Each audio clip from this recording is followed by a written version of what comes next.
So the first question was why higher education, right? Okay. So why higher education? The study and the base that we have developed in bachelor's is not really enough. Rather than actually talking about the purpose, they actually reprint their resume there. But yeah, you have just involved. What impact did you create? What was substantial growth? Was there any kind of a consistency in that activity?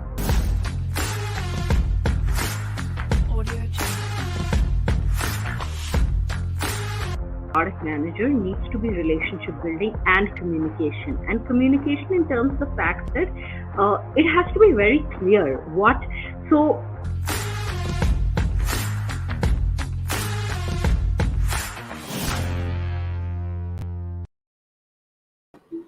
Hello everyone. So yes, we are live for day 2 of the Mentor Conference. Yes, Mentor Conference is India's largest study abroad mentorship summit. It's not like a trivial university fair. It's not going to be like boring lectures. It is all going to be a lot of you and me and you and different speakers discussion. Yes, and that's one of the reasons we did it on YouTube so that all of you can get an access absolutely free to connect to all the top speakers, in your domain. So, giving a brief background, Mentor Conference is powered by ETS TOEFL. We are the official partners, or ForeignAdmits is the official partner for ETS, and we also give out more than 3,000 TOEFL vouchers. So if you are missing out on the TOEFL, do connect to ForeignAdmits team to get your TOEFL vouchers. So our today's sessions is going to be a lot about studying Canada, studying Germany, studying USA, how to write a good SOP, and then top scholarships, how to get top scholarships, which most of the people can usually dream about. So a lot of those discussions are going to be there. So hang in there. You would get to know all about it. And whoever is planning to give TOEFL in this year, do take the $10 TOEFL voucher code from ForeignAdmits team. All you need to do is just register on the link below, foreignadmits.com/mentorconference 2021, and you would get your first TOEFL voucher for free. So there are more giveaways that we have. Last night we did 4 to 6 giveaways. We have announced 4 winners also. Today again, the giveaway is continuing. There would be more winners.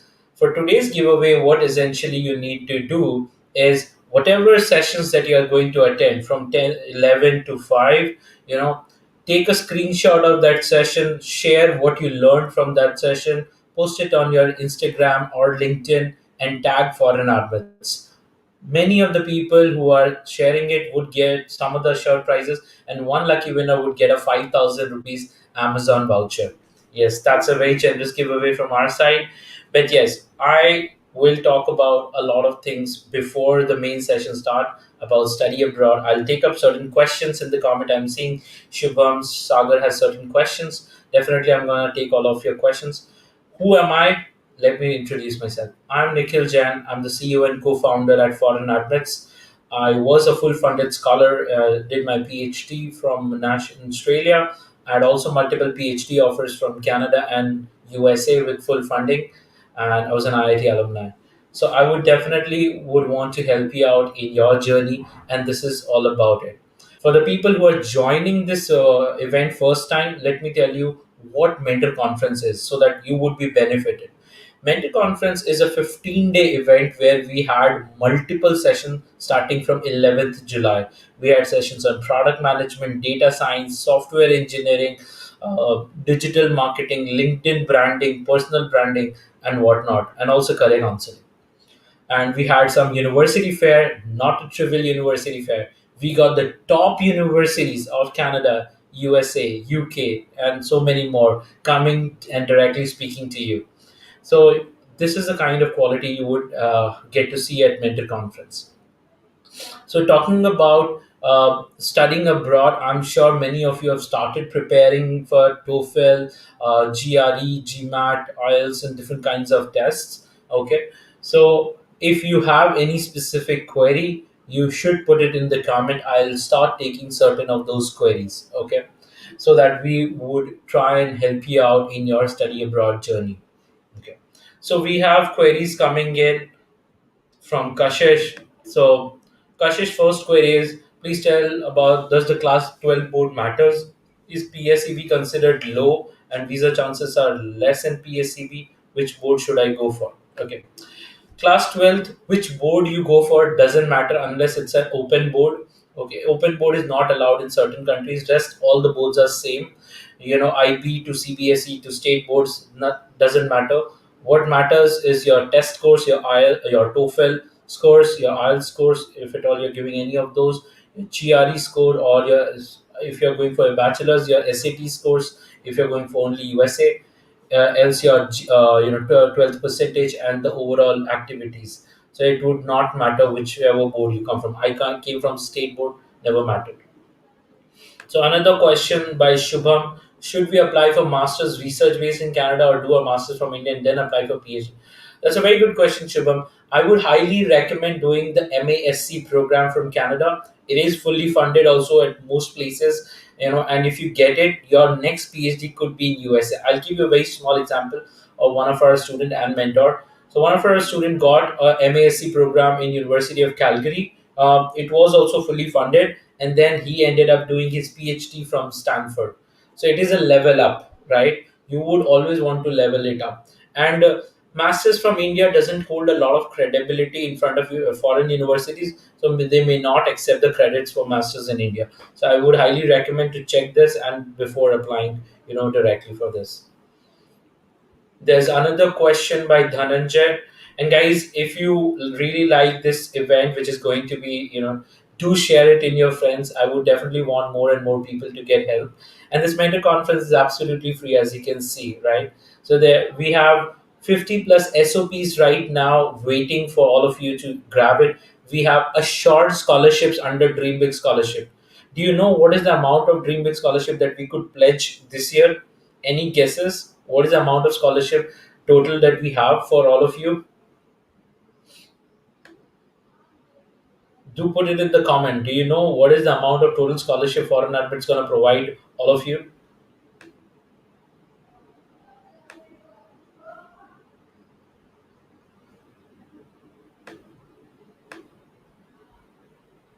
Mhm. It is 7.5 crore rupees. Yes, $1 million scholarship is being given this year to all the students who are applying through ForeignAdmits. Yes, the only condition is you just need to apply via us to your universities. Yes, $7.5 million. Shruti, we would love to go $1 billion probably in next future years if your guys' love and support is with us. So now next question, I'm going to pick it up of Dhananjay. If you are in final year of bachelor's degree, can I apply for PG or do I need to complete the bachelor's degree before applying? In the final year itself, Dhananjay and to all others, most of the people apply for their masters so that the moment they graduate, you go. The whole process of applying for masters for many countries like USA, Canada is a year long. So you start preparing for in third year or pre-final year so that the moment you graduate, within the next 2-3 months, you'll be flying off to your university. So it's a right time, Dhananjay, for you to apply. And just to let you know, if anyone is intending to do PG diploma in Canada, ForeignAdmits provide free support. Every support is free at ForeignAdmits for PG diploma in Canada. So make use of it. Go and connect to ForeignAdmits team. We'll help you out in whatever ways we can. Okay, so there's another question by Blue Pearl. Blue Pearl, would you mind naming yourself? So universities help students find jobs in Canada after masters. Uh, Technically, yes, but not in the way Indian universities have the placement cells. Okay, for in foreign countries there is not much of a placement thing apart from some universities in UK. So if you're going for Canada and all, you would get career fairs, you would get university job portal where they would be getting a lot of jobs posted by the companies and internships. So those are the things that you can always go for it. So Shubham, I'm just going to enter the course thing. MASC is the course, Masters in Applied Sciences. You can get in there, okay. And getting a full funded masters, it is a lot of subjective parameters, what and all things that you would need to be able to get a full funded masters. Though I can talk barely about superficial things because I graduated from Australia. There are expert mentors joining in 10 minutes roughly around, and they have graduated from Canada, so they are the best people to tell you what to do in Canada. Okay, so definitely we have also a professor from Norway joining in. Do you guys know Norway also provide fully funded masters and even bachelors in public universities? And the universities in Norway doesn't require all the time Norwegian courses. They have English courses also. And one of the most important thing, even the top universities like MIT and Stanford do go to Norway for collaboration on the research. So their research is really cutting edge. If you're looking for biotech, tech, and all, Norway is a really, really good country. You should look towards Nordic countries also, Norway, Sweden, Denmark. These are the countries where research, jobs, and overall development is very, very much. I'm sure many of you would have heard the rumors there is a language barrier. Absolutely bullshit. There is no such language barrier as such. There are many university public ones who offer English courses. Why there's so much of rumor? I'll tell you why. Okay, there's a lot of these typical agents, and the study abroad, salesperson out there in the market, right? You would have seen some edu, some companies who are just promoting UK or US or Canada. The reason is commission. Let me put it out publicly and openly. Just like when an HR hires a candidate, the HR gets a commission from the company, HR companies, right? Same way, there's a student recruitment thing that happens. So if I able to hire a student for UK or Canada or US for some of the partner university, I'll get commission. But many people in the industry miss out on the ethics part. Just because they're getting commission, they only and only talk about and promote about their target universities where they get the commission from. But that is not right. That basically destroys a lot of students' career, and that is where we try to make things transparent. We try to make things open. You guys take a decision. Where do you want to go? I'm not saying the universities, the commission based universities are bad. No, there are some really good universities in that also, but you should have a conscious decision making power. Someone cannot bias your decision. So that is a very important thing when you're talking to these typical agents. Try and understand them. Is this your partner university or not? If it's a partner university, what are the non-partner universities do I have? Let them talk about also the non-partner. Then you have a full aware cycle about what you want to do, and do not trust just the agents. Go to online sites. For Germany, we have DAAD.de. For Canada, we had ICIC.ca, and for US we have US News and the top universities and all. So there are so many good sites, right? At ForeignAdmits also we do have a lot of support for the US universities. We are also coming with support for Canada, Germany, Norway, Sweden. Our students have went to 5-6 different admits, right? So one of our students have gotten admit from Norway, Denmark, Canada, Germany, and USA, and that's the beauty of it. You get better adverts, you can compare your chances, and then you can take a better decision, unlike you would be pushed with the regular consultants. So that's something I would wanted to share it out shamelessly, so that tomorrow you are aware about when you are talking to any consultant or any typical company, you should ask these questions because this is very important for your career. Okay. So now, yes, there are a lot of fully funded masters. I did fully funded masters. We have three amazing scholars joining in around 130. One person has gotten two full funded masters. Erasmus Mundus Scholarship, Chevening Scholarship. Erasmus Mundus is the number one scholarship in Europe and very much possible for all of you. Okay. Chevening Scholarship is the topmost scholarship in UK. A little competitive, but still possible for all of you. Okay, and then we have got a Danish state scholar. If you're studying in Denmark, Danish state scholar is there. Then we have got someone who did MBA fully funded. So university also gives full funded MBA. So a lot of these people are going to come in today's day. So do not miss it. It's going to be 11 to 5 all throughout the day. Have your popcorn, sir, food, and sit on the laptop and learn whatever you can. Okay. Now I'm going to take a few more questions before the main session begins. Okay. This interesting question is, hey, which is better, MSc Biology or MRes Biology from Netherlands? Which one of the better scope for PhD or job? Both has equally good scope. MRes is a little different kind of a course, more I believe more inclined towards academic growth. MSc might be more towards research and scientific growth. So understand the course structure, and that would be it. So job wise, it would not affect. It depends on what kind of jobs you want to pick it up, and do not take up just a degree. Understand what the degree is going to serve the purpose with, and then pick up your degree. Kashish, what computer science skills should a student learn? Learn a language which is currently trending. Like Python is. If there was a quote, if I have to learn only one language, and do everything, I would learn Python. So probably learn Python. The base languages always are C, C++. On top of that, you can always master Python. Yes, Aradhya, Norway do have bachelors in cybersecurity.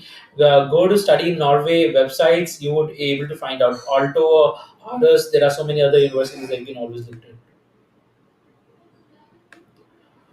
Vivek, there are tons of good master's program in Norway. I know a lot of my IIT alumni have studied in Norway and they're doing phenomenally well. Also, the job market is pretty good in tech in Norway, tech and bio.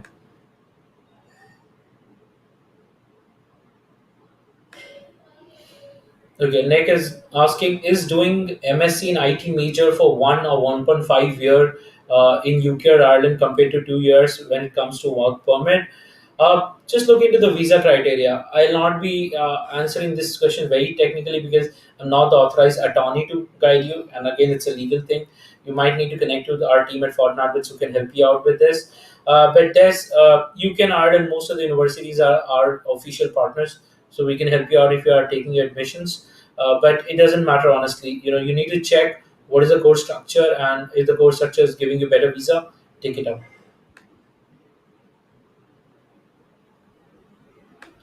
Okay. Shruti has a question. After 12th science, what is the scope there in Canada for computer science and scholarship options? Oh, there is a lot of scope. Canada doesn't provide full funding for bachelors in most cases, as what we heard from University of Calgary and few other public universities. But they do provide a decent amount of funding, and then they do provide external funding possibilities. So when you apply early, the usual application cycle is 1 year before, minimum 9 months. If you're rushing, then 9 months, else 1 year. Okay, and once you apply, there is a good chance that you may get scholarships and admissions. Go for public universities: Toronto, University of Toronto, University of British Columbia, Calgary, Ontario, and so many more are there. Honestly.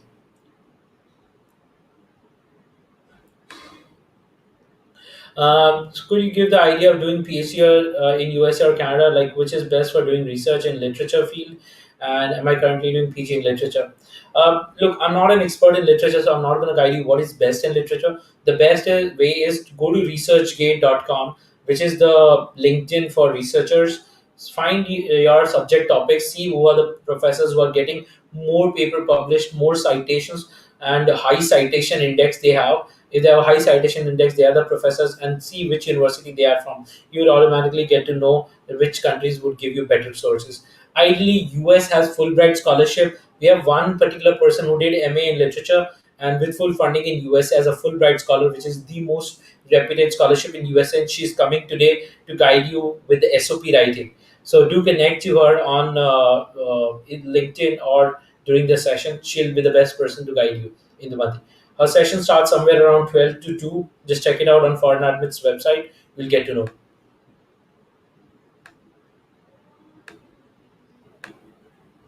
Okay. So Shubham has asked, University of Saskatchewan say on the website that all research-based masters will get a minimum level of funding of 18,000. If the university says this, Shubham, there is absolutely no doubt to discuss them. University website is the authentic website, right? So do not worry about that. The minimum 18,000, which is a very good thing, right? 18,000 means $1,500 a month, which is ideal for your living assistance.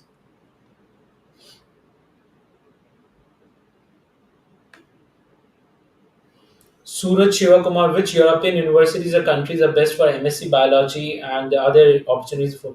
Well, yes, absolutely. Biotechnology is one of the growing fields in all over the world. Not even Europe. You can get full funding in US, Canada, Australia, Germany, Italy, Norway, Sweden, Finland. In fact, one of my very close friend is a biotechnologist. I had personally a biotech company in past, so I know in Europe it is being highly supported. You can also look at Portugal. Portugal got a $52 billion grant in blue green economy. That there are universities who are getting accessing those grants. You would have a great chance in getting such good scholarships. So living costs in European countries are definitely a little expensive, but then the job quality, the part-time job fees is also very good. There's a minimum pay wage scale. You'll not get underpaid, and you will be able to suffice it. Trust me, studying in Europe is very satisfying and very good. Honestly, the quality of research is phenomenally well. The kind of support people get there, for their personal projects in biotech or whatever project they're doing from the university is phenomenal. I remember attending an event where most of the European university students came in, and their projects were funded by their universities up to 100,000 euros.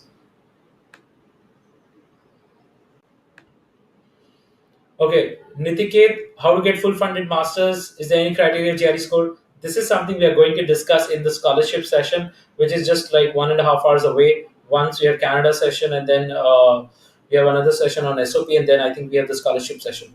So stay tuned today. You would get to learn each and every insight, step by step process of getting into top scholarship. What parameter matters, what parameter doesn't matter. Even if you get a top admit, you do not get the scholarship. Why? All of those things we are going to discuss. Shubham, Erasmus Mundus is not very difficult, honestly. You just need to check the details. Rhodes is also another good scholarship that you can always check about. Yes, you need to show proof of funds when you are applying for a study permit. No country would allow you if you do not have sufficient funds. Either it could be scholarship, education loan, or your personal funds.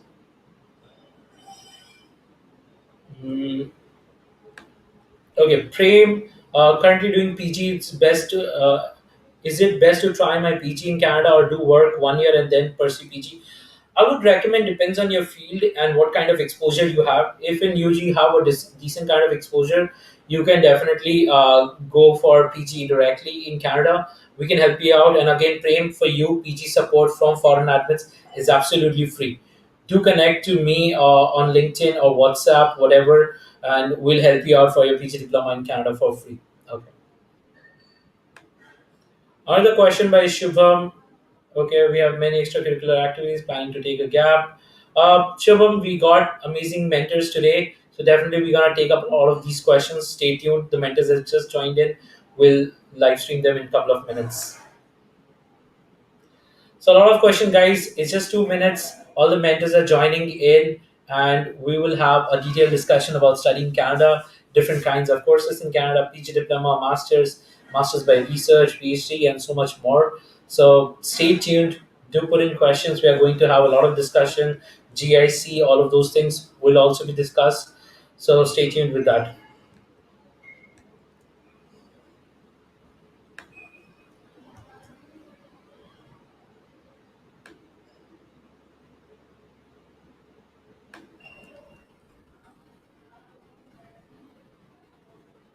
So now, since the speakers are joining in, let me introduce you the speakers one by one.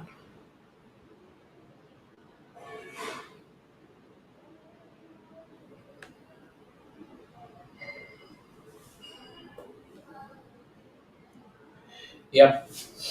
So our today's first speaker, is one of the amazing content creators, and she's one of the former student of Humber College, which is again one of the top colleges in Canada, who came to Canada in 2019, did a post graduation in advertising. If anyone of you is planning to get into marketing, advertising, you should listen to her. As she's graduated in the pandemic, she is well aware of the current Canadian situation and the pre-COVID situation, and also now the post-COVID situation.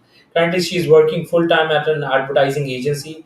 Along with working in advertising, she also has her YouTube channel with 20,000 plus subscribers, where she talks about her journey in Canada and also helping a lot of aspiring students who are planning to study abroad. Without further ado, let me invite Tania to the stage. Hi, Tanya. Hello. How are you? I'm good. How are you? All great. All great. So now let me introduce you to the next speaker.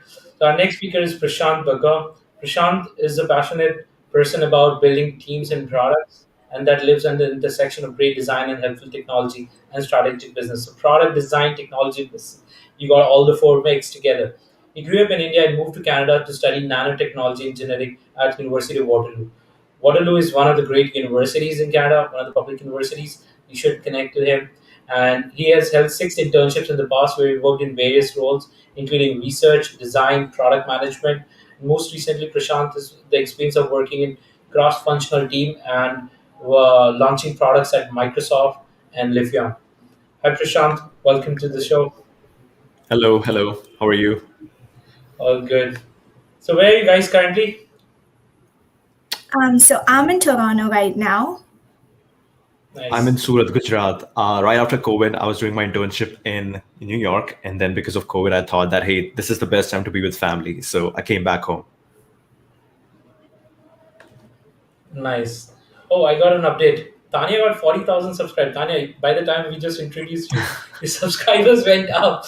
Yeah, we just That's hit great. 41,000 today. So yeah, Wow, you're growing like a rocket speed. That's great. thank you. So, okay, let me introduce to the audience another great speaker. So we got a new speaker called Harleen. Harleen Bedi is currently completing a bachelor's degree at University of Waterloo, and she went to Canada in 2016 right after completing her class 12th in CBSE board. So guys, no specific board matters. She's gotten from CBSE. You guys can also do. So when she's not working and studying, she usually find herself in creating content videos for a YouTube channel, just like Tanya. And Harleen tries to live by the motto "Never forget how wildly you are capable of," you know, and does her best to do impart of this feeling to to the people around her. And I must say, I've been following Harleen from a long while on her Instagram and her YouTube. She's also creating amazing content. So welcome to the show, Harleen. Thank you so much for inviting me. It's I'm excited. Thank you so So much. where are you, Harleen, currently? I'm in Waterloo, Ontario. Nice, nice. I think we got two Waterloo guys. Yeah. So Yes. Prashant is also from Waterloo. Oh, great! That's an alumni networking. Now can happen. Great, guys. So before we move on to the detailed discussion, I've introduced in a very formal way. I would want all of you to share your journey in probably like 2 minutes to all the audience. We start from Tanya. Where do you come from? What have you been doing? And why Canada? Why particular college? And what are you currently up to? And then we'll go to Prashant with the same, and then Harleen. Okay, just give me a second. Let me adjust it. Yeah, perfect. We're good to go. Great. So hey everyone, I am Tania and I am originally from Mumbai, India. I came to Canada in August 2019, and I am one of those people who came into Canada pre-COVID. But then, right in between my education, COVID happened, and then we went online. I graduated online. I went through the whole job process online. So I've seen both the worlds pre and post COVID. And I graduated some time back, and now I'm working full time at an advertising agency. So that's my journey from India to Canada. Talking about my college, so I studied at Humber College and I did post graduation in advertising. Why Humber? Because I was always, I don't know, ever since I was in Mumbai, I just wanted to be in Toronto. I was like, if I'm going to Canada, I just want to be in Toronto. So, and Humber College was one of the best colleges in Toronto, which was offering advertising at that point, which is why I chose this college. So that's my journey in short. Yeah. Perfect, perfect. So Prashant, over to you. All right. So I'm from Surat, Gujarat, and I was in my 11th grade, and this is the time when one of my uncles who lived in Canada, he just came back home, and he's like, Prashant, what do you want to do in your future? And I'm like, I have no idea. And that's when he turns to my dad, and he's like, hey, send him to Waterloo to study nanotechnology. And guess what? In 2 years, I was studying nanotechnology at University of Waterloo. But okay, within my research, what I figured was Waterloo was great because Waterloo actually gives you 6 internships before graduating. And I'm really grateful for that because this has grown me a lot. Even before graduating, I have done 6 internships across, as you already mentioned, in research and development, in web design, in web development. Then I did 4 internships in product management at Microsoft and Lifion, and that was a great time. So yeah, really grateful for that. In general, for nanotechnology, I believe again, like as a kid, I always wanted to do a bunch of things, and nanotechnology had a bunch of things. So you could do physics, chemistry, bio, research, quantum computing, math, a lot of stuff in there. So I definitely want to explore more. So that's the reason why I chose nanotechnology. Now, yes, we'll dive further in deep into that entire journey. But yes, as of now, I'm looking for a full-time role. I have a bunch of opportunities. The only thing is I am waiting to go back to Canada because of this COVID situation. My visa is stuck. So yeah, excited to move back to Canada and start full-time. Okay, so hi everyone. My name is Harleen, and I'm currently in my last semester at University of Waterloo. My life has been like completely confusing. So my plan was initially to go to US, but then it didn't work out. And then the only university that I researched that had co-op program was University of Waterloo, and then I applied to University of Waterloo. I got in. Luckily, I got in, and then I started my university with geomatics, which is geography and computer science. But then after like taking some courses in geography, it didn't interested me, so I switched my major. I changed my major to economics and maths, and finally I am enjoying my major. Like, I'm enjoying what I'm doing. I did some co-ops as well. I worked in a bank. I recently worked at Intuit, which is software firm. So it has been great. So yeah, that's how it's going, and I'm just in my last semester, excited to graduate and looking for full-time roles right now. Yeah, so that's my That's journey. amazing. That's amazing, Harleen. So I think one message to the candidates that it is possible to change your majors during your course, which is highly unlikely in India. So at least when you're going to Canada, you should be aware that sometimes the initial subjects may not work out as it looks, but you have an opportunity to change it. So great step, Harleen. So now let's understand a few things. Few basic questions I'm going to start off with. Okay, why Canada? Okay, and does location matter when you're choosing universities in Canada, or let's say even if you're choosing countries also? Because some of you were also choosing certain countries, right? And when you've chosen Canada, what are the pros and cons that you see in Canada? So we'll start from Harleen, and then Tanya, and then Prashant.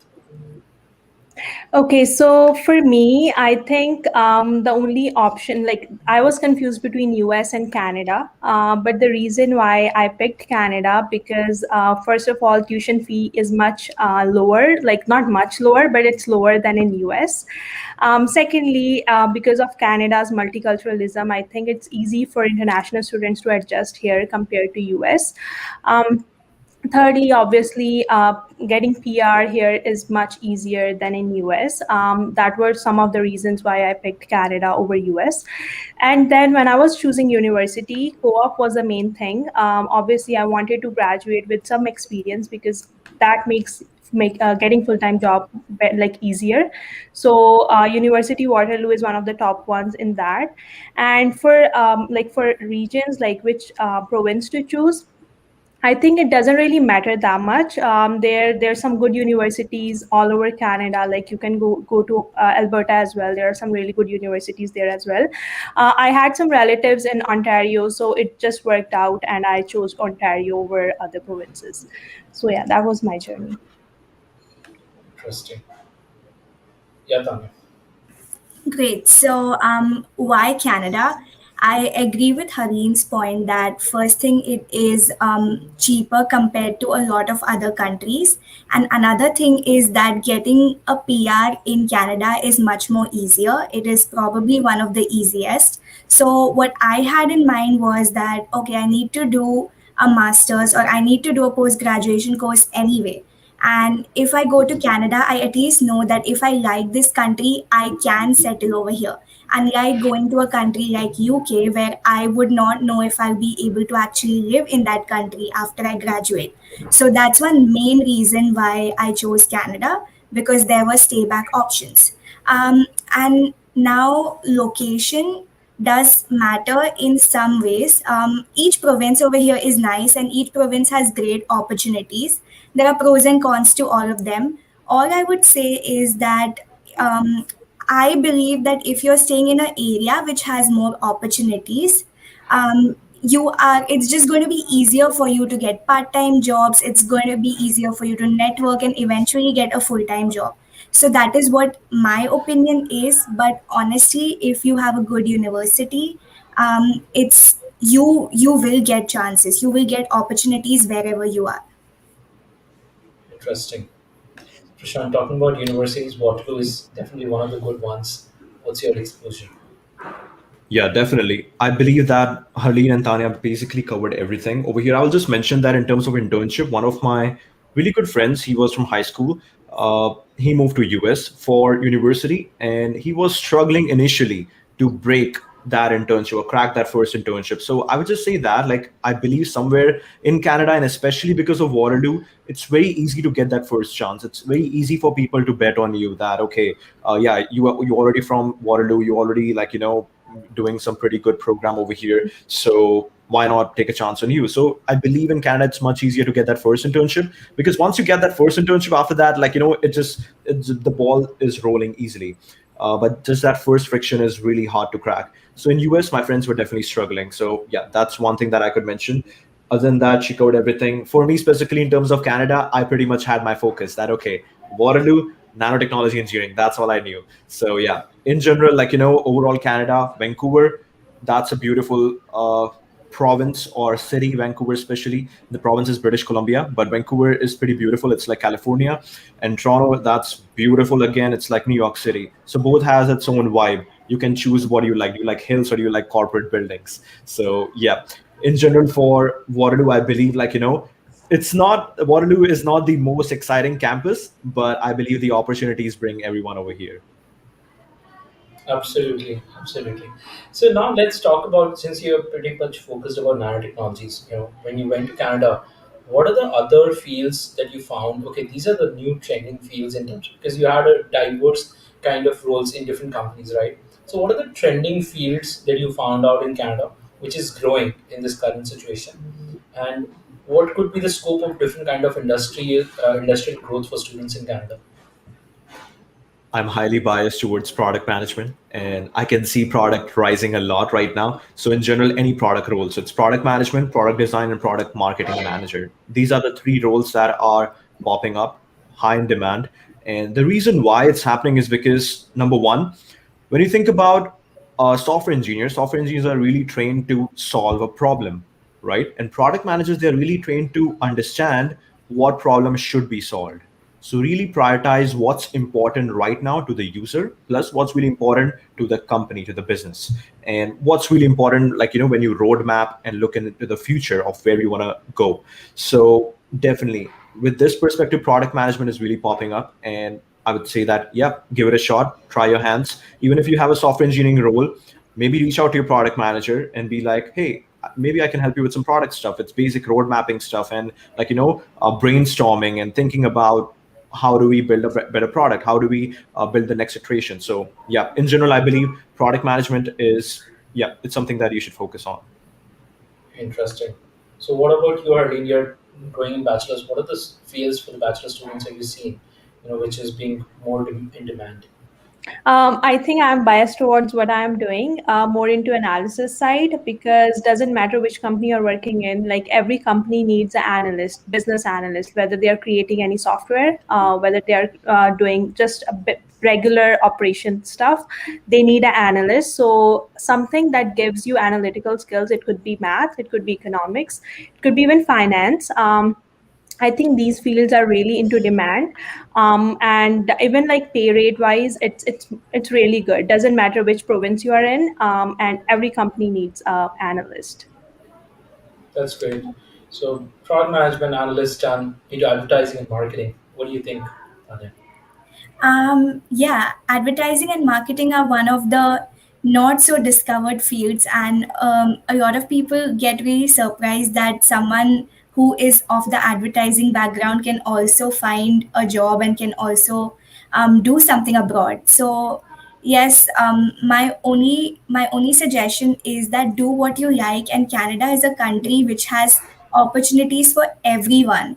So people who always think that what should I do to be able to settle in this country, guys, do what you like and just be good at it. You will get a chance, and this country has opportunities for everyone.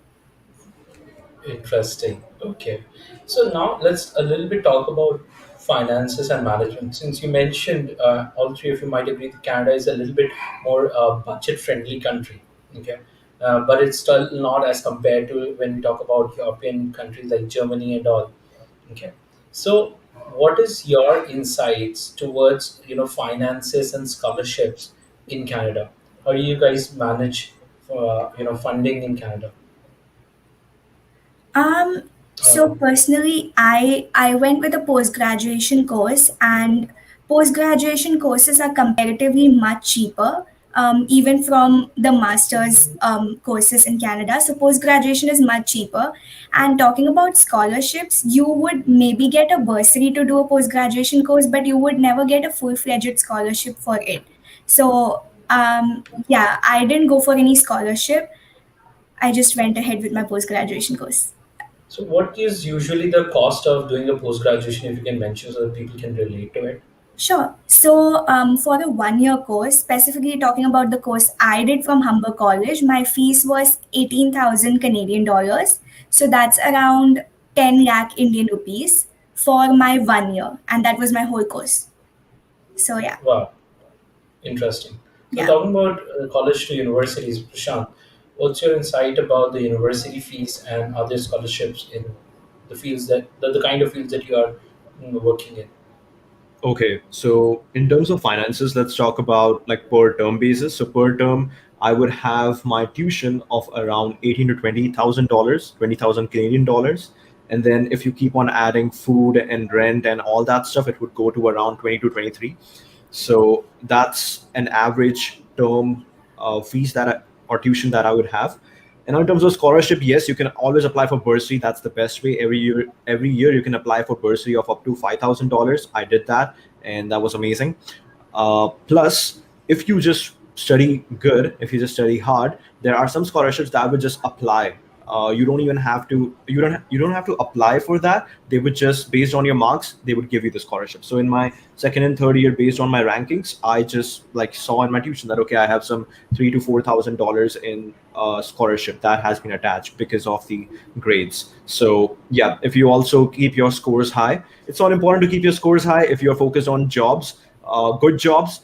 But if you really want to focus on your grades, then yeah, make sure you get those scholarships and they will just get you on. Other than that, Waterloo also has an entire scholarship database where you can apply for it.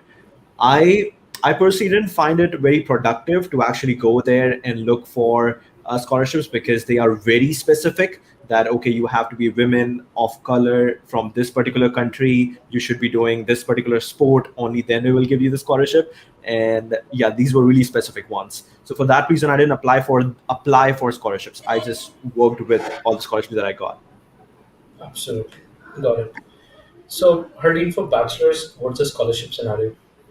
Yeah, so similarly, what Prashant said, there is a scholarship database. I also actually didn't find it that helpful because I was not at all into sports. So I'm not a sports person. So there was very limited scholarships, and those scholarships are also for like mostly PR or citizens.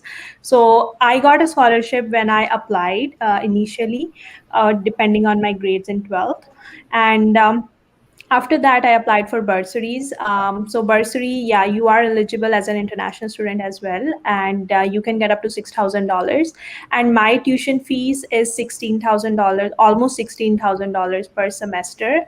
Well, like, let me clarify that Prashant is in engineering, which is why his fees is a little bit higher than mine. But yeah, my fees is $16,000, and co-ops really helped me pay like most of it. Next thing that I realized, that when I did, like, they have, like, universities have a maximum fees, like for per semester they will only charge you like $16,000 even if you take like 6 courses. So what I did, instead of taking 5 courses, I took 6 courses, so that one course was free for me. That's how I saved for some of it. That's a pro tip. That's really nice, Harleen. Yeah. Okay. Definitely, guys. I understand the less scholarship, but is there any such kind of like a global scholarship that you guys know about in Canada? Like in US, we have Fulbright. In UK, we have Chevening. In Europe, we have Erasmus Mundus. Any specific scholarship that you guys know that was like something like literally big and global? You can share it. If not, then it's fine. I am not really aware of any such scholarship, to be honest. I am just aware of scholarships that are given by schools like universities or colleges. Yeah, especially for like international students, it's really limited in Canada. Okay, perfect. Okay, so now a lot of students would have this question. This is a follow-up question to the scholarships and finances. Okay, you're spending this much. Why spend this much, for Canada? What was that reason? Okay, despite this much of fees, I'm still going ahead with Canada. What was your, rationale in picking up a target university like Waterloo, Humber, or Waterloo again? We'll start from Harleen, then Tanya, then Prashant. I really like my parents and me, like we had this mentality that education is kind of an investment. And I really wanted to go into a good university. Even if I didn't come to Canada, my plan was to go to a good university in India. But eventually, like Canada worked out, and I really wanted to do my bachelor's degree. Like diploma was, I never thought about doing diploma. So I wanted to do a bachelor's degree, and then I got to know about co-op program, which like helps you pay your tuition fee, and so that worked out. I think you should think about it as an investment. If you like, don't think about it just that you're coming to Canada to get your PR, because if you have a good job, if you have good education, you will eventually get a good job and get PR as well. So think about it as an investment. Got it. That's my advice. Yeah.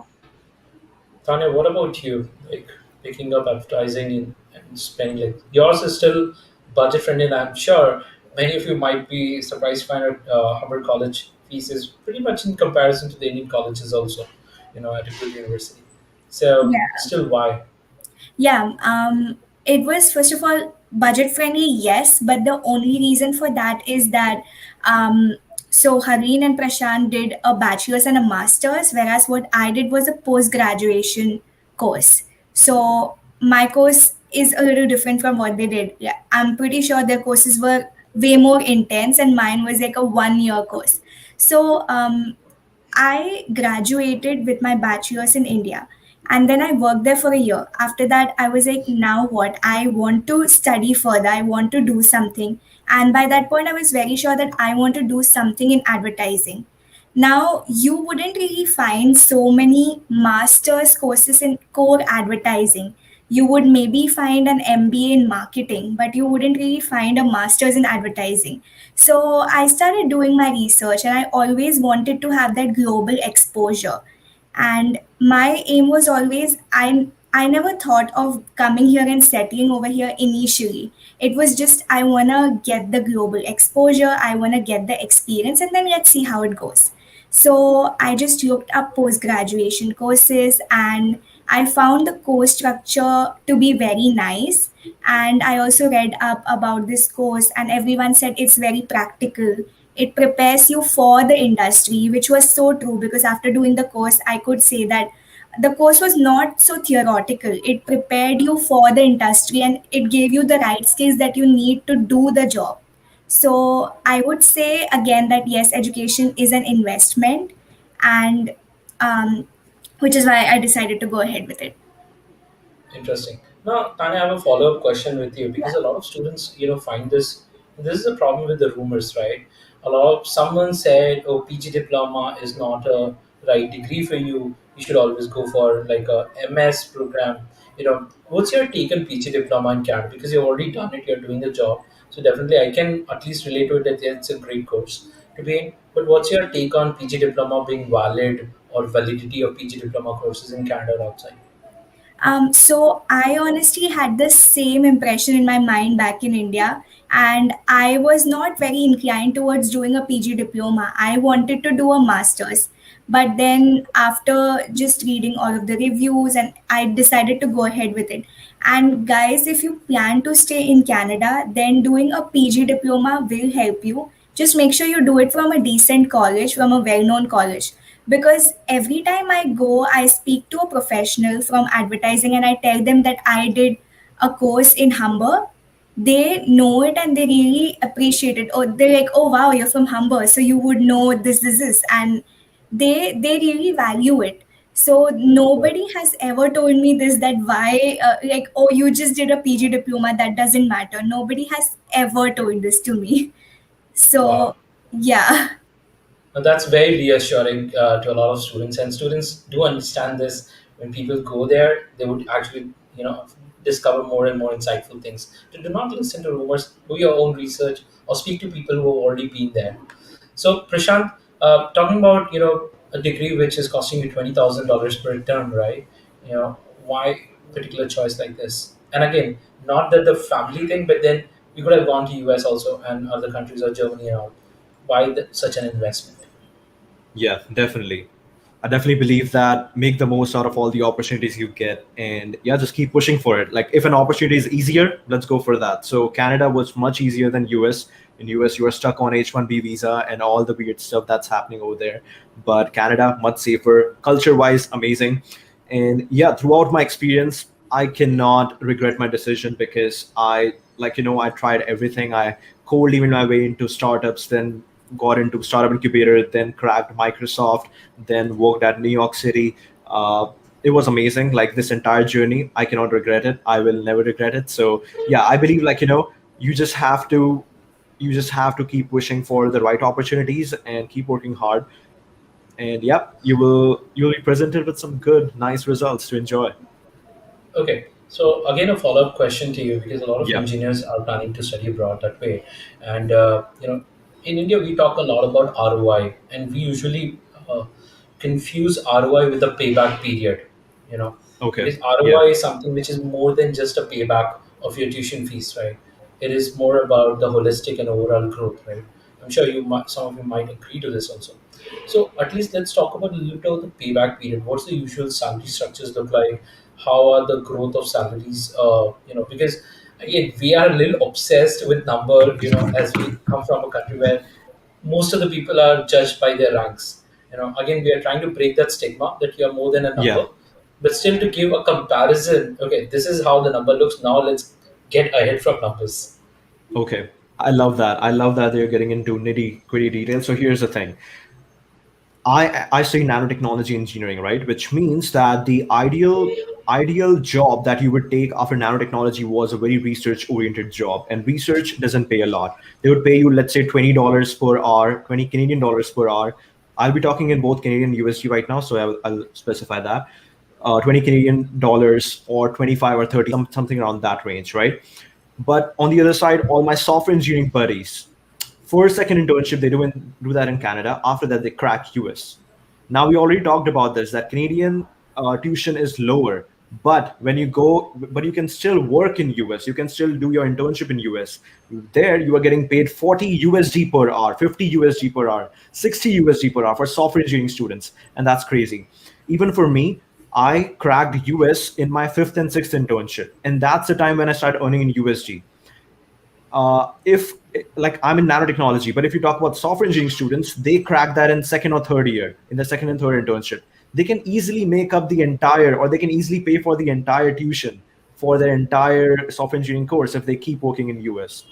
So that's the beauty of it. Like if you study in Canada and if you crack internships in US, that's the best deal because US pays a ton, and the currency exchange, that's beautiful. Like you are getting 55 USD per hour. That's amazing. What else do you want? Like when I started working at Lifion, which is New York City, after that I paid my entire fourth year fees and still had a ton of money in my bank to spend on my family and to take care of them during these COVID times. So Interesting. yeah, study in Canada, work in US, and yeah, enjoy the ROI, enjoy the currency exchange, enjoy all the economic benefits. That's a great tip. That's a great tip. I would recommend, like, a lot of juniors would definitely follow this. Tani, you are already working in an industry, right? So what's the usual pay scale for you, and is it paying off in a better ROI for you? So for advertising, at least for entry level advertising, you can expect anything from 35,000 Canadian dollars, starting from 35,000 Canadian dollars per annum. So that would be your pay range for advertising. Now there are other fields that get paid more on entry level, but this is for advertising. Okay. And what's the usual tax rate there in Canada? It's 13%. Oh, that's pretty low, guys, compared to India, which is like closing 30% also. So I think the ROI wise or the payback period wise, most of the audience who have put in the comments you guys would understand now. Do the maths for each of the career courses. Advertising pays from 35. I'm sure computer science and tech usually starts around 50. So definitely there's a better ROI if you're going for cybersecurity or tech courses. But if you're following your passion, just like Tanya and Harleen are following, you would get a satisfied and a good job probably, because you need to do better in what you're doing. You just cannot take a course without your interest. Just like Harleen changed her course and is doing pretty well right now, and so with Tanya. So I have a few final follow-up questions, and before and after that, I think we'll start up with the comments. So okay, let's start from profile building. Okay, when we're going to a top university, the competition is going to be super high. Okay, when we are looking at such kind of scholarships which are very specific, or when you're looking at the top admissions, the competition is always going to be high. And what we saw post COVID, the competition went up further because more and more people are now going and studying abroad, right? So what is your take about profile building? Let's say we'll start from advertising and marketing. We'll keep a little bit broader here, okay? And then we'll go to economics and mathematics to Harleen, and then we'll go to nanotech and product management and other allied development courses, with Prashant, okay? So let's start with Tanya and then Harleen and then Prashant. More than profile building, in my case, what I've learned is that if you wanna do well in Canada, then the most important thing over here is building connections. You need to know as many people as you can from the industry, and right from day one, you need to start making those connections. Another thing is that Canadians really value Canadian experience. So if you've done any work back in India, yes, that will matter. But even if you've done a small project in Canada, that is going to weigh more than that. So basically, you need to take up whatever you get over here, even if it's a small co-op. It could be anything, but don't lose on any Canadian experience. I started out doing a co-op, and that is how I got my full-time job. So I can vouch for it that any kind of experience matters for you to get a full-time job over here. Okay, Great. so in regards of admission, I think when you're like applying to universities, I think you really need to focus on your core subjects, such as if you're applying to a program that is more tech focused, they will obviously look at your grades in math, physics. So you really need to focus on your core subjects. Along with that, they also look at your extracurricular activities, like they might ask for your resume. And on your resume, you might write some good competitions like debate competitions or any other competitions that you're involved in. You could also write about your sports or any internship. It could be unpaid too. You can write about that. So I think those things really matter, really matter. And then along with that, your grade 10 and grade 12 marks are really focused. They don't really look at your grade 11 that much, but your 10th and 12th is something that they will look at. And if you're applying like before the deadline, like much before the deadline, you really need to focus on your pre-board exams as well, because you won't have your final exams results. So you need to focus on your pre-boards as well. And once you're here, I think what Tania mentioned, that you should be building more contacts, connections. Make a LinkedIn profile, connect with people from different industries or industry that you're interested in, talk to them, ask them for a coffee chat. I think that's how you'll get to know people in that industry, and it will make it easier for you to find a job.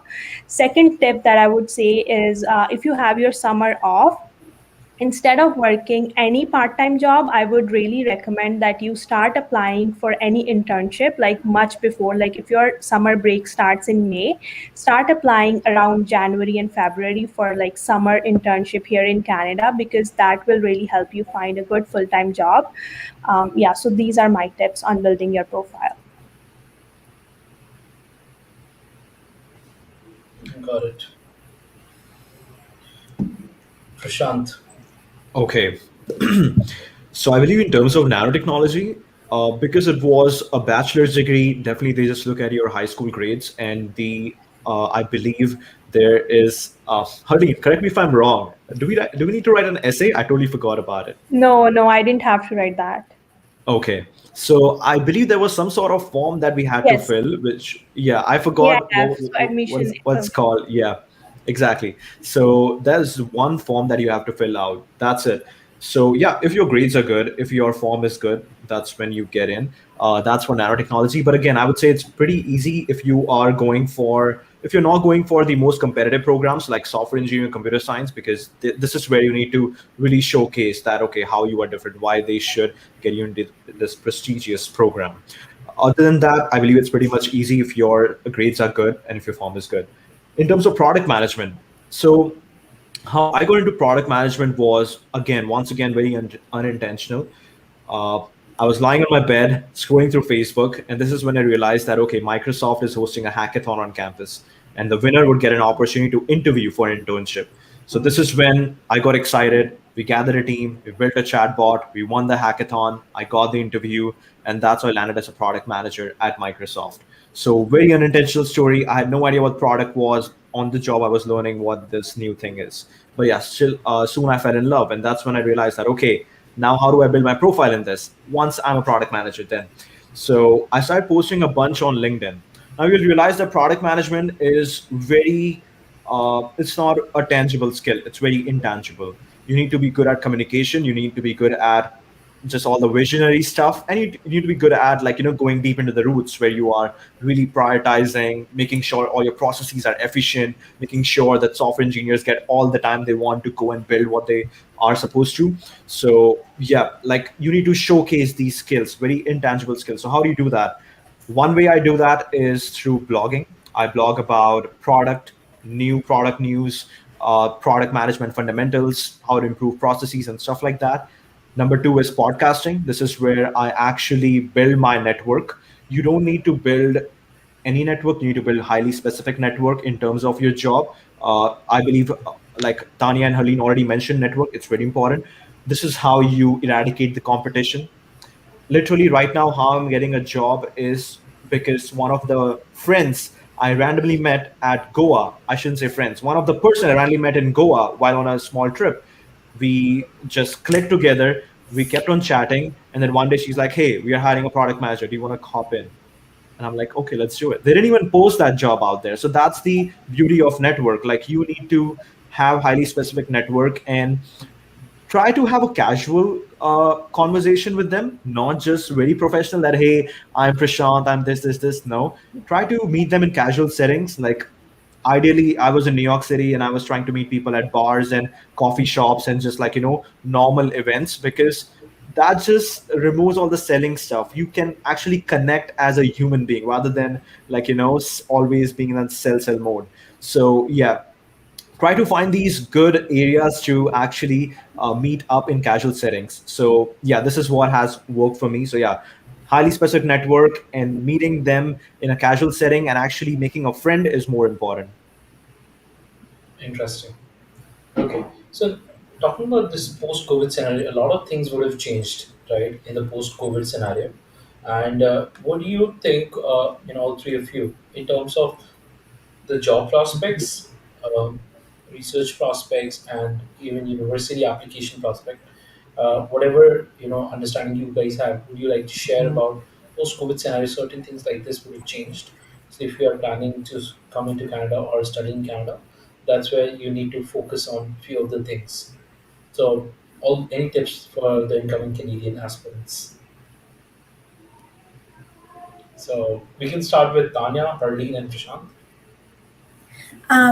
Yes, things have changed definitely, but there are good points to it as well.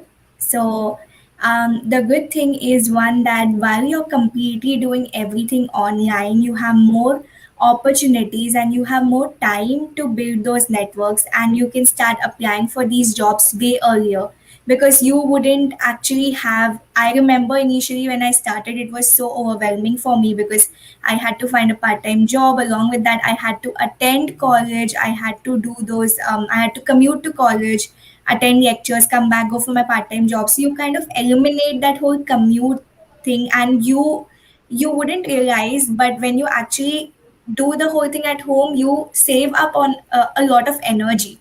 So put that energy towards building those connections and applying for jobs. And initially, when COVID hit, I would say yes, the job market was affected, But right now, and specifically speaking about advertising, there are so many opportunities open and they are hiring people.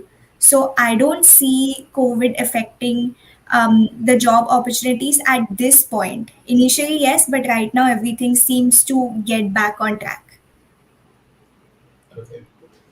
Yeah, I completely Anything? agree. Like initially, when COVID started, like last year, even my co-op was cancelled. Like I was supposed to go to Alberta for my co-op, but then it got cancelled because of this.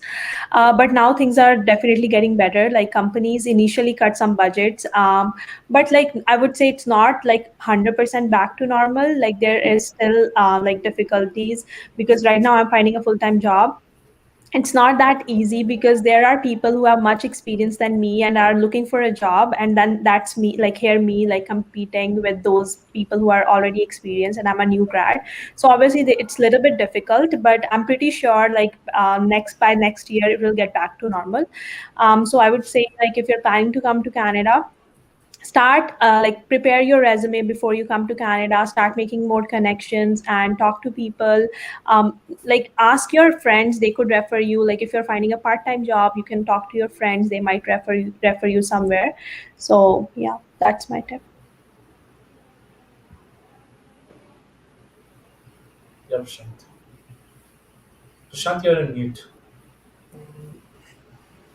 Sorry about that. Okay, perfect. So I'm also waiting to go back to Canada because I'm still stuck over here in India. Uh, in general, I would just say that I was a bit lucky because I was on an 8-month internship when COVID happened. So I still had the job, I still had the safety. Uh, but I believe that yes, a lot of people have struggled with that in general. Everybody is struggling with that in general. So yes, the best way I believe is, so this is what I did. Uh, Obviously focus on content creation because this is where you are networking at scale. I believe, okay, we already have content creators over here, Tania, Harleen, and I believe they would also say that, hey, setting up one-on-one calls with people, that gets tiring really fast. So what you do is you build things. If you're a software engineer, you build your product and then you write a Medium article. You can network at scale. If you are advertising in an advertising agency, Tanya can definitely say much more on that. But yeah, you create some good portfolios and put that on Medium or whatever site there is, Behance or Dribble, and yeah, you then like put out your work and then let people come in and talk to you about it. So yeah, definitely focus on work first and then network because that's going to be much easier. That's how you're going to network at scale, and you're going to also network with people who are interested in what you do. These could be either peers who want to also learn from you, you can learn from them, or managers who want to hire you. So yeah, try to learn how to network at scale because now that we are in this online world, you have access to anyone and everyone. It's just about the fact that everybody's busy, they're getting a ton of emails or messages in their inbox. Why should they choose to talk to you? So you need to be good at it. Like you shouldn't be just another person who is thinking them, hey, can I set up a 30 minutes call? You should be the person who comes and be like, hey, I'm here to add value. I already do my work really well. And yeah, let's talk. I can give you an example. So in India, we have Cred. Cred is popping up. Cred is big. Cred CEO Kunal Shah, he's big. Uh, Everybody wants to work at Cred. All my friends who work at IIT, they are like, hey, we want to work at Cred. Like that's popping up right now. What this little kid did, I don't even know what's his age. He would be like 16, 17. He just created this beautiful animation. He posted on LinkedIn. He's like, hey, hire me Cred. That's it. It went, I believe, it got 70,000 reactions on LinkedIn. Even Kunal Shah and Cred commented on it. They were like, yeah, they hired him on the spot within 7 to 8 hours. So that was beautiful. So yeah, again, now that you have such a huge scale of people that you can reach out to, focus on networking at scale. Absolutely. No, that's a very good suggestion, case. Online gives you that kind of a power to, reach out to more and more people, yeah, at a very fast pace. So now let's get on to certain questions. A lot of guys have certain specific general or detailed question, and many of the questions would be directed to a specific speaker. So I think starting from Prashant, because Shubham has been asking this question pretty repeatedly. Let's understand. Is it a good decision to take 1 year of gap after BSc to gain research experience and learning technology used in biology, learning bioinformatics, and then go apply for MS? I love this question because this is something I thought about every single day in my second year. So the reason I love this question is once you crack a good internship, take a gap year if possible, and keep working with that company, because you want to make sure that you build as much experience as possible. And this is something I see with every single student at Waterloo who cracks a good internship. They do this, especially in my field, like product management or software engineering. So yes, you should do it, but I don't think you can do it. And that's the tricky part. I don't think international students can do that. So yeah, this is out of the way. But yeah, if you're a Canadian citizen, do it. But nobody's a Canadian citizen over here. So yeah, this question is of no use over here. Okay, got it. So, okay, one interesting question has been asked about the bachelors. Let me put it here. Yep. This question is predominantly for Harleen. Can you talk a little bit about the bachelor's admission process? Sorry. Okay. No, this is for bachelor's in Germany. Guys, bachelor's in Germany, we're doing session after this probably, so we can discuss more. Yeah, this question is very important. What about the scope of accounting and tax jobs in Canada? PG diploma with good skills versus masters from top university. I think this is a little broader question, so I'll push it off to all the speakers to answer this. Whoever wants to answer this can pick it up.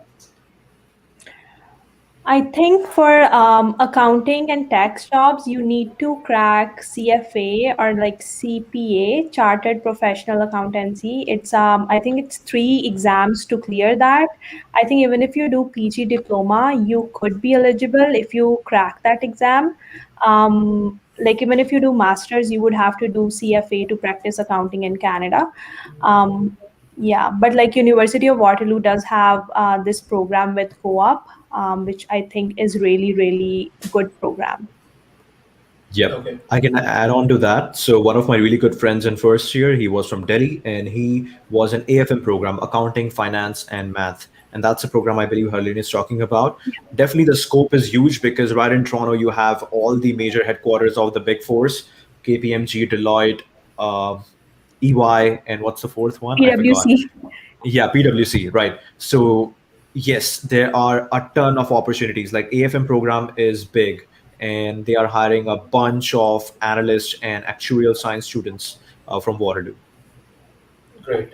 Okay, so I have this next question directed towards Tania. Thank you, guys. Please direct the question to the particular speaker so that it will become easier.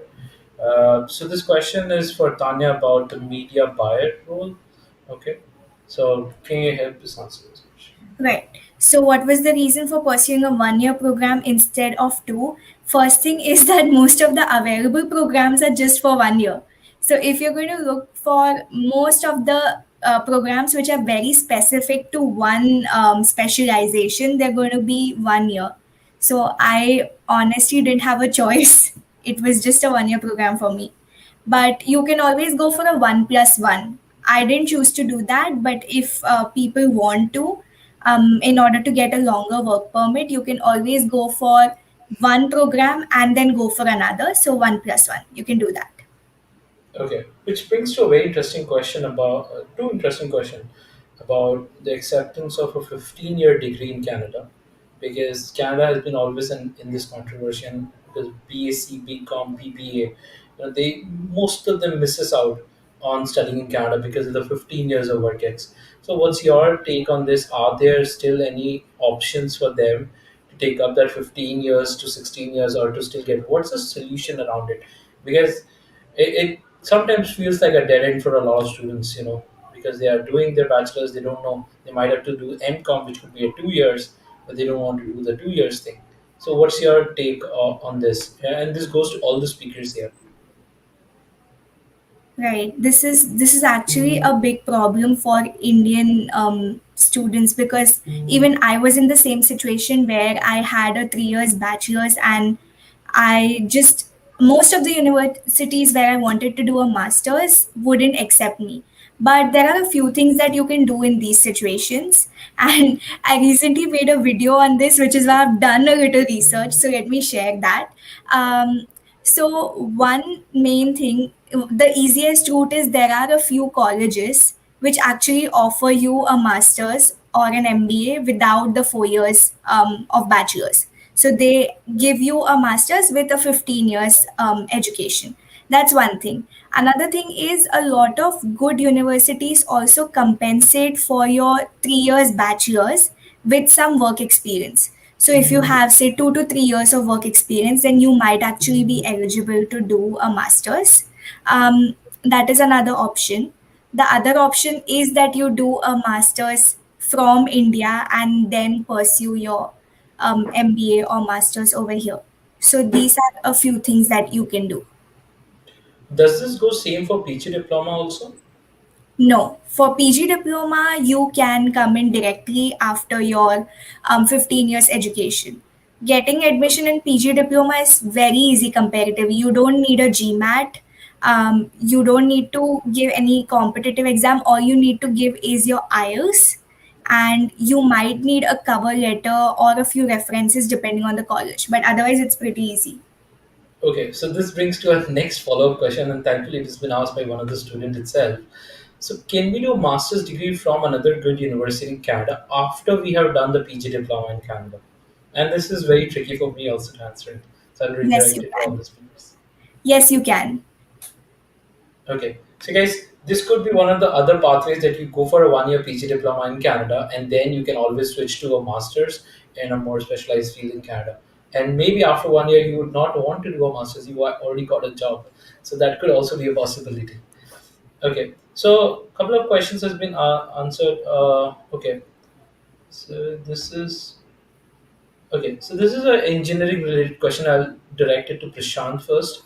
Okay, I'm a student in civil engineering. I'm looking to do an MSc or a master's program in project management. Is it a good course for me?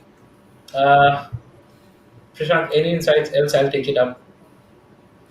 I definitely cannot comment much on civil engineering and especially masters.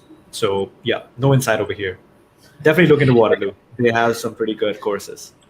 Absolutely. What I can comment, because one of my best friend have studied in Canada in this particular domain. Yes, it is growing, but ideally, the kind of jobs that you want to get, first explore those jobs, and then do a reverse engineering for those jobs. What kind of course would fit it? Do not go this way. I want to do this course, and then I'm going to look what could be the jobs. Ideally, you should understand what kind of industry or the role or function you want to get in, and from there get back. Do that backward calculation for this industry, this role, what kind of skills would I need, and which course is going to provide me that kind of a skill. And that way you can figure out what would be the right approach for you. I think with this we come to the end. What is this? Okay, I'm going to ask a very generic question asked by one of the audience. So bear with me in this. What is the scope of chemical engineering in Canada? Any spell, because you come from nano engineering. Anything allied to it? Yeah, definitely. So chemical definitely has a ton of scope. Obviously, in nano, a ton of my friends are going in the chemical space as well. I have two friends who are right now working at Tesla as battery engineering. So that is definitely coming from chemical side.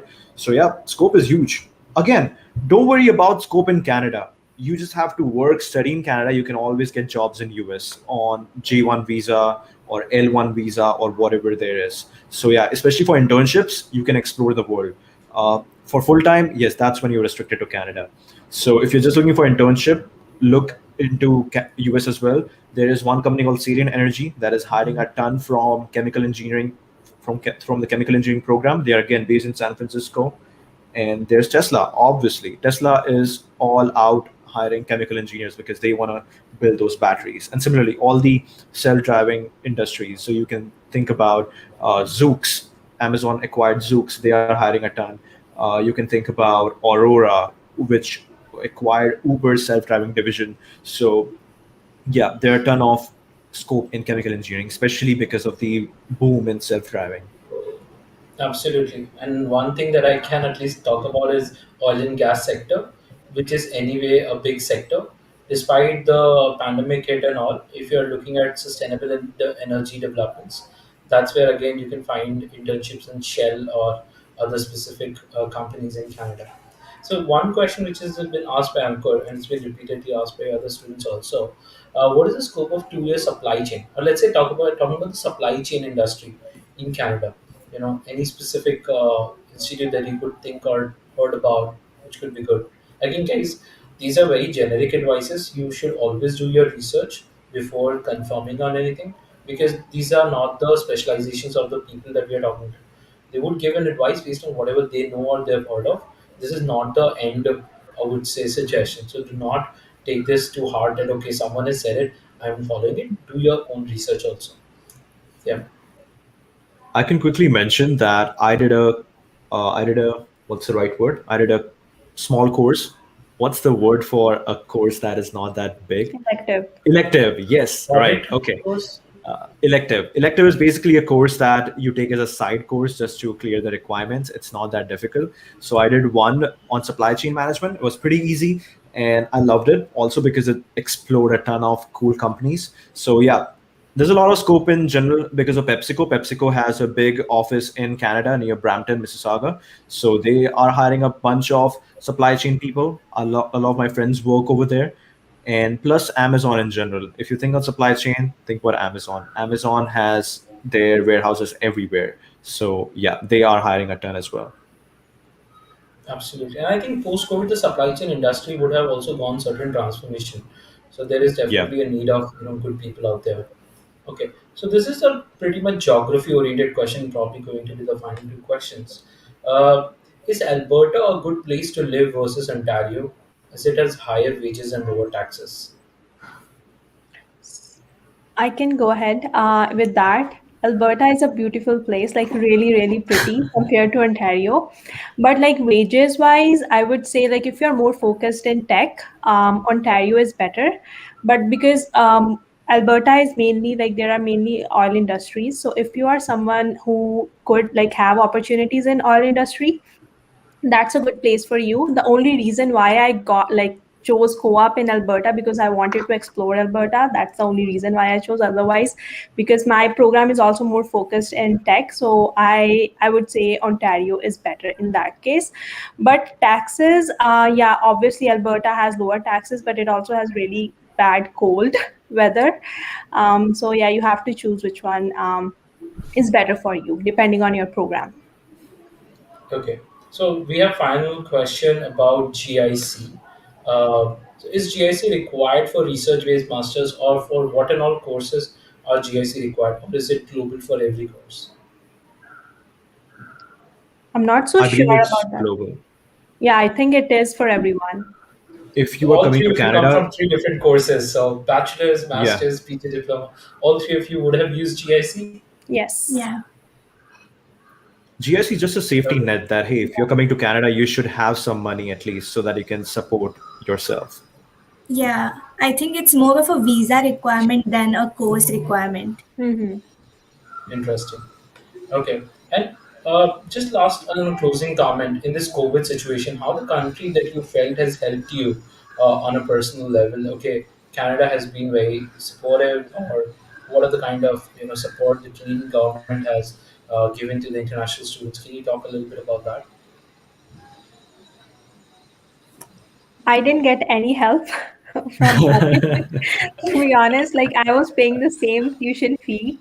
Like I was paying I was just studying online and was paying the same tuition fee and was not getting any benefit from university. Like gyms and everything were closed, like no such thing. So otherwise, like the only benefit that I got was health, which we usually get. My vaccine was free, thankfully. Otherwise, they haven't charged me for my vaccine.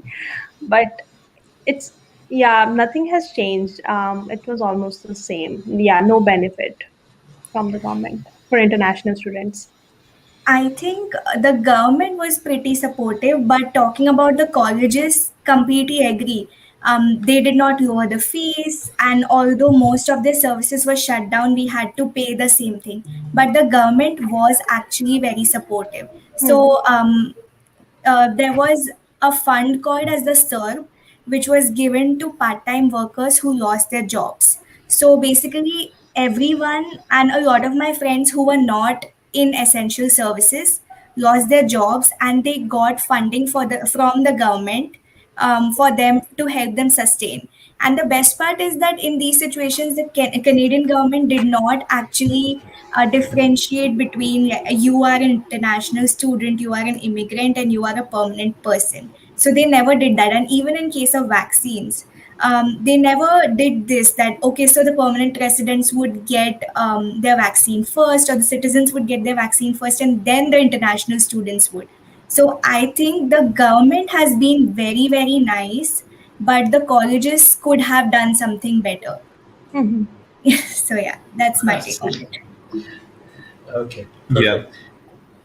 I believe that the government definitely cared a lot about its people. Again, with the constraints that, okay, we don't want any COVID in there. So I still remember March 2020, I was in my room in New York City. My company was like, all right, guys, now work from home until this thing is figured out. And I had to now figure out that, okay, what should I do? Should I go back to Canada, stay with my friends? Should I stay in New York City and pay all this expensive rent? Or should I go back to India? This wasn't an option. But then Waterloo, University of Waterloo, they actually emailed me that they are like, hey, if you have any last minute travel plans, we can reimburse you. And I'm like, wait, how much are you going to reimburse me? And they said around $500, $600. I'm like, wait, that's my flight to India. Let's go back to India. So yeah, I came back to India for free. It was pretty cool.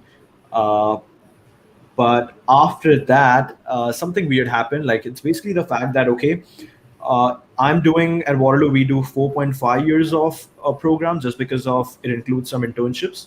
It's not exactly 4 years, but when Canada gives you visa, they only give you for 4 years. Again, this is very weird. I'm not sure about Harleen. Harleen, you might have got the entire 4.5 years. I got only 4 years.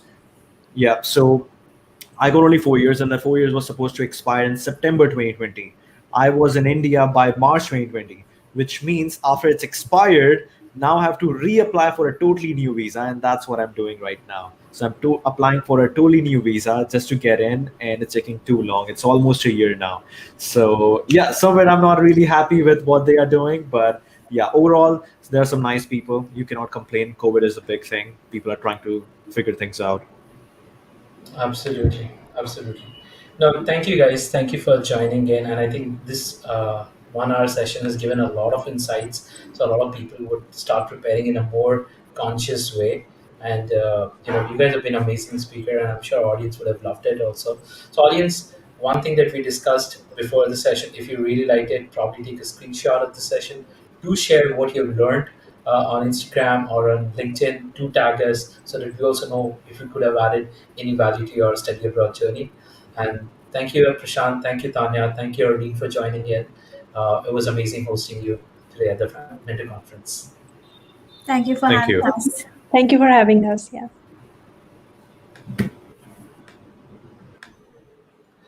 So, guys, the next session is very, very special. You already learned about studying in Canada, different courses, different colleges, bachelor's, PG diploma, master's. Now you would get to understand a lot about it. Okay, a lot of people are still on the fence about ROI. Do your maths honestly. If you understand the study abroad journey, it's not going to be super cheap, but then the ROI is going to be super high if you plan it well. So it's a double-edged sword. If you don't plan it, if you go very in the callous way, you might end up in the wrong road. So you need to plan upfront. You need to get good amount of mentorship so that you are able to make a great choice for your abroad journey. So now we have very interesting person who is going to talk about particular thing in study abroad journey, which is the most important thing when we talk about study abroad. And the person himself, herself, is a really interesting person to listen to because she comes with a lot of authority. She is herself a Fulbright scholar, one of the top-notch scholarships in USA. She studied in USA in arts, so you would get to learn more about her personal profile, how she has studied at a top-notch university, what are the roles that she have gotten. So a lot more about that. So let me welcome you to the SOP masterclass that we are going to have in next 1 or 2 minutes started. Diksha Awasthi. So Diksha is a Fulbright scholar and alumnus of the US Department of State. As a Fulbright Fellow, Ms. Awasthi taught Hindi as a foreign language at University of Utah. She's a postgraduate in English literature, so I'm sure many of you was asking about English literature school should listen to her from University of Delhi, and she was felicitated with a gold medal for her academic achievements in English in undergraduate school. She is a passionate educator and an advocate for literacy for all. Besides being an educator, she's also a writer, editor, public speaker, translator, and a poet. So, what a multi-talented personality she is. Her work experience includes working with Oxford University Press, Taylor and Francis Group, British Council, and many other international and national firms. Ms. Awasthi is also very eloquent public speaker and has delivered a keynote address at international conferences, schools in the USA, Russia, and India. She's also delivered Network Capital Masterclass on Fulbright Fellowship for prospective students. So if any one of you wanted to understand Fulbright, she's the go-to person for you. Ms. Awasthi is also published writer and a translator. Her work appeared in The Hindu, NDTV, Good Times Blog, and many other reputed magazines. Her English translations of Hindi poetry are published in Indian Literature Sahitya Academy bi-monthly journal. In her free time, she offers a lot of pro bono consultations on Fulbright scholarships and mentors students who aspires to study abroad, especially in USA. So let me welcome to you without further delay, Diksha. Hi Diksha, you there? Hello. Hi, Nikhil. Thank you so much for that warm welcome and that introduction. Very, very eloquent of you. Thank you. Perfect, Diksha. I'll not speak a lot because I'm more scared and I would say nervous to speak to someone who would have a very good command over the English. So I would be very, humble. And please excuse me if I did a mistake there. But you have been an amazing person. I know you've been doing great work in academic writing and in the world of English literature and language. And getting Fulbright is very reputed. So congratulations on that. So now, what can we expect for the audience? So yes, thank you so much. I don't think you have to feel daunted or anything of that sort. This is a very chilled out conversation. So please, feel free to intervene or just say whatever it is in your mind. Yeah, so for the audience today, we are going to be talking about SOP, which is one of the most important intrinsic aspects of any foreign university application. So I'm going to be focusing more on how to write the SOP, what the journey would be when you actually sit down to pen down your thoughts for one of the most important aspects for the university applications. So we're going to be diving deep into the whole process, what to expect, and what are the sorts of bifurcations required. Step by step, we are going to go through the whole process, and hopefully by the end of the session you would learn how to start writing your SOP and actually submit it for your university applications. Absolutely. Before you start, just giving a shameless plug-in, guys. SOP is one of the most critical document in your study abroad applications. I had not a very high pointer, like a 70% to 71%. Still, I managed to get full funding because of the good quality of SOP, which reflected what I really wanted to do and what my goals were. So, do consider this session with utmost sincerity. Take out your notepad or pen and whatever you can grab to take notes of this session. Diksha is going to go, a lot valuable session you would have today on SOP Masterclass. So, Diksha, I'll be in the backstage. I'll let you lead the session. Thank you, Diksha. All right. Perfect. Thank you so much, Nikhil. Hello, everybody. So before I start, I'll just share my screen so that you all can see the presentation. Just 1 second. All right. Okay. Yeah. So before I begin with my presentation, I would like to first talk about why the statement of purpose is considered one of the most important documents for your foreign university admissions. First, because this is the only way you have the whole creative liberty to explain to the admission committee why they should give you admission.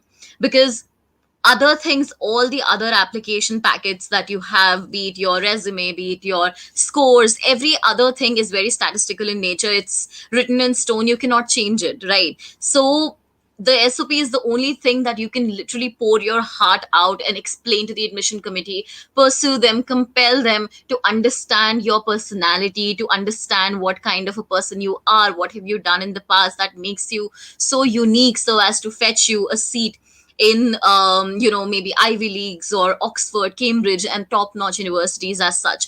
So it is very sacrosanct document, and it's very important for you to consider it so.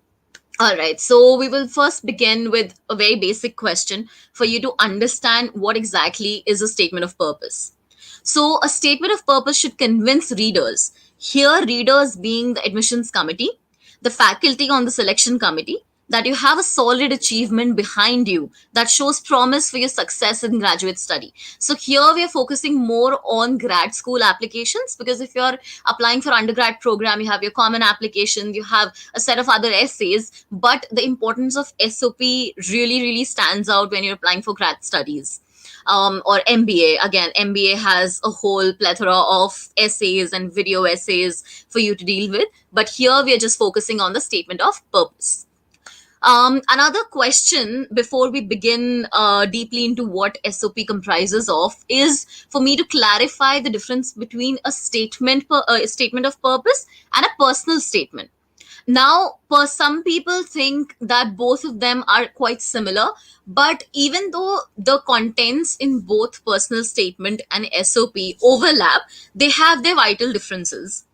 Now, a personal statement, here referred to as a PS, is a very shorter version of a statement of purpose. It's usually most of the times 500-word essay, one-pager document, where you're going to be talking about your personal history and why are you passionate about the chosen field, and why have you chosen to apply for the particular program and the university in which you're applying. So you need to understand that your SOP is a bigger umbrella, and then the personal statement is a smaller umbrella that comes underneath it. So you can churn out the material for a personal statement from an SOP, but not vice versa. So that is one of the vital differences between a personal statement and an SOP. Now, sometimes what happens is that students get really daunted when the universities ask for both the documents. In some cases, the universities might just ask you for a personal statement or for an SOP. But in a couple of other universities, they would ask you for both the documents. Now, you don't have to worry, because these universities, they already give you the pointers as to what they expect from you to write in these particular documents. So you're going to be having a set of instructions that the universities will provide you for you to understand what you should incorporate in an SOP and what you should incorporate in a personal statement. So don't feel threatened that you have to submit both of these documents. All right. Another point, as I've already mentioned, that an SOP should have a sharper focus than a personal statement. It should show that you have a strong sense of purpose. The key word here is purpose. All you're trying to do in this 1.5 page document is determine your purpose, or explaining that purpose to the admission committee and convincing them to give you a seat in the university. So that is your primary goal. And with that, let's begin. How to write a wholesome SOP. Now, I've not used the word perfect SOP or exemplary SOP or a flawless SOP, because these terms might be very, very daunting to people. They might feel that, oh my God, I need perfection. I need to write in a way that is, better than everybody else in the world. No. A statement of purpose is a very, very, subjective document. It highlights your overall personality. It's like you are writing your autobiography, but also incorporating a lot of other aspects of your life into a piece of paper. So it has to be wholesome. It has to define who you are as an individual. What have you done in your life that, that has motivated you to pursue higher studies? And what would be your long-term and short-term goals and things like that, which we will discuss in detail in the later half of this presentation. So you need to understand that don't go for perfection, go for wholesomeness. That defines the total you, the sum total of your overall personality. That's a very, very important aspect. Now, just what we're going to be discussing today are these few pointers. So I'll tell you how to introduce yourself, your interests and your motivations. Then summarize your undergraduate and previous graduate career. Then discuss the relevance of your recent and your current activities. Elaborating on your academic interests. Then we would be talking about university-specific information, and then the conclusion. So these are the pointers that we're going to go through today and dissect the whole SOP. Introduction. Okay, so before I begin talking about the introduction, just a disclaimer. The white part that you see in my presentation right now is a part of my SOP from Fulbright that I've written. So please do not take screenshots or do not use this information for the sake of plagiarism. This is just an example to show how to begin your SOP. One of the ways in which you can begin your SOP, you can take your time to read through the picture, but don't take it as an example or use it in your SOPs, because that will be considered as plagiarism. All right, with that, I'll begin how to write an introduction. Now, one of the few things to keep in mind in introduction is, firstly, do not generalize. Don't begin with some sweeping statement that you cannot justify through the course of your SOP. What some people do is that they would give a generalized statement that something dawned upon me and hence I realized that I want to be a scientist. That will not work out. What dawned upon you? What was that moment in life that you actually realized that you want to become a scientist or an astrophysicist or say art historian? So you need to justify, you need to bring an anecdote that justifies your whole SOP, right? It has to be in tandem with whatever it is that you're going to be explaining throughout the course of your statement of purpose. You cannot talk about two different aspects of your life and then build an SOP on that. For instance, here in my introduction for my fellowship, so I based my introduction on teaching because that is what I was applying for, right? I was applying for an assistantship. So I started with an anecdote about my student and talked about how she was so apprehensive in the beginning, and she lacked that sense of confidence, that sense of that she could achieve anything in the world, and then how we worked together.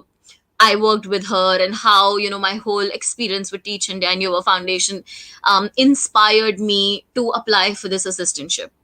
So see what I did here. It's the same thing that you have to do in your SOPs, be it for any university. You have to start with a very compelling note, a very compelling anecdote. It is preferable that you start with an anecdote, but it's not a rule. A lot of people do that because that gives a narrative to your SOP. Narrativizing your SOP is very important, very critical, because it needs to have a storyline. You cannot be very mechanical in nature. You cannot go on blabbering robotically, nonchalantly, because then it will not make any sense. So a good writer will narrativize their whole SOP. And that is one of the skills that is very, very much required in a graduate school, that you should know how to write, because you're going to be writing your research papers, you're going to be doing a lot of writing related activities in your school. So this is something that you need to polish and you need to really practice, because it comes with practice. All right. So this is how you should build your introduction. Give a very strong anecdote and then derive from that anecdote the motivation for pursuing a particular degree or a program that you're applying for. For instance, here in my SOP, I've written this specific meta narrative is one of the reasons why I'm applying for this assistantship. So this happened in my life, and as a result, I was motivated to pursue this particular course or to apply for Fulbright fellowship, right? So that's how you can also go about your introduction. Tell them what you're interested in and what sparked your desire for graduate study. Again, this is what we've discussed. It should be short and to the point, and don't spend a great deal of time on autobiography. Again, very important. So I have only kept it to the first paragraph, a few lines explaining what happened, and then just delving right into the point. This is why I applied for the assistantship. All right. So this is what your introduction should ideally look like. Moving ahead, body. Yeah. So body is one of the most important parts of your SOP, because this is where all the material, all the relevant pointers actually begin. So here what you're going to do is summarizing your undergraduate and previous graduate career. And you're going to be talking about programs you did that were not a part of your regular curriculum, For example, summer internships, campus projects, collaborations, competitions, and any other thing that was out of the purview of your course that you were doing. So ideally, how your body should look like is that first you've defined your introduction, that this is what happened in my life, and hence I am motivated to pursue a course in, say, Masters in Data Science from University of Yale or Oxford or any other top-notch university. Then you're going to be talking about your experience in undergrad, because here you're applying for masters. So you already have a substantial amount of experience in the industry or relevant to the industry that you're going to be pursuing your graduate career in, right? So here you will highlight all the things that you have done in your undergrad and previous graduate career. Now, an important thing to remember, perhaps the most important thing to remember here, is do not repeat your CV, because you already would be submitting your CV, your curriculum vitae, or your resume to the admissions committee.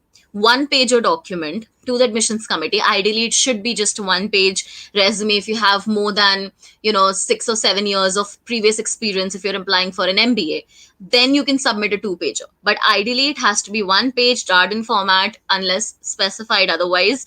So whatever information you've mentioned in your CV, do not repeat it in your SOP, because they don't need to know it again and again. Use the space judicially to highlight things that you did not mention in your CV, because you can't mention everything in a one-pager document, right? So here you will talk about, say, a very important internship that you did, that had a lot of learnings, a lot of outcomes, related stats that you can put here. And then any campus projects that you were a part of. For instance, you can talk about, say, if you're applying for a robotics related course, then you can talk about how you were a part of, say, Robotic Fest, or you went for some sort of hackathon if you're applying for that particular course. A lot of people do talk about competitions like that. So maybe you were in top 20 teams and you won the second prize in a hackathon and things like that. So these are the aspects that you should mention in your body, but they have to be relevant to the course that you're applying for, right? You can also talk about collaborations, if you've done any interdepartment collaborations, if you've done any collaborations with other universities, any projects you've done with other universities. For instance, if you did summer school in, say, Howard University, or you did a certification course that holds a lot of importance to the course that you're applying for. So these are the aspects that cover half of your body, right? Again, now, so moving on. So first you've mentioned your programs, all right, your undergrad and previous, graduate career that you've done. Now, what are the questions that you should answer while mentioning those aspects? Taking the example of, say, hackathon that I mentioned earlier. So what was the project? Now you will talk about how hackathon was an important event because it relates to the degree that you're applying for, right? In computer, if you're applying for masters in computer applications, so that is an important aspect of that particular course. So what was the problem statement that you were trying to solve, right? What was your responsibility in the team? Or if you were playing alone, then what were your responsibilities? What was the outcome of that event? And what did you learn? Although these questions sound like a lot, you must be very laconic, in the sense you have to be very precise and crisp in answering these questions. Don't take more than, say, 2 to 3 lines to finish off whatever the questions are asking, right? So in just one line, this was the project. My responsibility was to do this, this, and this, full stop. This is what I learned. This was the outcome. So what you're doing here is you are very strategizing your answers in a very, very comprehensive way and a very chronological way. So when the admissions committee is reading it, they understand that you're coming with a clear mindset. You know what the admission committee is looking for, and you're giving it to them in a very concise but a very elaborative manner at the same time, right? What these answers should highlight, or whatever you're mentioning in your body, should highlight your interpersonal skills. Because remember, towards the beginning, I said that it has to be a wholesome SOP, right? So it won't be wholesome until and unless you talk about your leadership abilities, your teamwork abilities, how you take on responsibility, how motivated and determined, diligent you are as an individual or as a student, and how empathetic you are. Empathy is again very important social emotional skill. Your emotional quotient and your intelligence quotient, both of them are very very critical to an SOP. Right, you cannot be somebody who is devoid of any emotions and is a very robotic individual, because then you will not assimilate with the culture of the United States or any other university, foreign university that you're applying for. Culture is a very important part, and they should understand, they should be convinced that you can fit culturally to their whole milieu that they would be offering you, right? So these are the skills that you must highlight. Again, just to give you an example, if you're highlighting a leadership skill, you can talk about how you were a captain of a particular team. So here it will automatically highlight your leadership skills.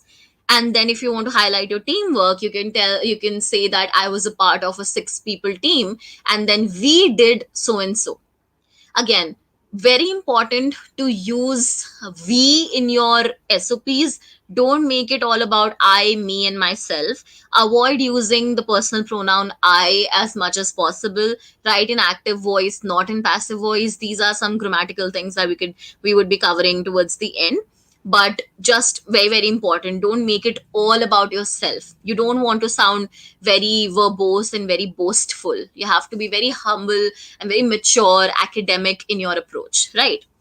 um all right. So again, if you are applying for a PhD program or a research related degree, you're going to be talking about the papers that you've presented. You're going to be talking about the thesis, if you've written any thesis, any dissertations that you've written, any assistantship or RA that you were a part of. Make sure to highlight those aspects, because they highlight your research abilities, which is very important if you're applying for a research related degree, right? Or any other scholarly activity that you did beyond your curricular requirements. Okay, moving on. Again, this is also part of your body. If you've graduated and worked prior to returning to grad school, indicate what you've been doing. Now, this is related to MBA students who are applying for MBA programs, since MBA degrees require a certain amount of work experience. So you have to highlight what you did in after your after finishing your undergrad, or after finishing, if you already have a master's degree. So you have to talk about your work experience, and you have to highlight your key your important responsibilities and key responsibility areas when you're writing your body, right? After writing your body, again, so first paragraph was your introduction. Second paragraph, the first half of your second paragraph is your first half of the body that we've discussed. Now, the second half of your body will be the motivation to apply paragraph, which is also known as the university specific paragraph. Now, this is a very, very important paragraph of your SOP, because this is where you need to convince the admissions committee that you have done your research, that you know what you're getting into, and you have a very clear set of agenda as to what you will be getting out of the degree that you are applying for, and how will the university benefit to have you as a student. So it has to be both ways, right? You can't be taking everything and not giving it back in return. The university also wants to know what you will be providing to them, right? So here you're going to be talking about indicate what you would like to study. Now, for instance, if you finished your body saying that this is the work ex that I have, these are the projects that I've done, and hence I think I believe that they assimilate well with my motivation to apply for a master's program in computer applications or any other program.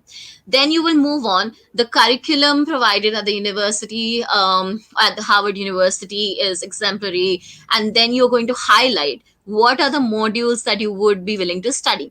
So I am particularly interested in, say, introduction to data science, or machine learning, or big data, Power BI, whatever. So these are the curriculums or modules that you are interested in. You need to put them in detail. If there is a number, module 313, put it in your SOP, because this will help the admissions committee realize that you've done your research. You went through the university website, you saw whatever, you saw the modules that they're providing, and you already know what modules suit you best with respect to your previous work experience and with respect to what it is that you want to achieve in near future, right? So be very clear in what you want to study, mention it in detail. These are the courses that I would like to that I would like to study through the course of my semesters. What would be the scope of your research and faculty? Now, if you're doing a research based degree, you have to highlight what is the problem statement that you're trying to solve in the degree that you're applying for. One of my professors, when I was applying for the fellowship, said a very important thing to me is that do not try to find answers, write questions, be inquisitive, because to find answers you have the 3 years or 2 years, whatever program you're doing. But right now the admission committee needs to know that you have important questions that the university will help you find the answers to. This is how you write your thesis, right? You have a problem statement in mind and you do all your work all these years to find out an answer to it. So don't think about having a right answer.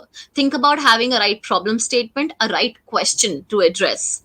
So this is what you're going to mention in your research interest. All right. Then most importantly, if you are doing a research based degree, you have to talk about the professors. Regardless of a research degree, you need to mention at least one faculty member with whom you realize that you have a certain academic connect to, right? You can mention any paper that you've read of that particular professor, any book that you were inspired from, or a specific research that that person is conducting that you would like to be a part of, potentially, as you would like that professor to be your advisor or something around those lines. It is recommended that you reach out to professors beforehand, let them know that you're applying, so they also have an idea. Sometimes they are there in the admissions committee themselves, right? So mention that professor's name, talk about their area of research, talk about how that aligns with your particular research and how you would like to take the two and use it in your graduate study, right? So that's very important. After you've mentioned your motivation to apply to that university, you've talked about the modules, you've talked about the curriculums, you've talked about your research, you've talked about the professors. Now comes the extracurriculars. Already you've mentioned everything academic, but what can you offer that is beyond the academic purview? This is where you will highlight your personality. You will talk about the clubs that you could be a part of. Say if you are a dancer, you will be a part of a dancing society. If you're a singer, you'll be part of the singing society. If you are a horticulturalist, you're going to be part of that particular society. Whatever your interest is, there is a society for that in every university, in any foreign university. So don't worry about the fact that maybe your interest is very niche and you won't be able to find a society for that.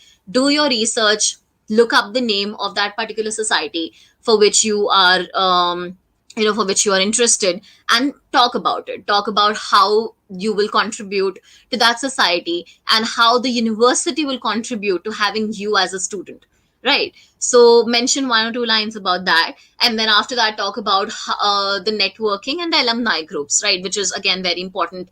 Why do you want to be a part of such a big cohort? Because the alumni group will help you with networking, will help you achieve your short-term and long-term goals. You're going to be meeting eminent personalities, eminent graduates from that school that will help you shape your future, your career, and things like that. So mention that as well, because again, it's a very important part of your application process.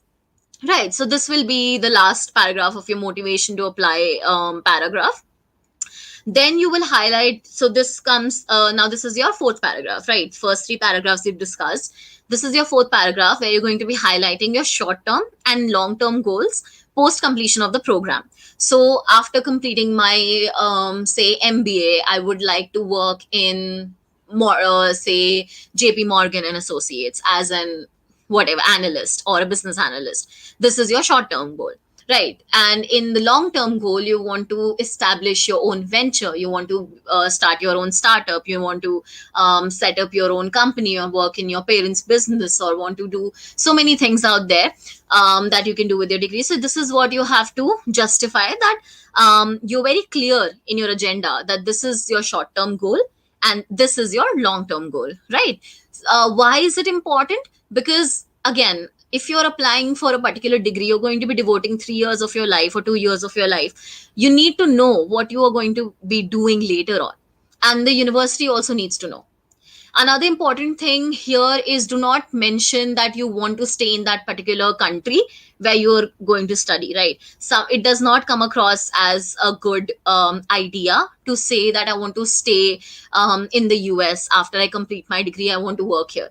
Even though you stay in the US, they don't care about whether you're staying in the US or not later on. But when you're applying, when you are putting your motivation to apply, mention how this degree will help you in your work in your home country.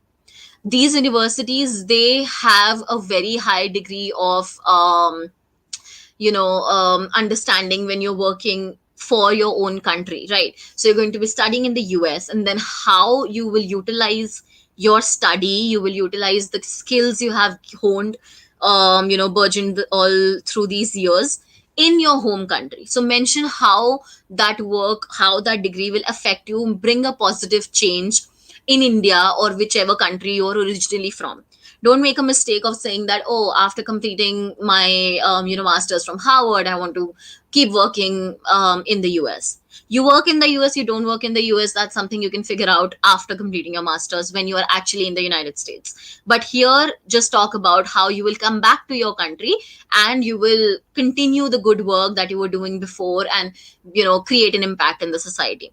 Impact creation, community relationships, community building, fostering communities.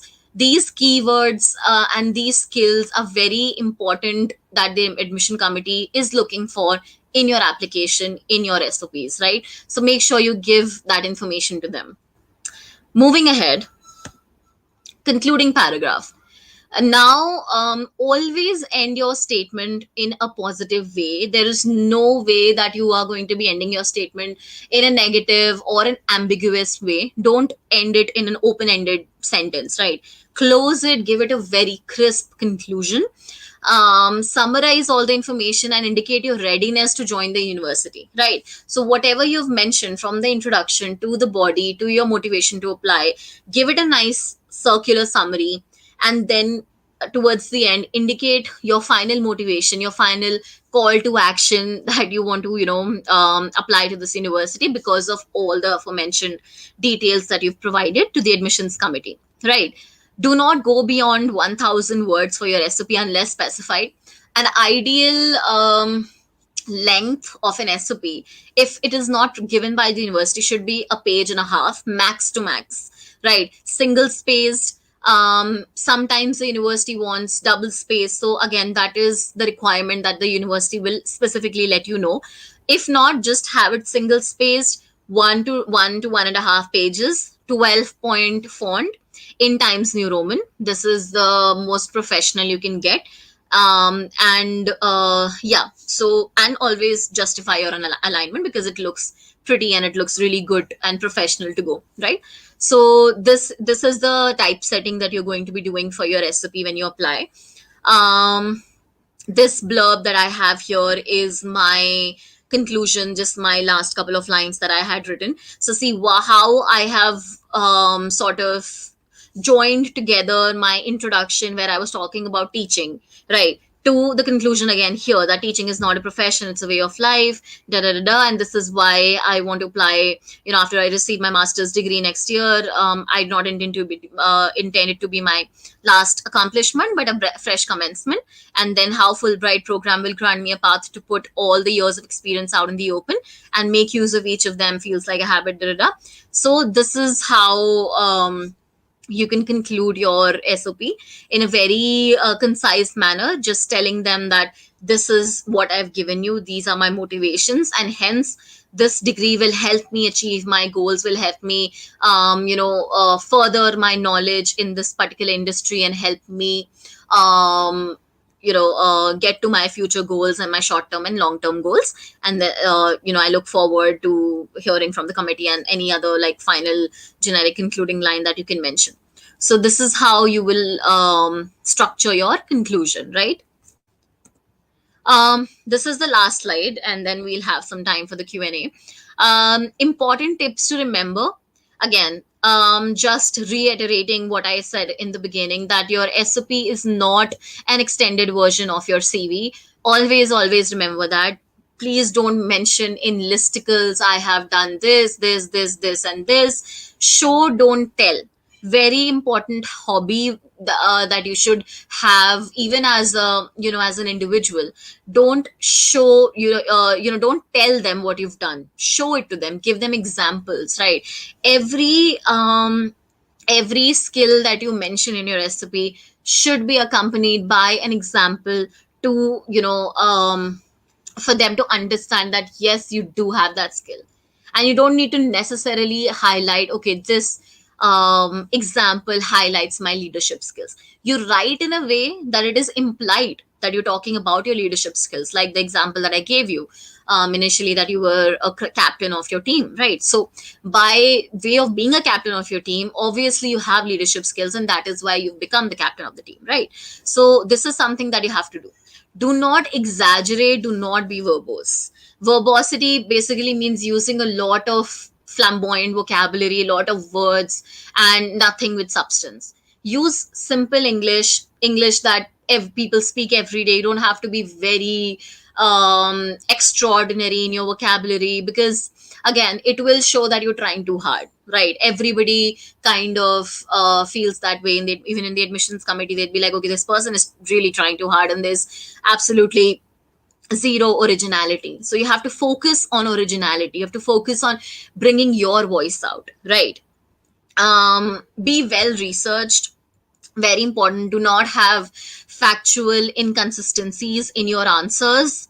Make sure whatever it is that you are saying, whatever it is that you're mentioning in your recipe, has been fact checked by you through the university website or any other resource that you've used for accumulating your research. Do not plagiarize. Oh my god, I cannot stress enough on the fact that plagiarism is an absolute no in any document whatsoever. Be it any essay in your university application, not only SOP, anything from your application packet. If you plagiarize even a single sentence, it will lead to your disqualification. It will lead to your rejection by the admissions committee, because trust me, they have the most robust systems of pointing out plagiarism. Even if you think that you can paraphrase, it does not count, because paraphrasing also comes under plagiarism. Same thing goes with your research papers. If you are uploading any of your research, make sure that it is cited well, referenced well, because if it is not, then it will be counted in plagiarism. It will come under the plagiarism check. So you have to be very conscientious of the fact that none of your documents have any amount of plagiarism in them. Very, very important. Write your recipe on your own. Again, this is a very important point. Nobody, absolutely nobody, can tell your story better than you. Even if you're not a good writer, practice. There is nothing in the world that you cannot achieve by practicing. Writing is an acquired art. You hone the skill to write well. Go through the courses on how to write, read through how to write your recipe, but write it on your own. I wrote around, I think, 10 drafts before submitting my final version of the draft, and I got scathing criticism, scathing feedback from my peers, from my mentors on my first few drafts, that I how to polish it further. So feedback is again very important. Send it to your professor, send it to your friends, send it to as many people as you can. Get their insights, right? Now it is up to you whether you want to use them or not, but getting that opinion is very important, because you are not the best judge of your work. According to you, you must have written it exceptionally well. But if somebody else is from the outside is reading it, and you can give it to somebody who doesn't know you.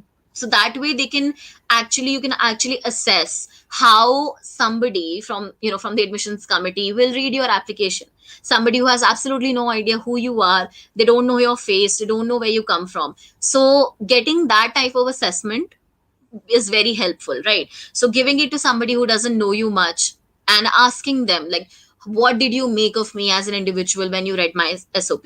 What do you think I am? Who do you think I am? Is it a positive image? Is it a negative image? How can I make it better? Am I sounding pompous? Am I sounding, am I exaggerating, or am I sounding as I'm supposed to? So these questions you have to ask your reviewers, you have to ask the people who provide you feedback, right?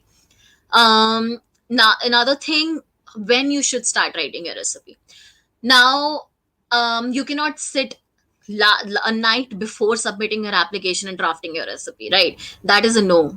Then that means that you're not diligent enough. That means you're not, you don't really care about getting into the university, because the process of writing takes months. You have to start ideally 2 to 3 months before your, when you're thinking of submitting your application. Thinking, I'm not even saying the deadline. So for instance, if you're applying for the January cycle, you should start researching on your SOP by, end of September, October, when the application process starts. Right. So as soon as you can log into your application portal, what are the things you have to submit, and that is when you should start writing every day. Because see, what will happen, in you will change as an individual. Every month you will come up with a different idea, anything, different or unique to add in your recipe. So it's important to have that time to pace out your SOP, because trust me when I say, it is one of the most important documents in your application, along with your essays. Anything that you write has a very, very critical value to your candidature, and also to the fact that you're going to be accepted or rejected by the university. So give it that importance, right? um, do your research. There are so many avenues out there to research how you could, better your SOP. Peterson's, you have Princeton Review. Go to the university websites, go to the US Department of State Resources. This is for US specific. And research well, read through stuff. You can, download and take a printout of how to write and highlight important aspects, the keywords that you're going to be using.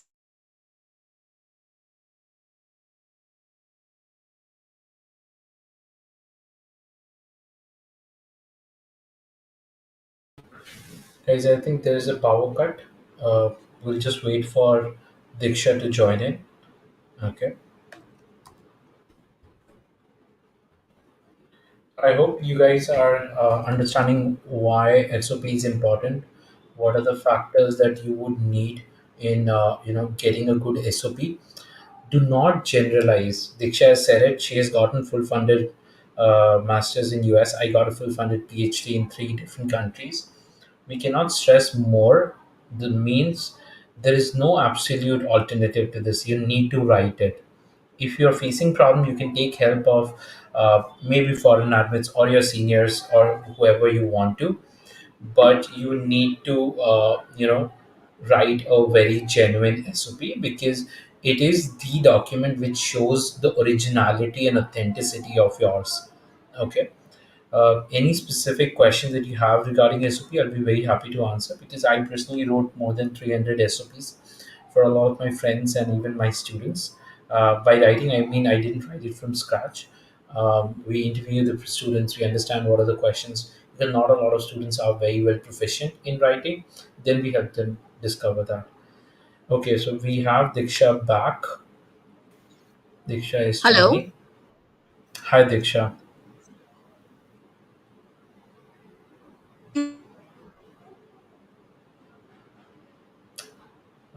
Diksha, we are unable to hear you.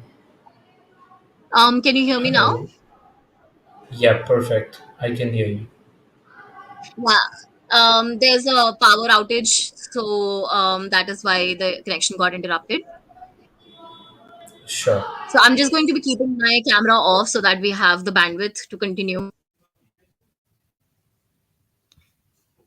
You can share the All screen, right. Diksha. Yeah, just a second.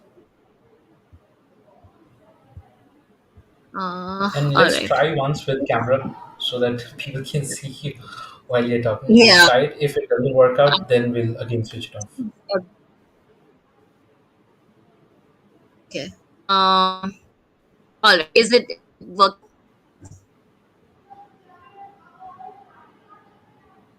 Yep, I've shared. I think the screen needs to Correct. be Can you hear shared. me? Yep, we can hear you. Yeah, I've shared this. Yep. I think Diksha, you can Right. turn Okay. on your video. I'll make Yeah. it full screen. Yeah, the video is on. No, no, you can turn off the video to save the bandwidth, and I will make it full Okay. screen. Yeah. All right. Okay. Okay. Yeah. So this is where we were. Yeah. So the last thing that I was talking about is the research.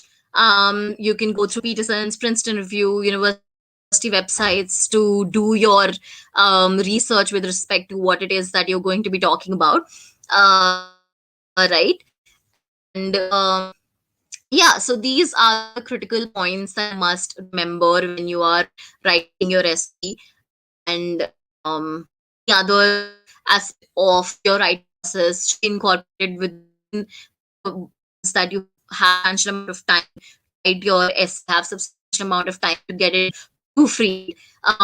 So proofread is the last thing that I want to stress on is grammar and your batting and your proofing. It's very important that you proofread your document again and again. Don't give them a reason to reject you on the basis of having typos in your document or your SOP, having unnecessary spacing, capitalization. Don't use italics or bold unless required. If you're stating a name of a paper or a book or something like that, then you can italicize it, but there's no need to use bold just to give emphasis to certain words, because that does not really make sense. So yeah, it is very important that you read your whole document, see if it is aesthetically pleasing, everything is well in place, and you are getting the full document within a page and a half, or if there's a word limit to it, then you are adhering to the word limit. Very important. Don't think that if they said that it has to be 1,000 word, it is justified for you to give them 12 months, because that means that you cannot adhere to the instructions. If it's 1,000 words, give them a 975 or a 990 max to max. Leave space for 10-15 words. You don't have to give exactly 1,000. Sometimes you are okay with plus minus 100 words, but then you should not take a risk.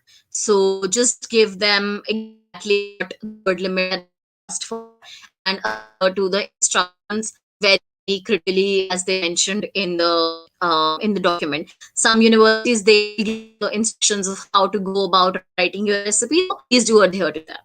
All right. With this, I will end my presentation, and we will have a Q&A if there's anything that you would like to ask. All right.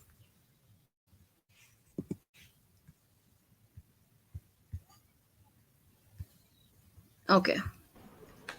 Yeah, now you can turn on the video so that we'll have perfect. Yes. Thank you, Diksha. I think it is very interesting to learn about SOP, and there's absolutely lack of information in how to write the SOPs and all. And people usually just take some SOPs and just reprint them.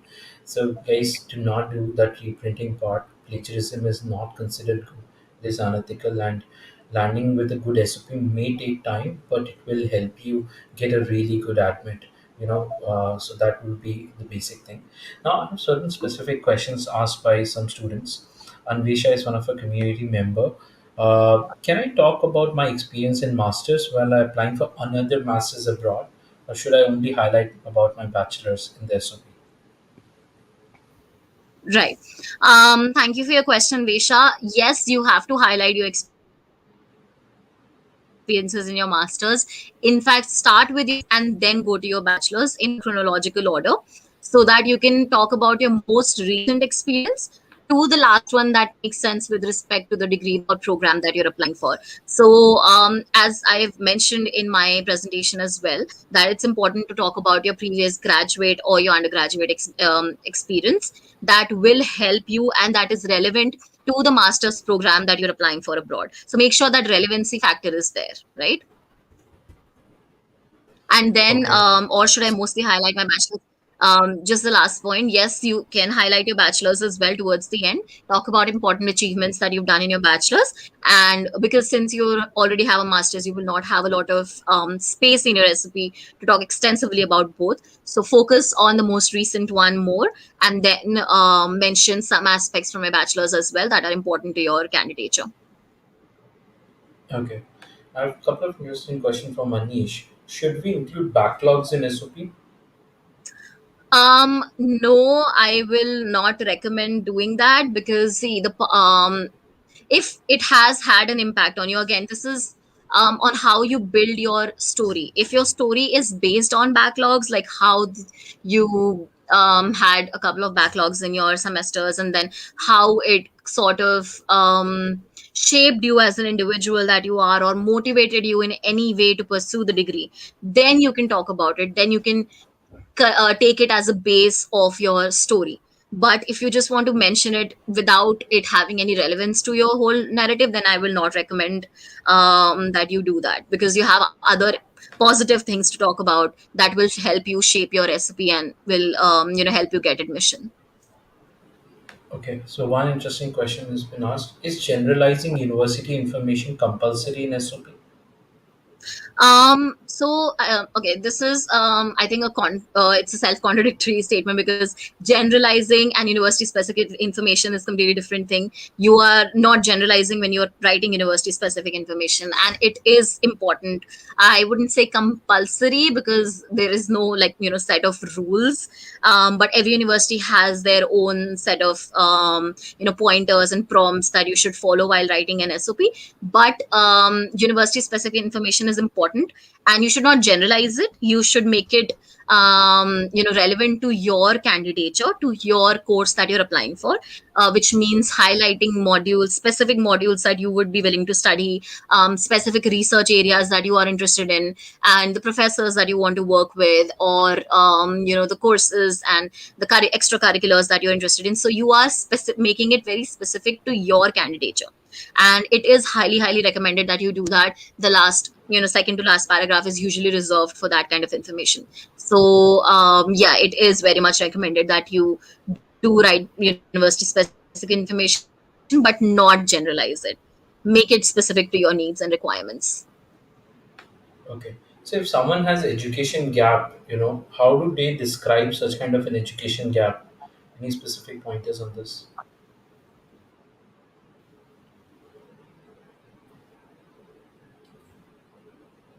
Right. And if you have 1 or 2 years of gap, then you decided to start your application process again. Now this again depends on how you're using it to justify your story. For instance, there was some socioeconomic crisis in your life that led you to take a gap, or you wanted to do so you were applying for competitive exams, and hence you wanted to take a break from your education. So you need to understand, and you need to highlight what story you want to use to justify your gap. It will not affect your higher education admissions if you can justify it positively, and you can convince the education committee that the reason why I took a gap was important and I couldn't do without it, and also that gap helped me to realize my potential, and you did so and so things in your gap. You can talk about all the things you achieved in that education gap. Maybe you've done some extracurriculars, or you volunteered, or anything that you've done remotely that sorts of helps you build your profile. You can talk about that.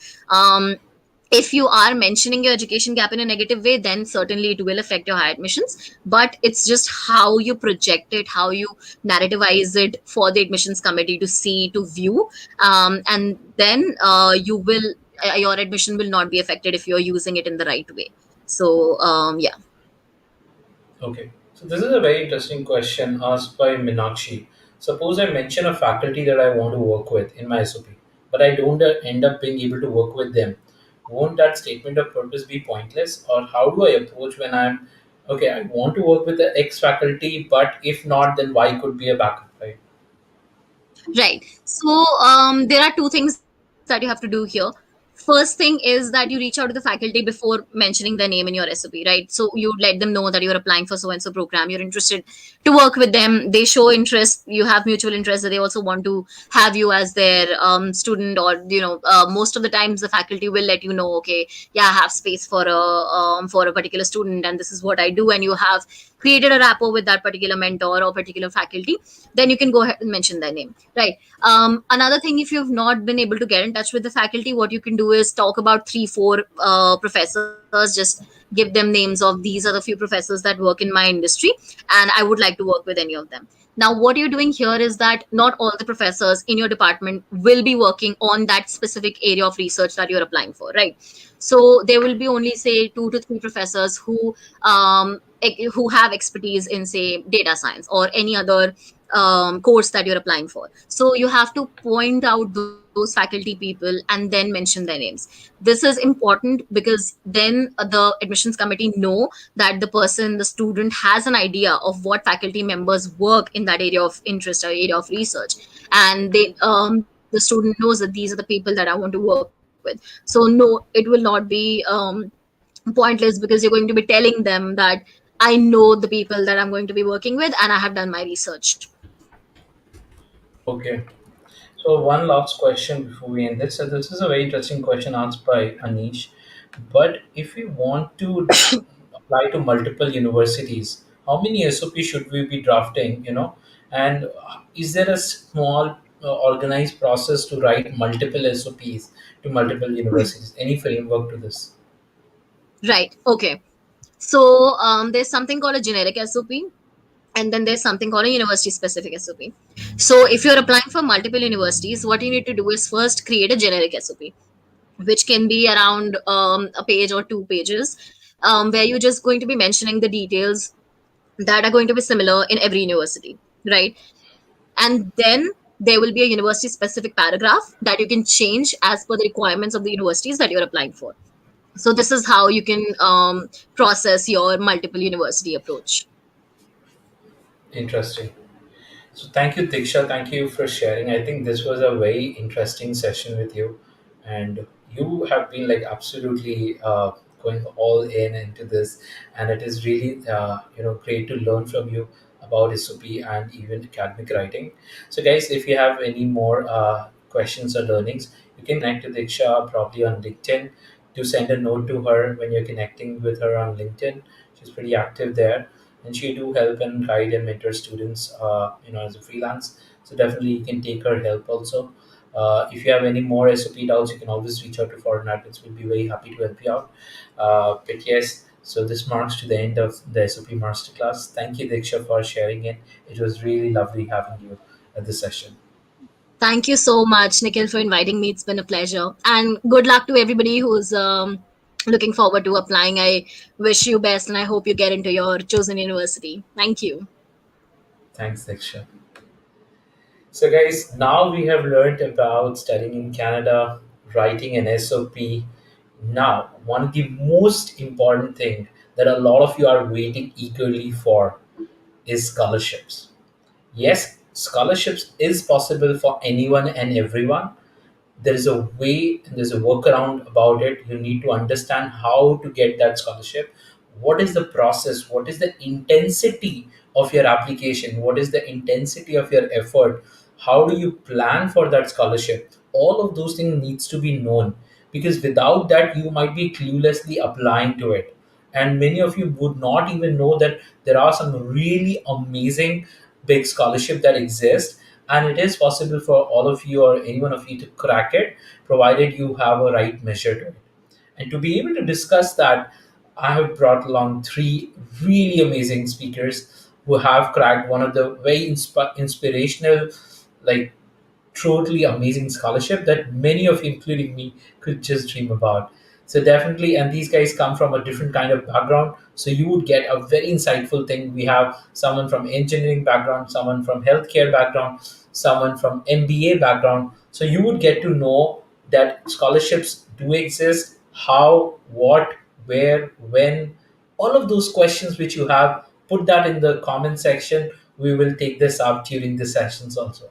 So let me introduce you to the three speakers. And before that, let me share who are our amazing partners who have helped to make this mentor conference, reach out to all of you and to be able to help you. Our first partner is ETS TOEFL. ETS TOEFL, as you know, is one of the most recognized English language tests in the entire world, which has been the most popular test in 11,000 plus institutions. So what ETS TOEFL has in for you, let me share with you. Lots of tests will promise you the world, but only the TOEFL test gives you the best chance at getting into your top choice university. In any country in the world, like the land of burgers and fries, the home of prawns on the barbecue, the birthplace of maple syrup, and anywhere and everywhere you choose to study in Europe. The world awaits. The TOEFL test is the test that can get you to where you want to go, the university of your choice. Give yourself the advantage. Take the TOEFL test.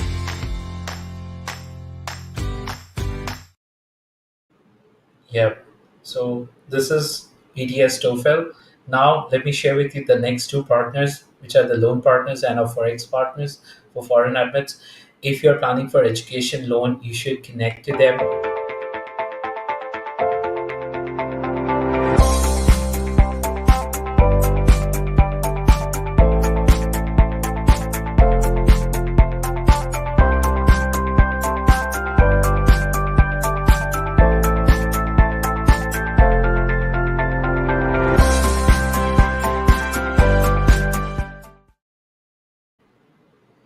And people who are planning for Forex remittance, you should connect to MoneyHub.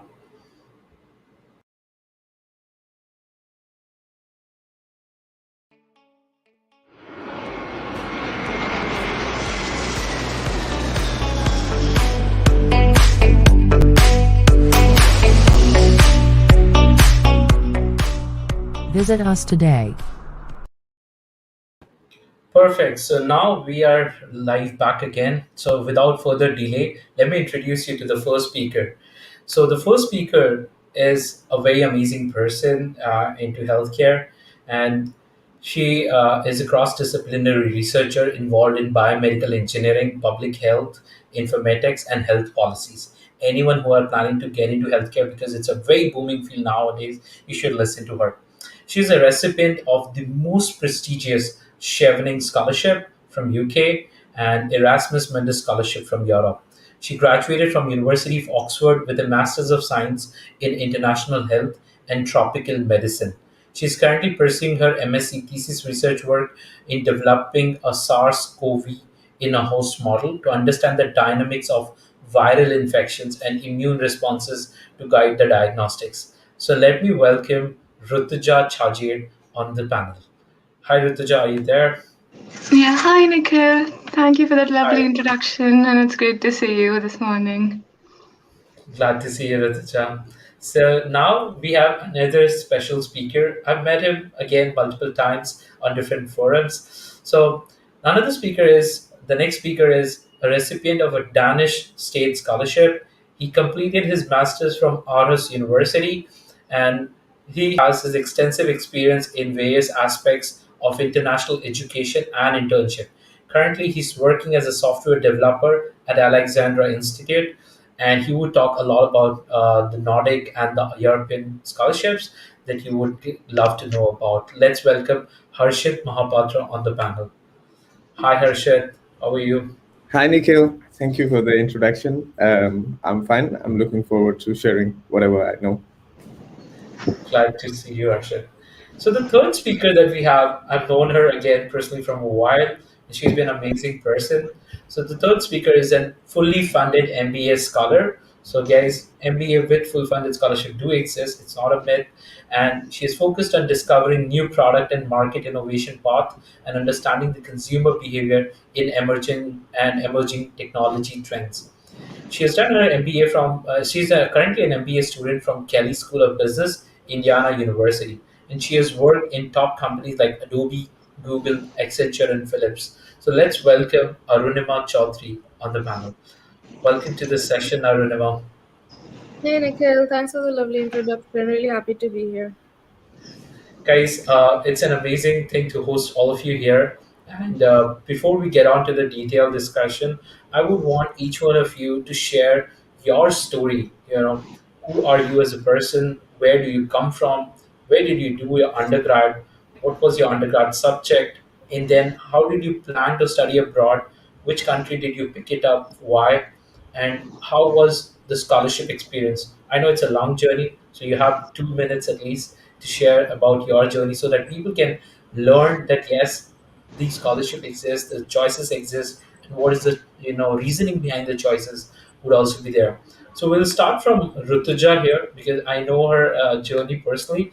I would definitely want all of you to know about her efforts and hard work and how did she manage to crack the two scholarships. So Rutuja, you may start. Okay.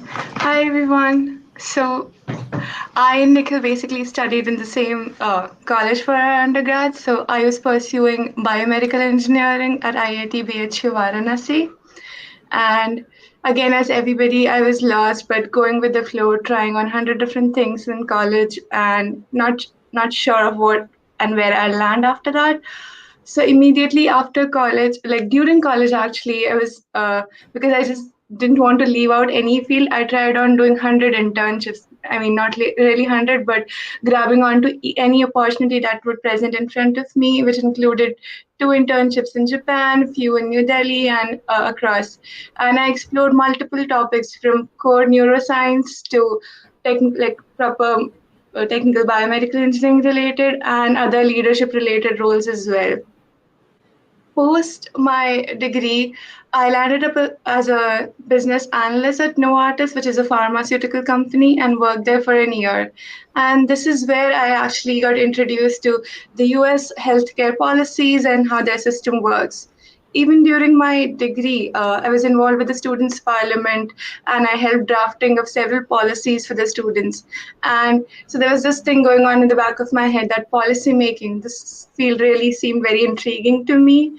And when I went to Novartis, healthcare policies, and I decided that I don't want to stick to any lab, I don't want to stick to my research, but I want to go into a field which has more broader impact, like a larger impact and more tangible. So that's when I decided that I want to delve into public health, and without any background into it, how do I land like a master's or a PhD? It was very difficult. I took a break and I worked as a research analyst at a research institute in Bangalore. It was a nice hospital with a small research institute. I worked there for almost 2.5 to 3 years, trying to take up any project that seemed appealing to me. And I really spent these 3 years building my profile, both in terms of research, leadership roles, and then finally, after 3 years, I decided to apply, and that's how I'm here today. And Interesting. No, that's very inspiring. I know your multiple applications have been there. I think when we were in Bangalore and how hard you were putting up all your applications and SOPs. So yeah, now over to Harshit. Hi everyone. I am Harshit. As you know, I'm from Orissa. I did my bachelor's in a government university in Orissa, and then once I started, I knew that I don't want to just go for a placement afterwards. I wanted to explore a bit as to what my options are, and I started doing some online courses on machine learning at the time. And then I was like, okay, I want to do some research. So then I started applying for internships. And it was then, I think from there on, it was kind of like a ladder, so as to speak, because I was first selected for this Indian Academy of Science summer fellowship, which was where I worked in the Indian Statistical Institute in Kolkata. And then, once you started off from there, then you can use the recommendation there for your next internships and so on. So then from there on, I did an internship in Finland. And then I built, in the meanwhile, I was also trying to keep my grades a bit high so as to have a good profile. And then after my internship in Finland, I realized I really like Europe, especially Nordic countries. So I decided to go for them. I applied at around 6 universities in Europe. I got into all of them, and I got 3 scholarships. One from University of Aalto in Finland, which was a tuition waiver, and then one from the Danish state, which was a tuition waiver and a monthly stipend, and then one from TU Eindhoven, which is in Netherlands, which was a tuition waiver and I think 10,000 euros per year. And then among those, then I decided to go for the Danish state scholarship.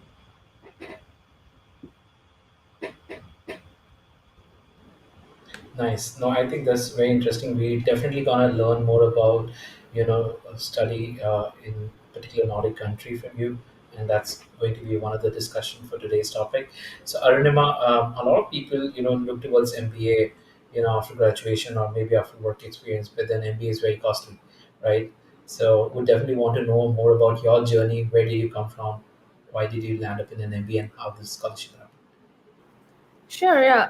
So pretty similar to Harshit, I started with my undergrad in Orissa Kalinga Institute of Technology, KIT. From there, pretty downtrodden path of just joining Accenture as a software developer. And so when I was working in Accenture, I was working in sort of a lot of products for CPG companies, worked in ERP implementation, CRM implementations, and I was talking with a lot of clients who required a lot of business knowledge. So I felt the need for an MBA, and that's where I felt the need for a business degree, but I wasn't sure between MBA and MIM. And that's what led me to just give the GMAT, which ended up with a pretty good score. And from there, I decided to focus on MBA because that was more of a global degree. And yeah, so pretty much got a pretty good scholarship, Fulbright scholarship from Kelly.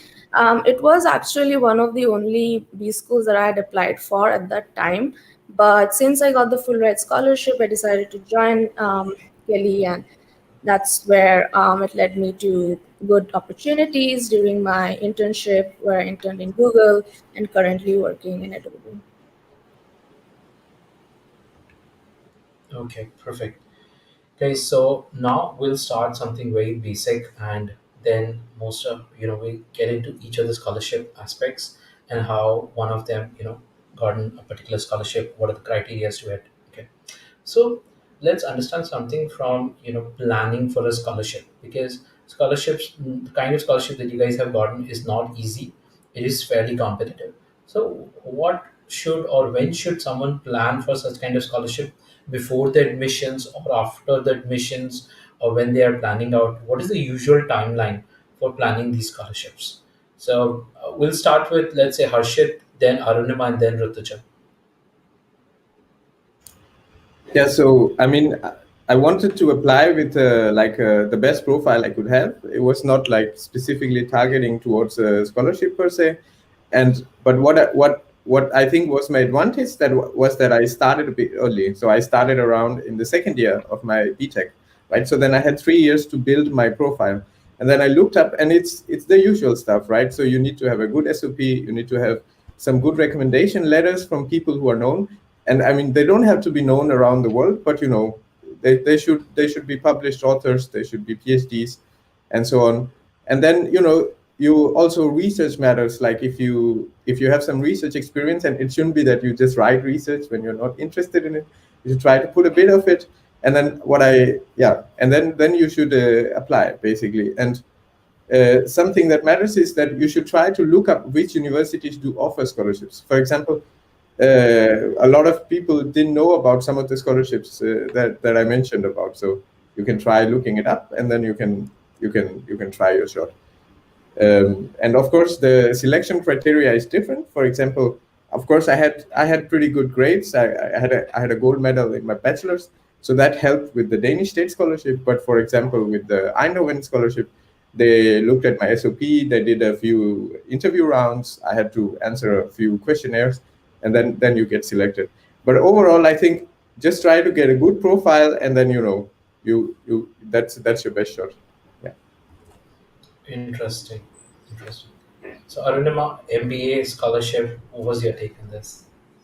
Yeah, I think quite similar to what Harshit mentioned. It is your overall profile that matters when a scholarship is decided.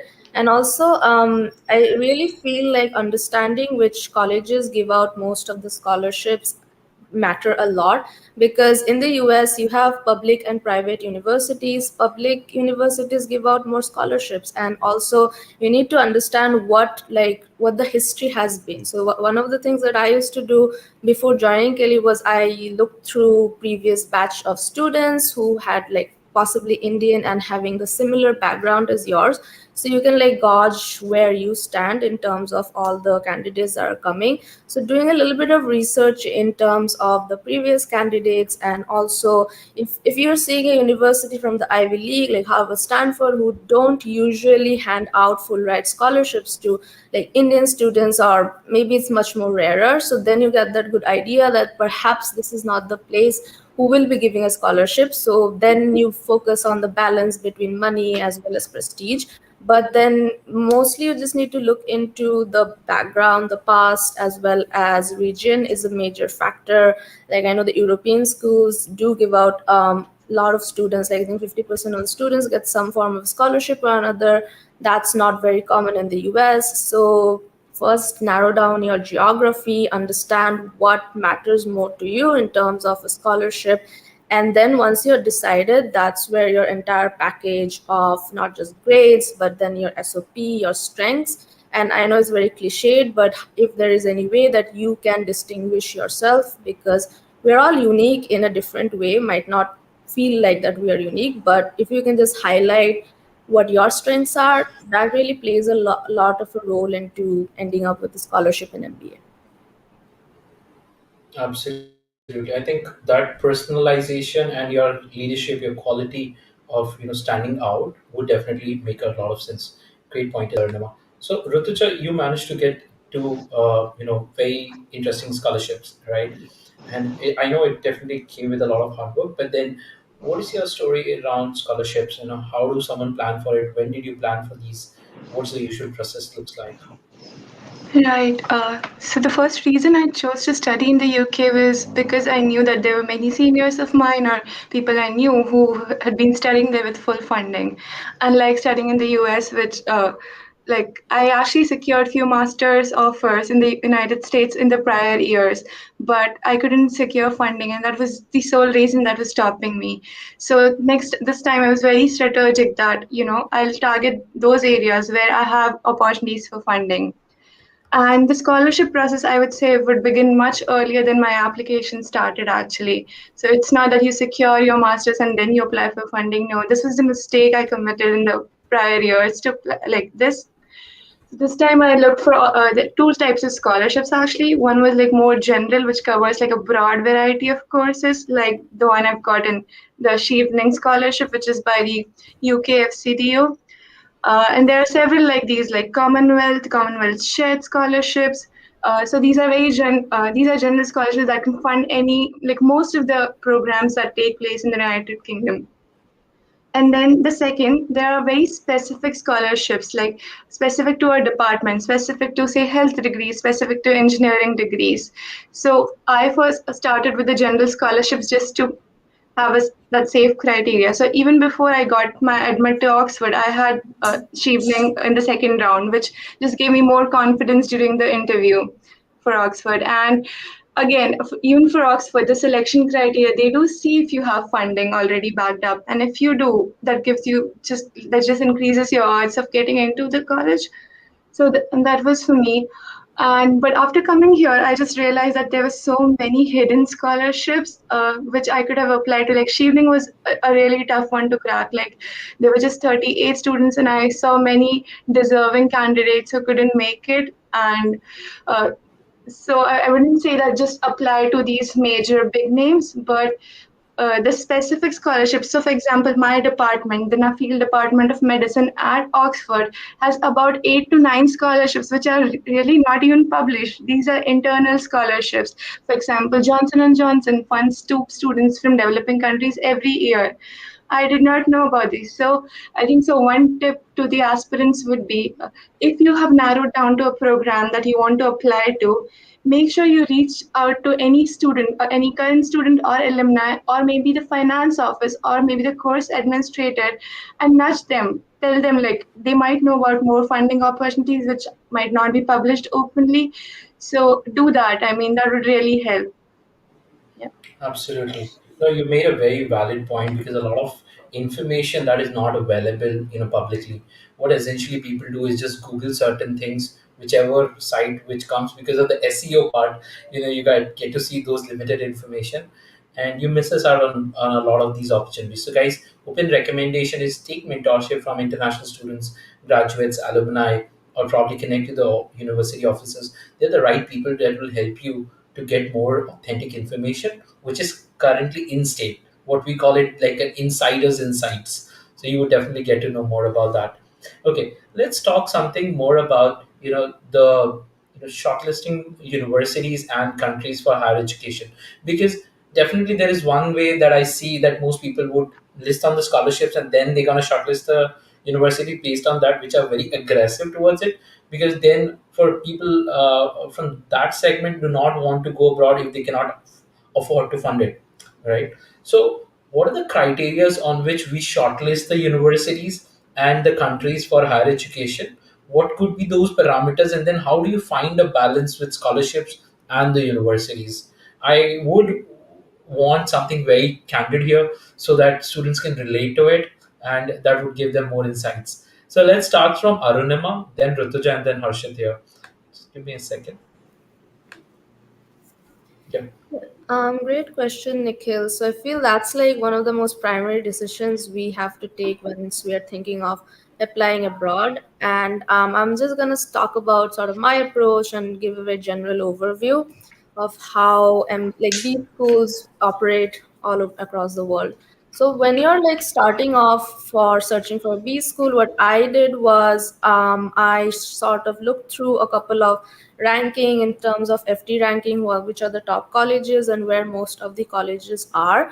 And based on that, I found like I think about 80% of all the FT ranking B schools in the world were in US. So that was like a major hub for the US MBA degree, which is very much valid across the whole world, you could say. So that value does not decrease even 10 years down the line.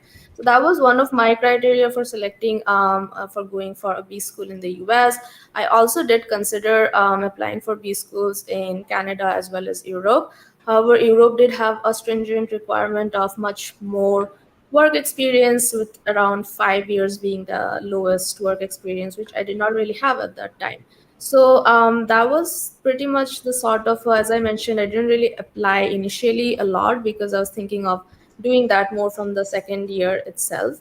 But my like advice would be for anyone looking for an MBA degree or just studying abroad is, first you really want to decide which sort of a country you want to live at and what are the visa restrictions for such countries. So US has its fair share of troubles, but then there are much easier countries like Canada, which is quite easy to get a job over there, as well as I think a lot of European countries. So first, once you narrow that down, you should also then look into funding, what are the roles or what are the companies that the students are going into, and do a thorough research of where you can potentially see yourself land into, what will be the salary that you're looking at, and based on that, finally look at what sort of funding that these universities provide. And again, as I mentioned before, looking at past students really help you chart a graph of seeing where you stand, because I did the same thing, and that's the reason that I really applied, because I had seen people with my sort of a profile get that fully funded scholarship, and my theory turned out to be true and it did work out. So that is something that I would recommend, is first figuring out the sort of a country that you're looking for. After the country, look at ROI, look at current students, if this is the sort of goal that you're trending towards, and then finally look at the scholarship piece of it and work your application, speak to these candidates who have gotten the full scholarship or whatever scholarship and whatever goals you're looking at, because a lot of times they will recommend you to the admissions officers, to the hiring committees, who will then fast track your application. So I cannot reiterate this fact, research is very, very important. So yeah, that's about it. Interesting. So now to Rituja.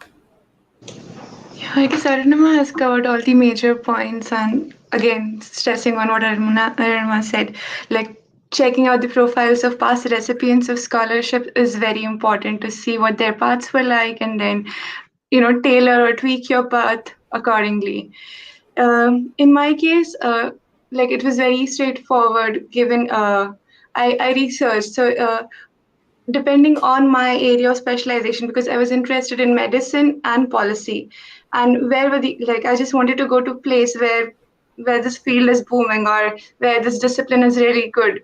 It was the US and the UK. So and then I narrowed down the university only based on which university has an expertise in both of these fields, and I could narrow down to just two options here in the UK.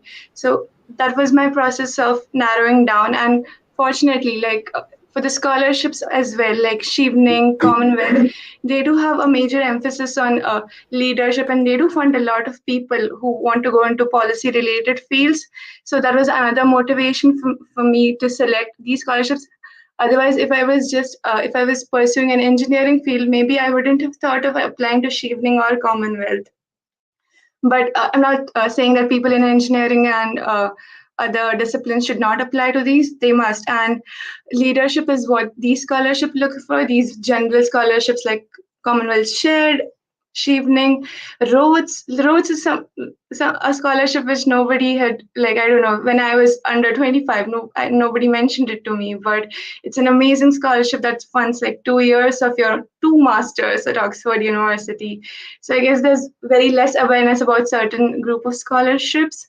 So I would say yes, research and see where you would want to be, what you'd like to be, and then just check the path of those students who've been through that.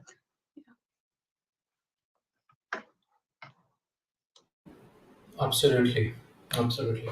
Prashant, people usually don't even know about Norway and Sweden and similar countries like Denmark and all. You know, discovering first the prospects in those countries and then the scholarship, both are very different kind of a perspective. So, how did you end up taking this scholarship? What was your choice of country on that note? Yeah, so actually, I'm like, I think a lot of the Indian students, in the sense that I didn't want to take a huge loan when I came to Europe. So I tried to spread out my risk, so as to speak, uh, to maximize my chance of getting a scholarship. And what I did was I looked up through, basically more or less I scoured the university websites, and then I tried to see, okay, based on what they say, do I have a chance of getting it? And if I don't get it, then will I still take an admission in it? So and then I tried to spread my things around it. For example, one example is, let's say, Aalto University. So Aalto University has a full tuition waiver scholarship if you get it, and if you don't get it, then it's 30,000 euros. So that's a lot of money. But they also have that if you perform well in the first year, then your second year is waived off. So then you have a bit of a better shot. So more or less that's what I did. I looked at the universities, I looked at the kind of scholarship, and I also looked at the fallback, that if I don't get it, then okay, what's my plan? And I mean, I got the scholarships I wanted, but let's say if I had not got any of the scholarships that I was aiming for, then I would probably try to go for something that I could afford, maybe some college in Germany or something like that. So you should have like the usual, like, a list of ambitious, a list of medium, and then a list of safe colleges, and then apply based on that. A lot of these Nordic countries are pretty generous with their scholarships, so you should definitely check them out, especially if you're into scholarships. Absolutely. Yes, absolutely. Nordic countries do have a lot of scholarships, and they're really good in terms of their research and development. When you're planning for getting to Norway, Sweden, and similar countries, we should explore these countries also. Let's talk about something. These scholarships are meant for deserving students, right? That's what we have been taught all the time, right? So, how do you portray yourself that yes, you are one of those deserving students, and how do you build your profile during your bachelor's, undergrad, master's, you know, to become that kind of a student? Because most students in India, at least that I can talk about, which I've spoken to, they usually realize the need of scholarship once they look towards applications, which could be the final year or the pre-final year, if in the best case. You know, how do they build a profile from the very early stages so that they don't have to struggle in the very last minute stages? Any specific pointers or tips that, okay, these are the few things if you could have done, or if you can probably think about, then it would help you to stand out in your scholarship journey also, and would help you in your career. We'll start again from Harshit, and then we'll take up Rutuja and Arunima. Okay, so I mean, I had the benefit that I was aiming for it from the second year, right? But I have some friends who, they were very much into BTech, and then later around like the fourth year or almost like after placements, they decided, okay, I want to go outside. If you're starting from early, like from like second year or first year, then the path is pretty clear. Try to do as many internships as you can. And if you do research internships, then that actually helps much more, right? And then so internships, SOP, and then recommendation letter. These three things are more or less pretty much guaranteed. I see a lot of people being very worried about their GPA, right? And I mean, that matters only for very specific internships. Yeah, I mean, for the Danish state, for example, they look at GPA, but for most of the scholarship, they actually look at your overall profile. So I would say, like, if your GPA is above 8.4, then you shouldn't worry about your GPA, but rather try to build up your profile, because a lot of people will have 8.5 and above. And exactly that, like, try to get as many research internships and as many good recommendation letters. And of course, you have to also build a story around it. So you should try to make your research internships focused around, one major topic. For example, I had the privilege that I could more or less focus it around machine learning. So then I could tell a story that, okay, I am really into machine learning, and then I build it from there. If you're starting late into it, then also, it's not game over. You can very easily do it. And it's pretty much similar to what Rutuja kind of did, which is some of my friends, what they did is, okay, they realize they want to go abroad, but they don't have the profile, but they have kind of like good grades, like eight and above. So then you have a shot, because what you can do is you can do a research assistantship in one of the universities for 6 months to a year, and then you can build your profile from there on and then apply. So that also works. I know of some people who went to University of South Wales basically following this path, and they were able to secure some funding. Yeah. Interesting. Yeah, Rutuja. Yeah. So, like, points for starting early, like for early starters, I would say if you're not sure of what you would want to do next in your life, or what field you want to study in, or which country you want to study in, I would say the safest bet is to diversify your options. Like, if you have the slightest idea that you want to go into research in this broad discipline, I would say try internships, like different internships, be it a very small internship from a month to like a 6 month internship. Like, just try to like take as many opportunities as possible. This is for the research side, but I would say most of the scholarships, they look for your leadership skills. So leadership doesn't really mean having your own startup or doing something really big. No, like these are these little small things that you've done. Maybe you've organized a cleaning drive at your campus on a particular day. Even that counts. So I would say try to do as many things in college as possible. Like, don't force yourself, but whatever appeals to you, like, go for it. Because as much as you diversify your profile, that would make your scholarship essay or your SOP stand out. Yet you'll be unique in a different way, right? So I would say just take on any opportunity that comes to you. And again, recommendations matter so much. Like, it is important that if you're applying to these big scholarships or like these universities, the referees should be strong, or like renowned people. So maybe at later stages during your college, or like after you've done a couple of internships and that this is my field, I would say try to reach out to people who've been doing amazing in that particular field. For example, I was working with Dr. Sandeep Pandey, who's a Masterclass awardee. He was my professor back in college, but then I did not leave contacts with him. I still kept working during the pandemic with him, and I was in touch, and his recommendations was one of the strongest that I had and made a difference. And even for the health policy thing, I targeted a person who was into the Food and Safety Authority of India, and he was one of the key policy makers there. I was like, just give me something, be it like a 2 or 3 months internship, like any opportunity to work with you. And they were quite open, and I did end up working for him for 2 years. And both my referees were strong, and I feel that had a very huge impact on my application. So yes, start general, then just try to tailor yourself to a particular discipline.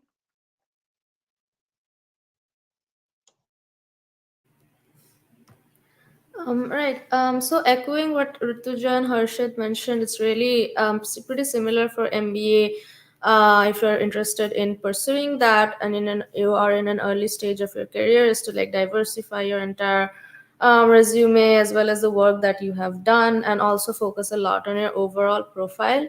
I think one of the advantages of the foreign MBA in general is that you do require a lot of work experience. Minimum is 3-4 years, and that sort of deflects away from the masters in the sense that there is a lot of focus on leadership, and not just in terms of your work but as well as what you've done to the community. So your the work that you have done in your undergrad, that sort of sets a second precedence in comparison to the impact that you have had in your work life. And that's sort of a very big buzzword, or just in general focus for MBA schools, is what's the impact that you have done to not just your company but also to your society, or just in general. And it doesn't have to be anything big. This was one of my misconceptions, thinking that I wasn't unique enough, I hadn't done a lot of things. But it's really like, once you come forward, you do realize that something that is unique to you, but you don't really realize it. Maybe it just might be as small as like feeding dogs in your neighborhood. That makes a lot of more impact than you think. So it's just like how you phrase that portion and how you come across, and like let the to administrators of the school or B school, like let them know how you have impacted an entire area. That helps. And also I've seen that a lot of like NGO work and just community help work really helps enhance your profiles, because we as Indians do tend to have a pretty generic profile, like for B schools or anywhere. So having a lot of the experience in terms of nonprofit or just in general sustainability and corporate responsibility, these are things that you can anyway do in any weekend or any sort of an interest or activity. At the end of the day, it's not really competition. It's whatever you think makes you unique and how you put that across to the university or just the people in general.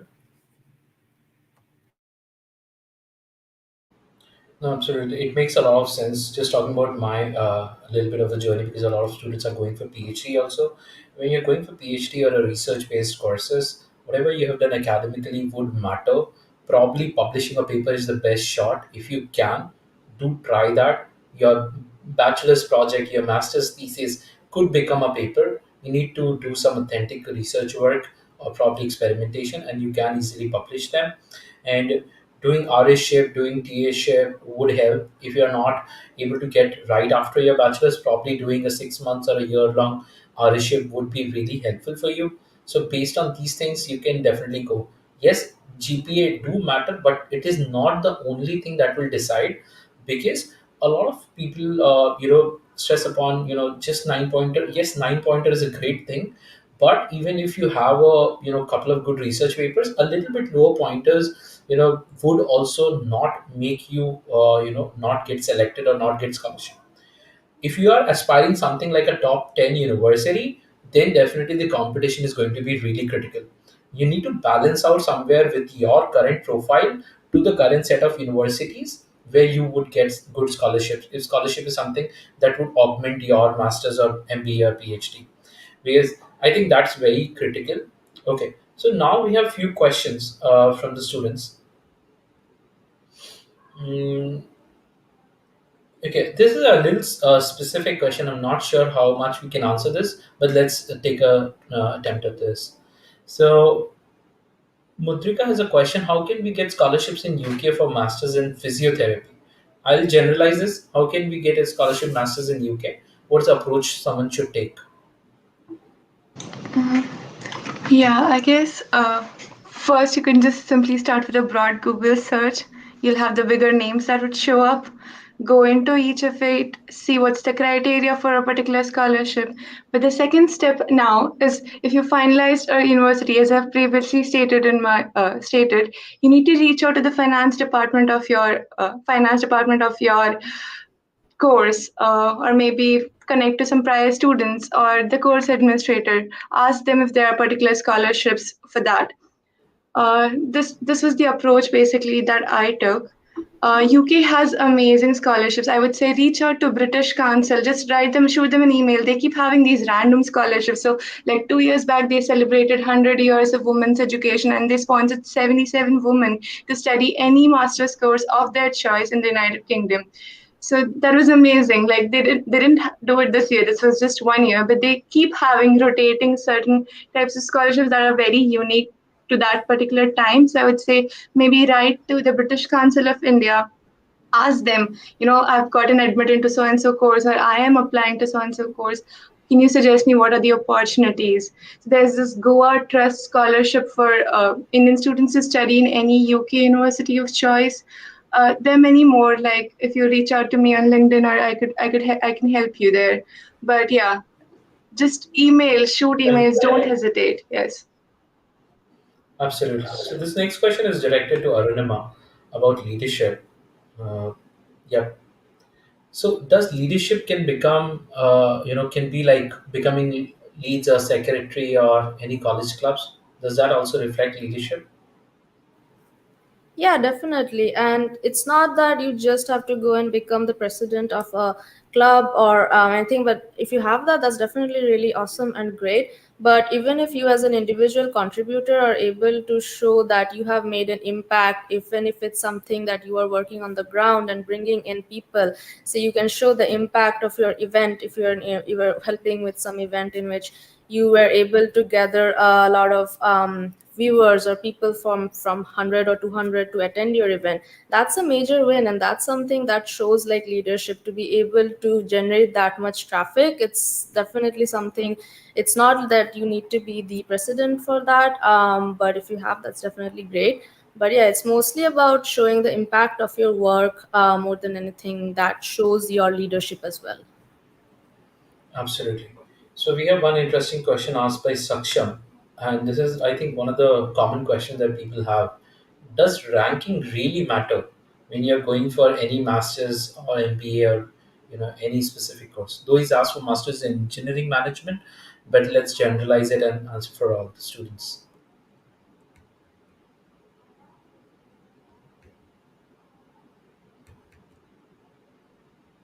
Uh, what do you mean, the rankings of the university or the Yeah. course?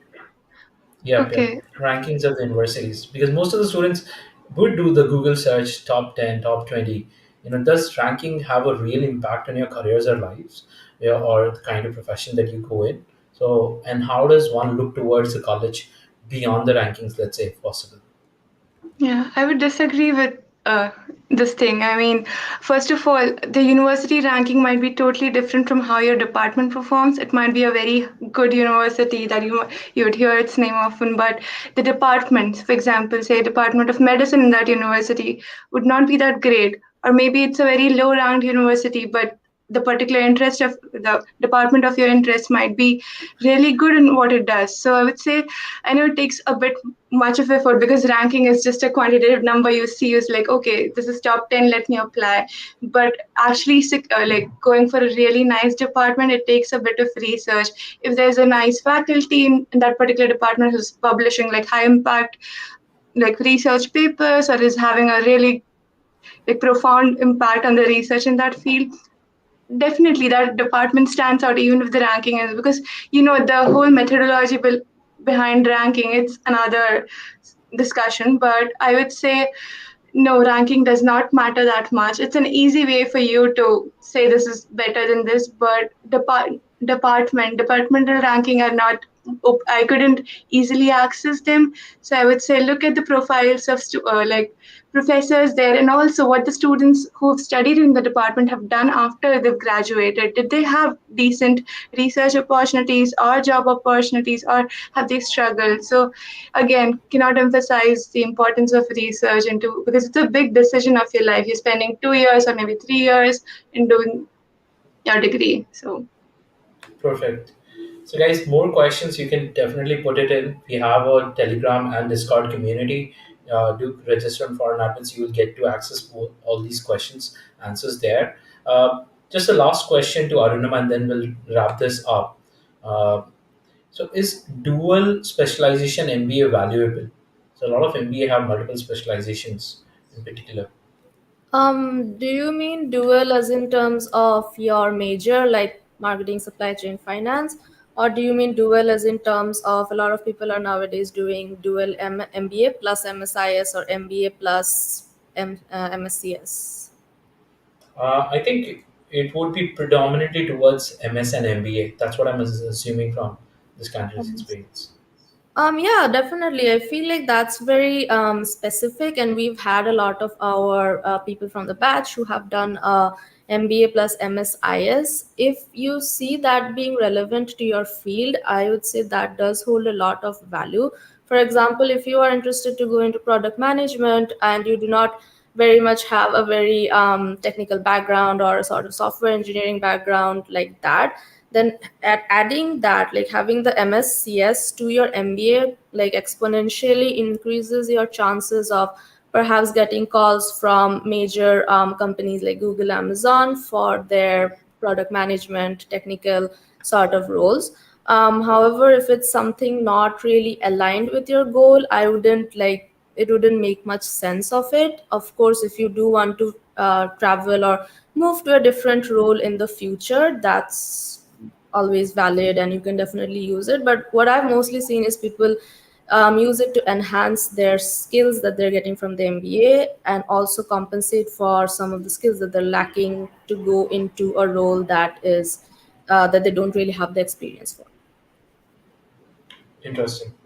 I think this was very insightful. Thank you guys for joining, and thank you Rituja, Harshit, Arunima. You guys have been already doing a lot of great work, and I think we have interviewed Harshit previously and Arunima also. So if you want to know more about them, definitely go to ForeignAdmits YouTube.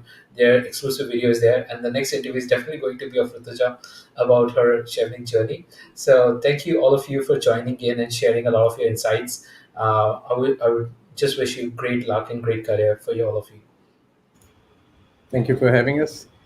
We'll see Thanks, you. yeah, thank you. So, guys, we have learned more about the scholarships, more about studying UK, studying in US, studying in Nordic countries. So, I believe all of you would have gotten that guidance. But now let's talk about studying US, one of the most prominent destinations where I believe 1 in every 4 study abroad candidate look towards US. So that's a number says, and we would definitely have some really amazing speakers who are also belonging to the test creators of the prominent English language tests. So you would definitely get to know about studying US, what tests one should prepare for, what are the acceptance of people going to US, and so much more. So whatever your questions are, put that in the chat section, and we would definitely take up these questions, a lot of them from your insights. Okay, so before we move on to, let me share with you who are the people who have helped us to reach out to you in a better way. The mentor conference would not have been possible because without the support of these amazing people. So let me share what a little bit about our sponsors and partners. Lots of tests will promise you the world, but only the TOEFL test gives you the best chance at getting into your top choice university in any country in the world. Like the land of burgers and fries, the home of prawns on the barbecue, the birthplace of maple syrup, and anywhere and everywhere you choose to study in Europe. The world awaits. The TOEFL test is the test that can get you to where you want to go, the university of your choice. Give yourself the advantage. Take the TOEFL test.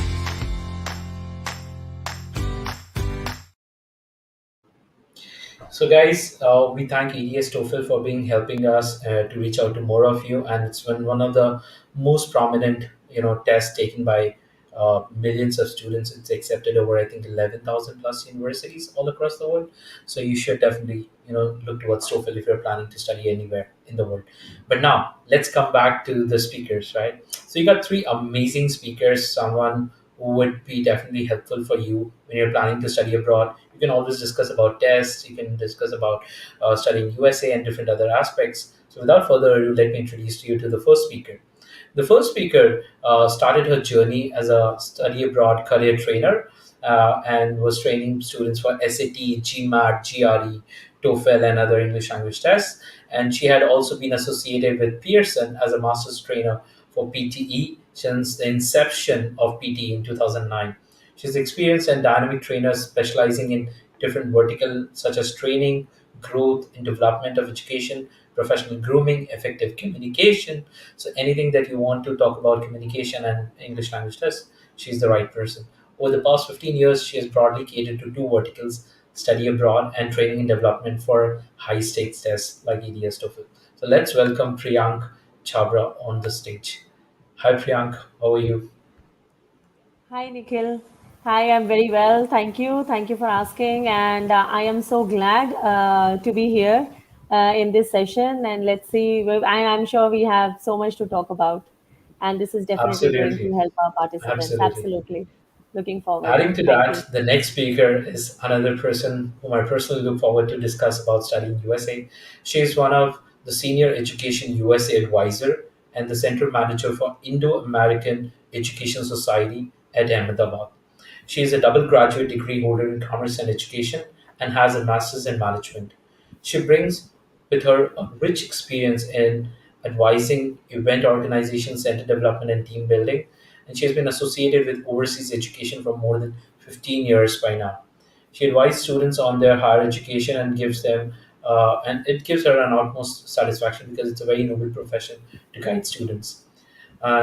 Training and outreach are the two essential tasks that she loves to do, and she feels confident, if her profile with her profile to give chance to the students to achieve their dreams. So let's welcome Janet Turner on the stage. Welcome to the session, Janet. Thanks, Nikhil. Thank you so much. It's always been pleasure to come back to people with our fraternity, and I'm looking forward to this session. And I'm sure that every one of us will have some or the other takeaways from this. Thank you. Absolutely, Janet. And the final speaker is a great person whom I admire personally. So the final speaker represents ETS TOEFL as the designated country manager for India, which is the largest non-profit research and measurement company globally. He has worked extensively in the education domain for over 12 years. He manages all the Asian network institution and test center relations for TOEFL IPT. Anyone planning to give TOEFL, you definitely should be connected to him. Before joining ETS, he has held multiple key positions in international higher education organizations like Education New Zealand and Pearson Education. So let us welcome Siddharth Iyer on the stage. Hi, Siddharth. Welcome to the Mentor Conference. Nice to see Hey you there, again. hi. Good to see you as well. And glad to join the session along with Janet and Priya. Colleagues from the industry and students as well. Happy to meet you all. Absolutely. So, before we kickstart the session, I would want to know a little bit about your background. I've given a very formal background, but let's discuss a little bit of the informal background, where you come from, what exactly are we expecting in this session, and a lot of more of those, details.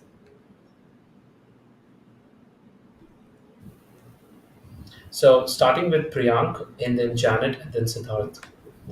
Sure.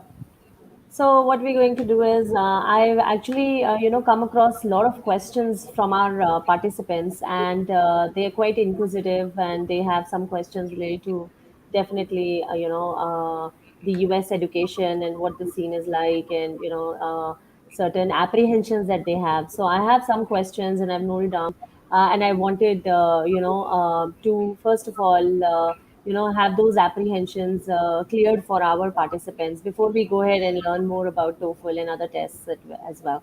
So I have questions for Siddharth and Janet, and I'm gonna start with Janet first.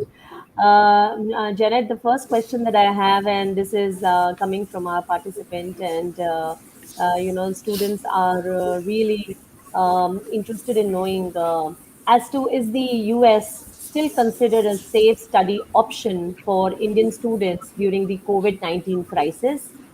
And how have the general trends been on admissions for the fall 2021 intake?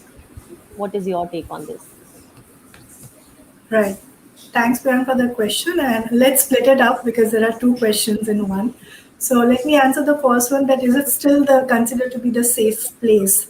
Uh, See, I believe that it depends on the person who is looking forward to study in a particular country, because there could be different criteria for different people. What is safe all about, right? As far as if we are taking the point as per the university point of view in terms of looking at it from their eyes, of course it's being considered safe, and it's still one of the top countries which a student would like to go and study. There was a recent survey, and there were numbers that have shown up that students are going to Canada most of the times. It's picking up like anything. The numbers are spiking up from maybe 16% to 60% in a couple of years. But then the survey also talks about that those people who are going to Canada, they also want to go to US eventually. But because there are limitations in terms of the acceptability or the profile building we talk about, they end up going to other countries, carving a path, again go back to US. So a lot of students will come and say that, oh, my profile is not as per what US university would ask for. Let me go to Canada, and then probably eventually I jump into US, right? By maybe a work opportunity or maybe taking a further education whatsoever. The universities in the US, though it was a very challenging time, and I think it just changed in a matter of fact, like maybe a couple of days or maybe a month or so, where the university had to start, recreating things, right? Previously, it was all on campus. Now it was virtual. So all the resources that they had, for example, the library resources, I would say, all those was converted into a virtual platform, right? And when they started offering the hybrid courses, couple of them on campus, couple of them virtual, they did take care a lot of things when they were inviting students to come back to their campuses. US government was a little bit not so open in terms of talking about these factors, but yes, I see the universities talking it up loudly, right? They were reaching out to the students. They were talking a lot about what's happening on the campus. How are they planning to open their campuses for the students coming outside the country?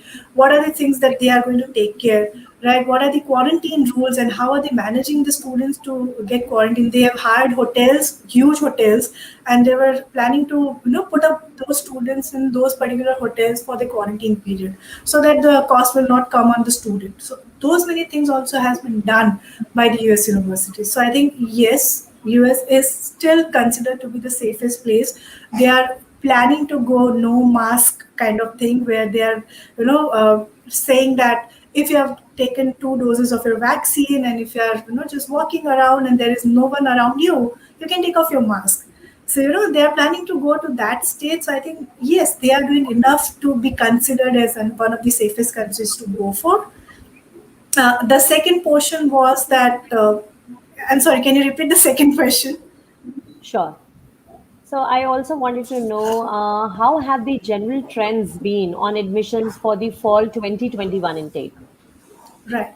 So fall 2021 was considered to be one of the easiest intake when it comes to the admission point of view, because US, it starts prior to a year for the coming intake. The preparations, maybe what would be the admission requirements, and what would be the generic terms that they accept these students on. They start before a year or 18 months. Right, so it all started before September 2020, where they started planning that what would be now September 2021 or the fall 2021 would look like. And that's where they did understand the challenges that the student had in terms of taking the test, taking the transcripts from the schools or the colleges, getting the results, because still there was no say on whatsoever the high school students were going to take the exams or not. Right, so it was a huge question mark that how will they get admit to a particular university. They also went out and be so flexible where they had no deadline for the students to submit their transcripts of their last year education. They said that whenever you have it, you submit it and we are ready to wait for you. So it was an example of, Priyank, an amazing flexibility that they had for international students. They went test optional, they, ETS and all the people, they come up with a home edition test so that the student can take the test at home and they can still submit their scores if they want to.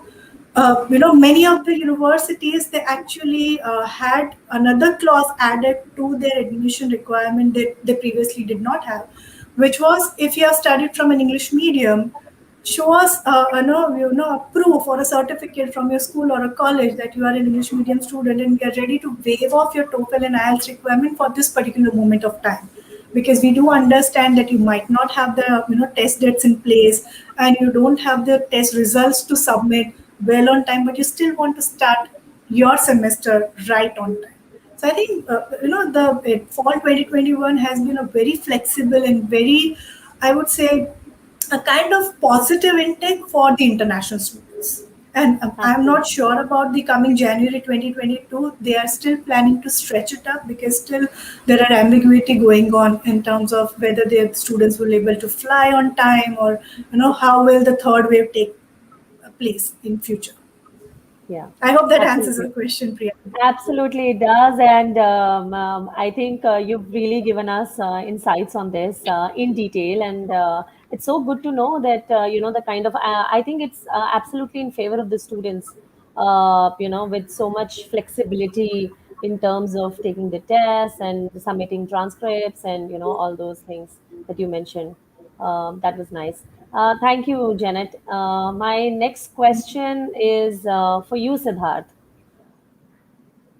So, Siddharth, I would like to know how important is India as a market for ETS TOEFL?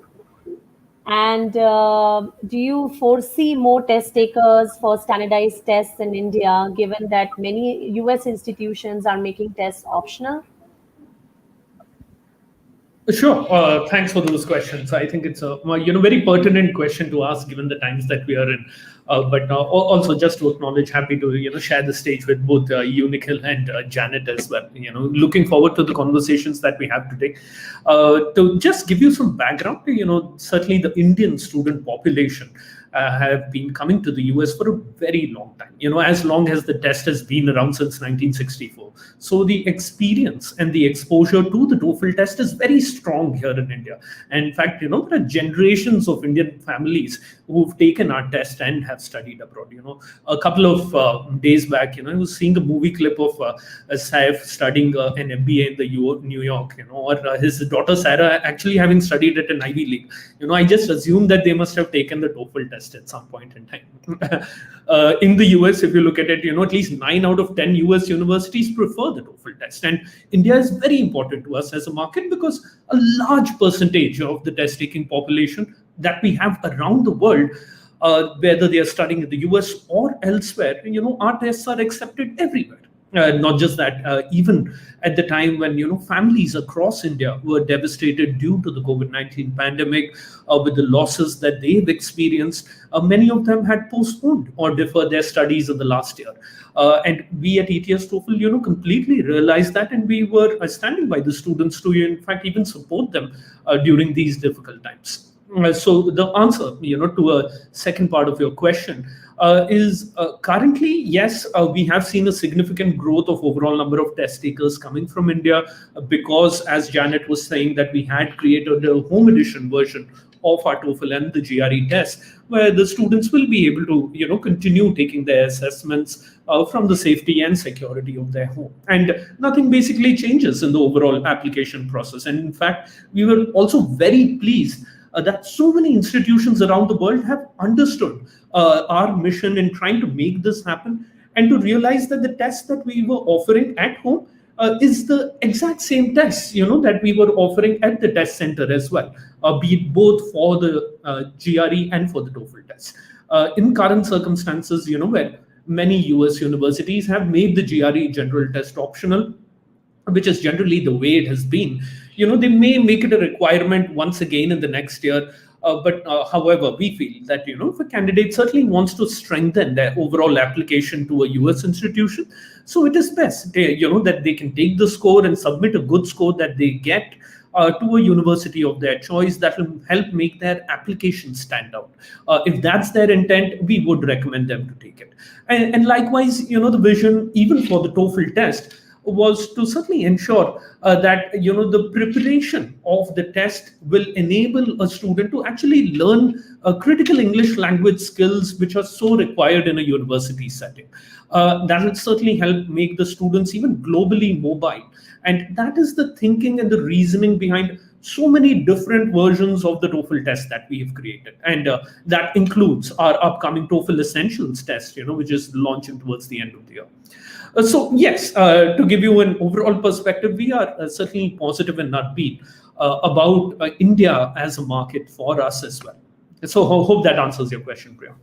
Absolutely, it does. Siddharth, thank you for this great insight, and good to know that the thing that you mentioned about the TOEFL home edition as well, for the convenience of the students, they can definitely go for a home edition. We will also, participants, we will also talk about this in more detail towards the end of the session today only, and stay tuned because we have some amazing an amazing quiz for you guys as well. The only thing you have to do is just keep listening. If you want to jot down some points, you do that, or keep everything in your mind, and I'm going to come up with some amazing quiz questions. Stay with us, and with some amazing prizes that we have to offer. So my next question, thanks Siddharth, and my next question is for you, Janet. Now I have this question, and it says, there are so many schools in the US. How do students decide which schools to apply to? I have another question, but then I'll ask that later. I would want you to answer this first. So there are so many schools in US, and how can a student decide which schools to apply to? Right. Thanks, Priyan, for the question. And let me put this so many to a typical number, which a US, maybe the US institutions are offering to international students. So there are more than 4,700 plus options to choose from when we talk about only the US as an option. So yes, it's a lot of confusion, right? Choosing that one, or maybe let's say 7 out of 4,700 plus options to even apply to, and then out of those 7 or 8, just to one to choose to that I'll be going and studying in that particular campus. It can be a really a huge task and a huge roller coaster ride for someone who is planning to do that. But yes, there could be certain ways, there could be certain maybe a time management that the student can follow, and they can probably go through those particular steps, which will eventually make it better in terms of the choices that the students would have, and ultimately the students will get their right fit, right? So that's what we always educate the students about, that you should find your right fit, right? So there could be couple of right fits for you, and you choose out of it, and you'll end up getting into the best fit university for your profile, for your course, and whatsoever. So talking about how should one choose that which universities should I target to, or which university should I apply to. So you can consider about certain factors which may affect the choices of your universities. The first and the foremost thing that you should think about is, what do you want to study? Right? What program are you looking for? Because not all 4,700 options will offer the program that you want to study.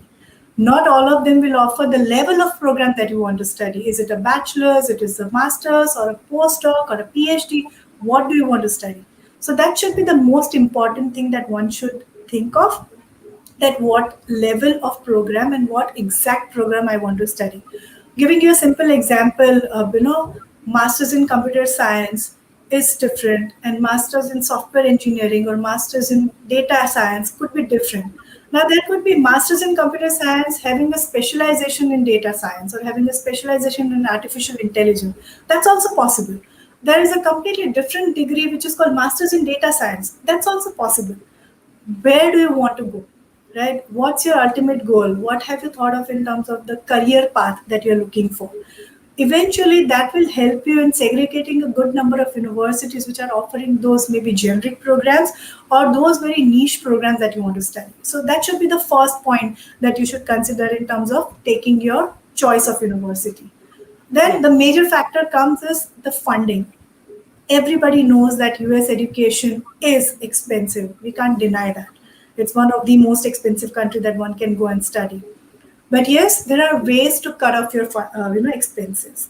For example, a very general way to look at it, US has 50 states, right? And all those states have different kind of living expenses. Which state are you planning to live in will also eventually decide the cost of attendance, whether it's going to be higher or it's going to be lower. Northeast, right? You want to go to New York, New Jersey, Boston, right? Those are expensive cities to be in, expensive states to be in. There, the living expenses are going to be really high. Texas, or maybe Arizona, or maybe Florida, or maybe Kansas, they are having a lesser living expenses. So that can immediately cut off your cost of attendance, provided you are also buying that the universities are offering a good program that you are studying at. The other factor is the class size. Now, we all know that eventually a student who is planning to do their bachelor's, would be probably an 18-year-old kid, right? Now, there we are still growing, your mental growth, the way you are communicating, it's still on the growing stage. So a lot of time the students will come and say that I want to go to a smaller class size because I want to, communicate more frequently with my professor. I want that my professor should know me by my name, right? So that also gives you a lot of comfortability and adaptability when it comes to getting into a new system. I've seen a lot of students will say that, oh, I want to go to a big public university. I want to see a huge class size. So let me tell you, there are class sizes of 400 students in one class, right? So the classes could be that huge. So that depends. What do you want? You want to just, get lost in a huge university, or you want to still have that comfortable zone, trying to sort out your, maybe smallest queries with the professors, getting, interaction level really high with them. So this also matters. So class size is something that you can look forward to. For students who are typically going for their masters or their PhDs, the research options, if you want to really look forward the research areas, check the faculty's profile. What are they good at? What are they doing the research at? Because ultimately, you'll be also working with those professors, enhancing the research or maybe assisting them in their research areas. That will also give you a lot of knowledge and skills at the end of the day. So look at those potential opportunities when you are talking about the research factors. Then maybe the locations, because especially the Gujarati community will have maybe the families have some or the other ties with the location. Like New Jersey is our hot favorite, right? California is our hot favorite. So if you are really looking forward to going to that particular location, then it matters to you a lot. When we are talking about location, let me tell you that I get to hear this from a lot of students that I don't want to go to a very cold kind of area, right? Because I'm being in India and I don't want to be in a cooler place. I'm not sure how will my health get affected. Let me tell you guys that your body gets accommodated with the weather eventually, right? In winters we feel cool, in summers we feel hot, right? So our body gets accommodated. So don't let any university or a program go by just because you don't want to go into that particular place. And the universities, they have all the things in place when it comes to winters. So don't worry about it, right? But then get into it if you're really getting into a good university and a good program. And finally, something that one should think about is, what is the acceptance rate of the university? So acceptance rate means how good or maybe how higher or lower the acceptance rate is. People want to go to Harvard and Stanford and Yale and MIT. Good. But do you know that their acceptance rate is as low as 1.5%? Saying that out of 100 applications, probably they will end up picking only one or two. So you are competing with a really, really good number of applications. If you are exceptionally an outstanding student, go for it, right? But then if you are really looking for an average kind of, you have average profile, your academics were not so great, your scores are not so great, go to a larger acceptance university, and saying that a university which is accepting more number of students doesn't make it, not a good university. That means that they are more prepared to welcome international students on board. Is that good? Very good. I think the factors that you explained to us. I think, and especially I like those factors where you mentioned, the cost effectiveness in terms of, whether it's cheap or is it expensive to go to that particular university, and especially the location in terms of, and the classroom size. That is absolutely, I think that would also be one of my concerns too, if I want to be like one amongst the many or too many. So I think a student can also filter. I think a process of elimination would definitely help, where they can just eliminate on the basis of these factors, and then they can come down, to 7 or 10 universities where they could probably go for a mentoring or some kind of guidance from an agent or a counselor, where they can explain and in terms of what the profile is, and then they can apply accordingly. That's Absolutely. Sure. Thanks. My next question is for you, Siddharth. All right. So my question to you is, Siddharth, what is the mood of Indian students and parents around online study option to commence the degrees in US? And how have US university recruitment been affected due to the situation in India? Okay. Well, I wouldn't know too much about the mood of students and parents, but I'd probably start with expressing my own mood right now. कि एक साल से घर पे बैठे हैं, अब तो बाहर निकलना ही चाहिए. So without a doubt, we must do that. And I'm sure many parents also must be thinking the same, on those same lines, that probably their son or daughter, are sitting at home watching Netflix for such a long time with all those American sitcoms. अब US भेज देते हैं. But certainly on a more serious note, I think that Indians certainly still have a very strong affinity for US as a destination. In fact, even one of our Indian states, at times is referred to as the United States of Andhra Pradesh, just because of the number of Telugu Americans in the US. So if you look at US overall, Priyanka, as a destination country for education, it has certainly been there at the very top. All our countrymen that we've seen, who head to the US have certainly achieved the success that they've yearned for. And in fact, many relatives from my own family have moved to the US back in the 90s and have narrated stories around the practical learnings that they've got from institutions of their choice, and how they actually continue to add value to both, their knowledge economy and financial economies as well. And holds true both for India and the US. Most Indian students, which I've seen, who have deferred their applications from last year to this year, have actually restarted all their application process and are planning to travel in fall 2021. Probably also due to a reason which Janet referred to earlier, that it slightly seems a bit more easier, to get into a university this time around. In fact, just this morning, I was speaking to my brother-in-law, Gautam, who got his US student visa to study a master's program at Penn State University in industrial engineering. He told me, he was traveling on the 8th of August. He's booked his flight in Qatar Airways. उसे US visa के लिए उतना कतार में रुकना भी नहीं पड़ा, and he's all set and ready to go. And this has probably also mostly been due to the US government and its stance having a very welcoming stance towards international students. And there's a recent Biden's immigration reform bill that I did want to mention out here, which is certainly set to increase opportunities for more international students to stay in the US. And US universities are also currently offering in-person learning experiences globally to all their foreign students. And with this bill, I want students who are listening in to at least make note of 3 benefits who would certainly be probably aspiring to work in the US at some time later. The recent immigration bill also increases the annual limit for employment-based immigrant visas from 140,000 to 170,000. The second point being that the bill prioritizes, the H-1B visas.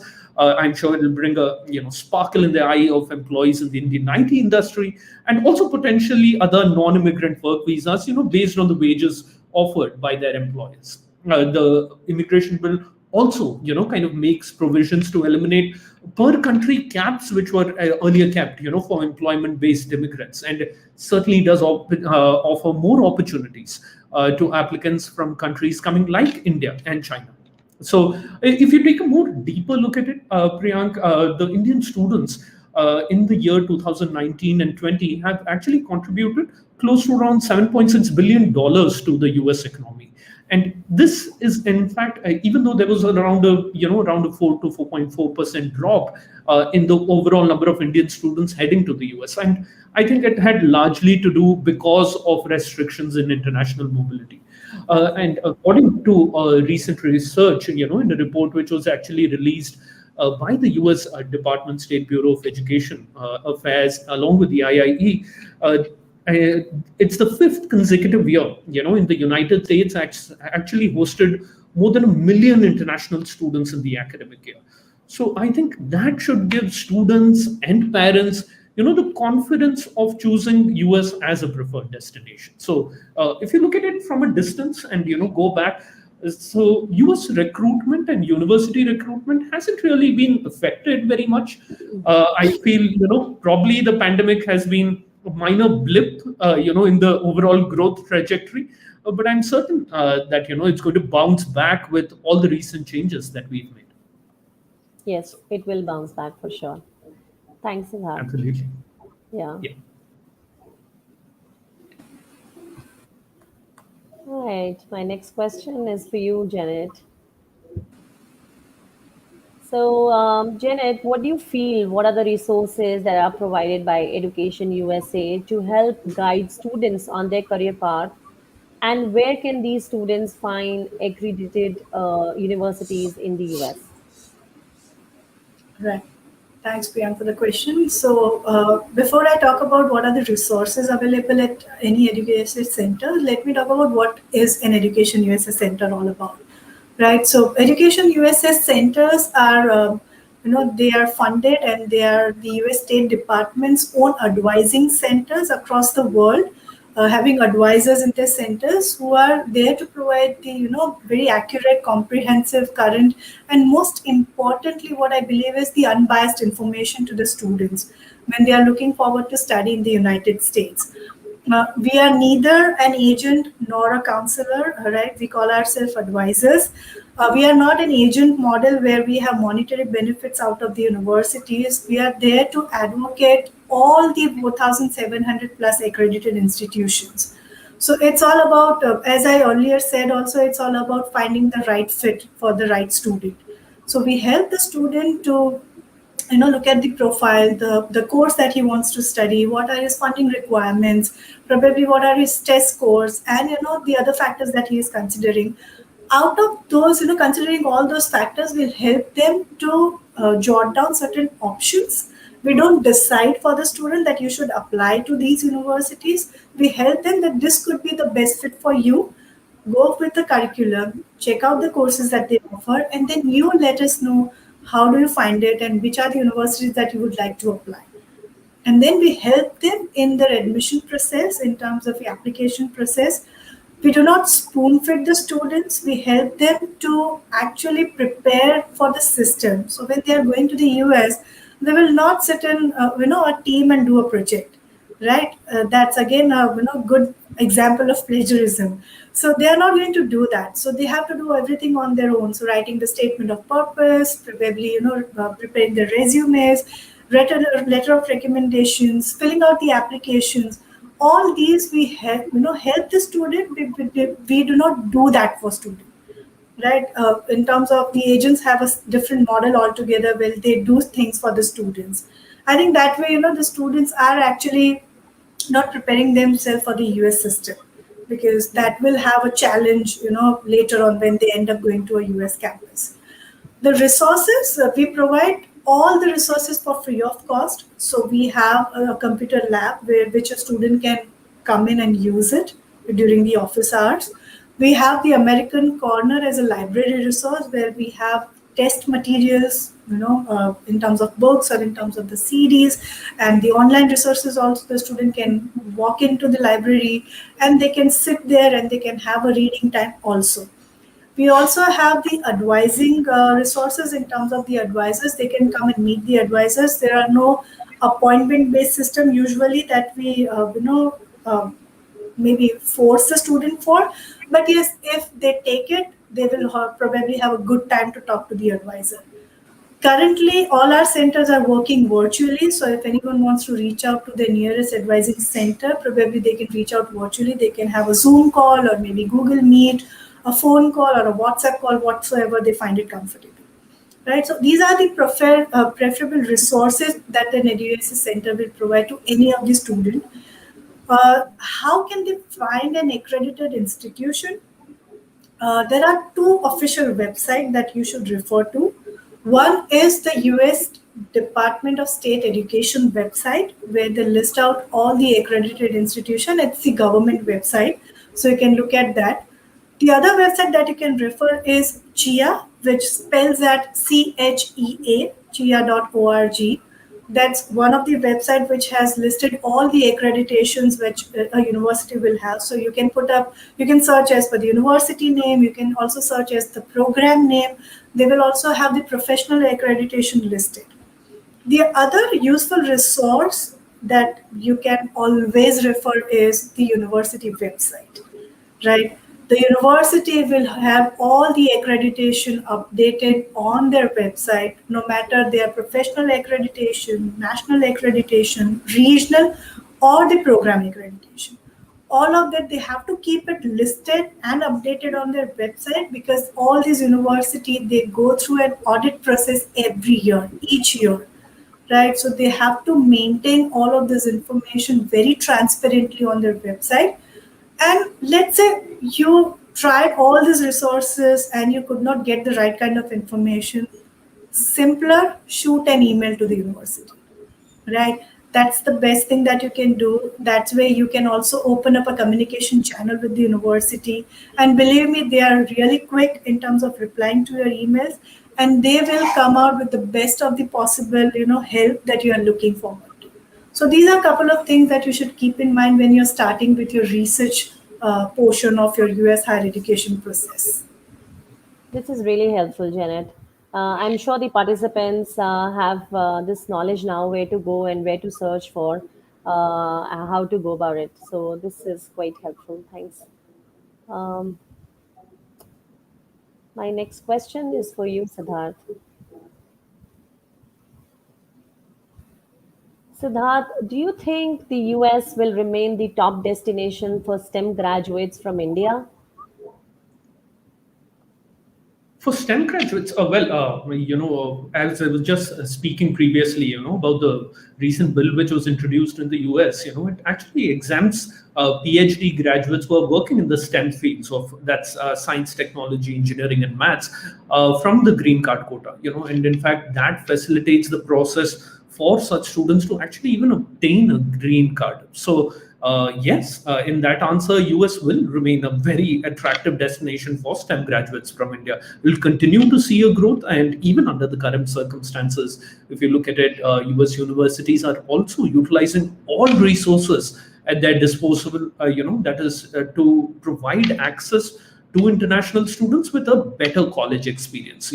Apart from just facilitating the remote learning, I think students can even currently participate in OPT, including STEM OPT. Many of them work remotely. Their employers also, who are having offices outside of the US, can actually supervise and access the students through engagements online, be it through online sessions, through workplace collaborative platforms. They will be able to continue to do that work, which is so important, at least in STEM courses. So, in fact, if you look at it, students participating in STEM OPT do not even need to submit an updated form. It's actually called an I-983 form to report remote work. DSOs, they don't need to do that. Very likely, even students don't need to update, employer address and information on the form.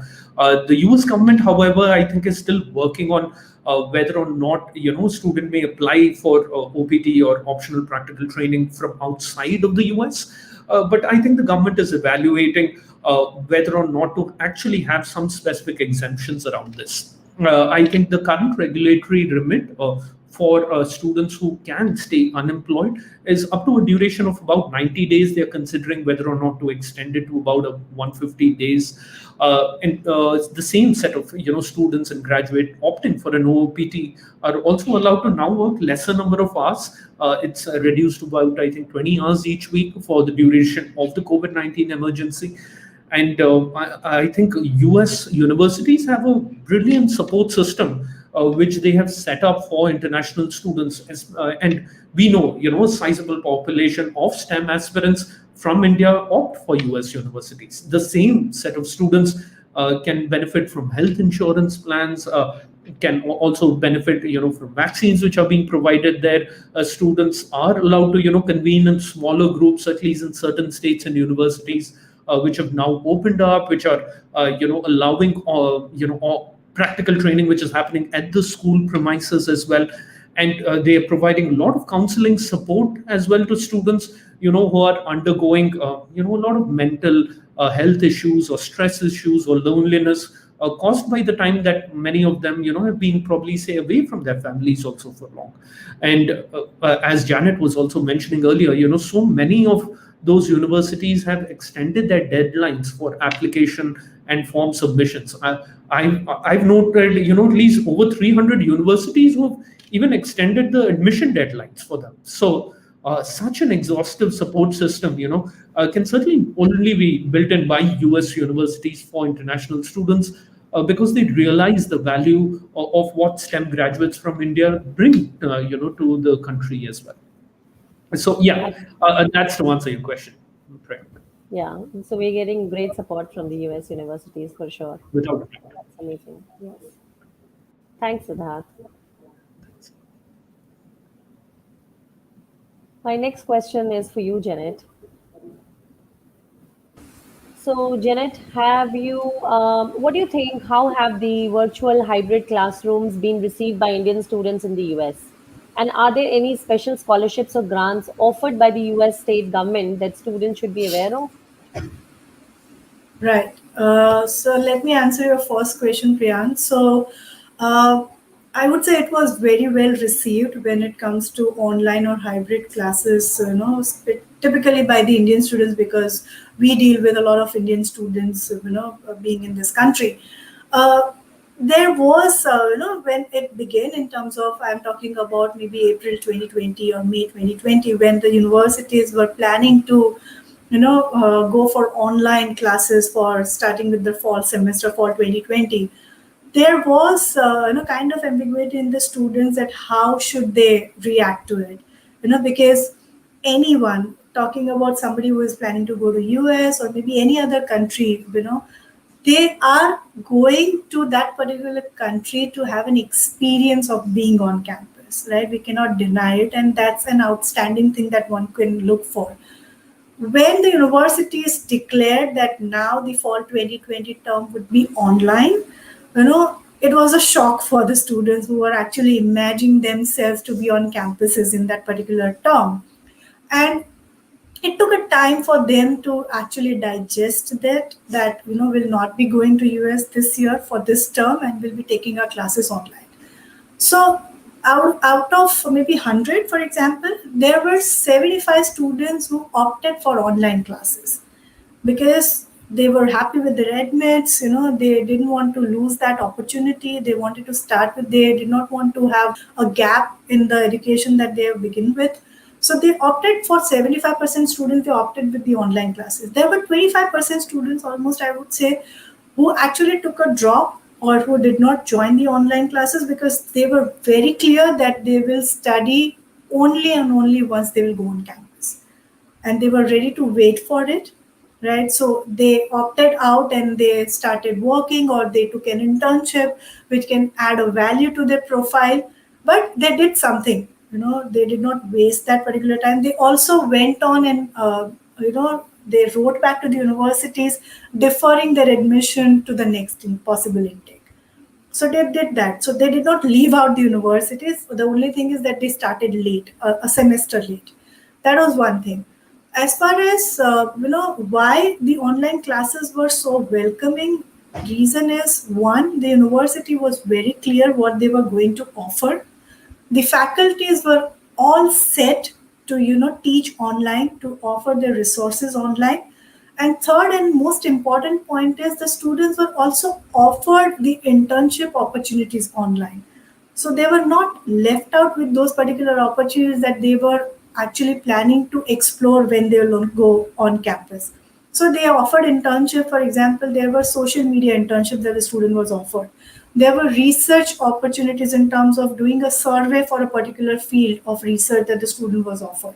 So those kind of opportunities were offered to the students, and that's where the online classes was not a bit of challenge for the students who are taking it. Also, the library resources. The universities, they opened their library for 24 hours because there were different students from different time zones, right? So they were not keeping it for a certain period of hours, and it was extended for 24 hours. So somebody can just walk into the digital library and they can have the resources. So those many support systems were always also offered by the US University that makes the online classes era very easy for the international students. Talking about what kind of scholarship the student should be really know about.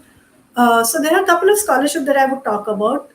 First thing is that each university will offer different set of scholarships, and not all scholarships are also offered to international students. So that also we have to keep in mind. So when you go to a university website and you see a list of scholarship, you probably have to reach out to the university to check whether you are eligible for that or not. That is one thing. The US State Department also have a couple of scholarships to offer to international students, like scholarships, say, You Are Welcome Here scholarship, right? The scholarship, Dr. Heffington Humphrey scholarship, right? There are scholarships from the universities which has the alumni attached with that. Okay, so there are alumni scholarships also offered to international students. These are scholarships which probably will be offered before you go to the US campus. But remember, there are a lot of other opportunities, the funding opportunities that you can explore when you go on campus.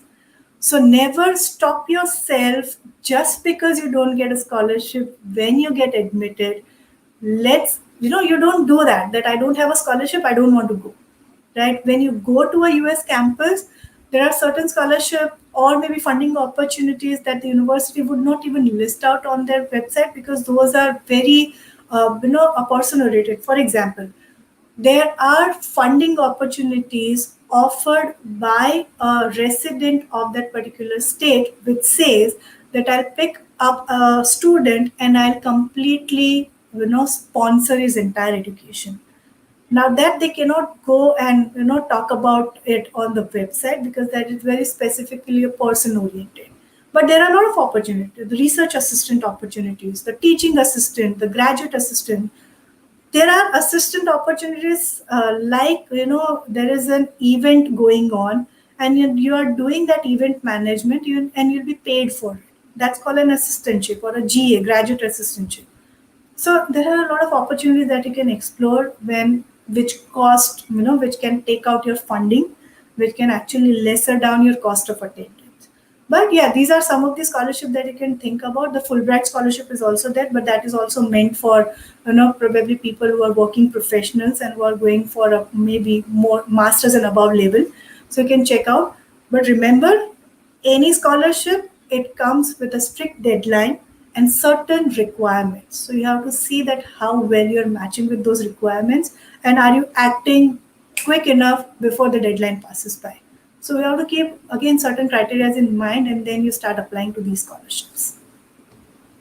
Thanks so much, Janet. I am sure the participants have learned so much today from you and Siddharth with these great insights that you've given us. And there's a lot to for them actually. It's a lot of homework for them to actually, whatever they've learned from you guys and to absorb it and then, move further. So thanks a lot, Janet and Siddharth, for answering all these questions. And I'm sure audience participants, you have your apprehensions all cleared now. And in case you have any more doubts, please get in touch with us or Nikhil from ForeignAdmits. We will be, and even Janet mentioned that, they as advisors, they're more than happy advising and giving guidance to a lot of students. So do that. Let's go to the last section now, which is the quiz. Nikhil, would you like to? I will share the quiz screen. Meanwhile, you can just go ahead with the rules of the quiz. Sure. Just So, explain what the quiz is all about. okay. So, participants, we have a very interesting quiz where you will be asked certain questions. You need to give the answers all together in one comment. You cannot write one answers one by one, and whoever writes all four answers correctly would be getting the prizes. There are different prizes. I would like Siddharth to announce the prizes so people would know what exactly the prizes they can expect to win. So four prizes. The first prize, will be actually a full TOEFL test voucher that will be given to the person who answers all four answers correctly at one go. Look, guys, we actually wanted you to run through a presentation so that you know the answers, but you can Google it on the side, so you have that leeway. Apart from that, there'll be three other prizes where we will give official guides of the TOEFL IBT test, which will be sent across to you along with vouchers of the TOEFL test as well. So, four very exciting prizes, four questions coming your way. As Nikhil mentioned, you'll have to answer all four together in one line itself, and we'll try and see who answers the first correctly. And the four first correct entries will get those prizes. Absolutely. Let me share the screen. Priyank, should I share the screen? Yeah, sure. If you can, I'm not able to share the screen. If you can, yes. Okay, let me open it.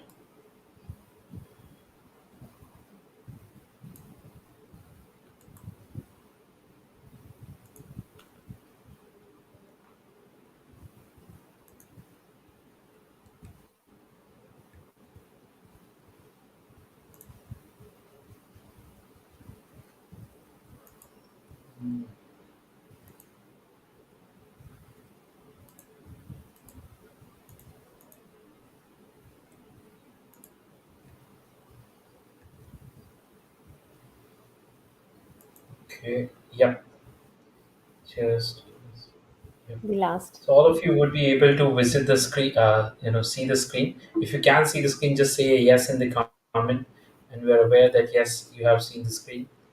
Now I'll be going quickly towards the end of the questions. Okay.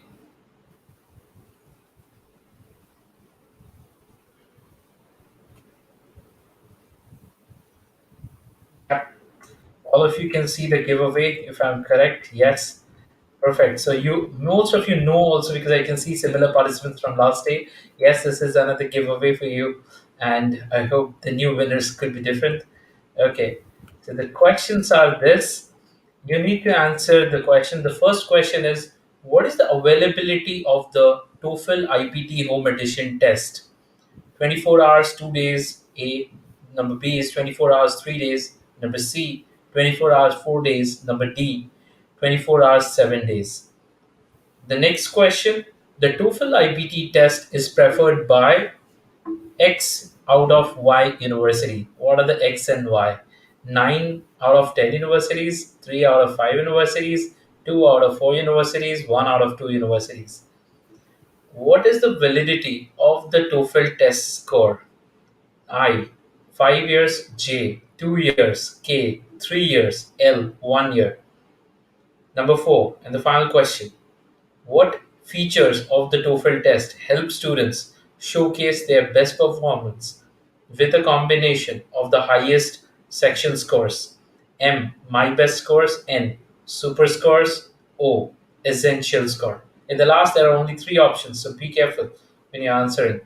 A, B, C, D, E, F, G, H, I, J, K, L, M, N, O. So answers could be, C, F, J, N, something like that. You need to answer all the four answers together in the comment.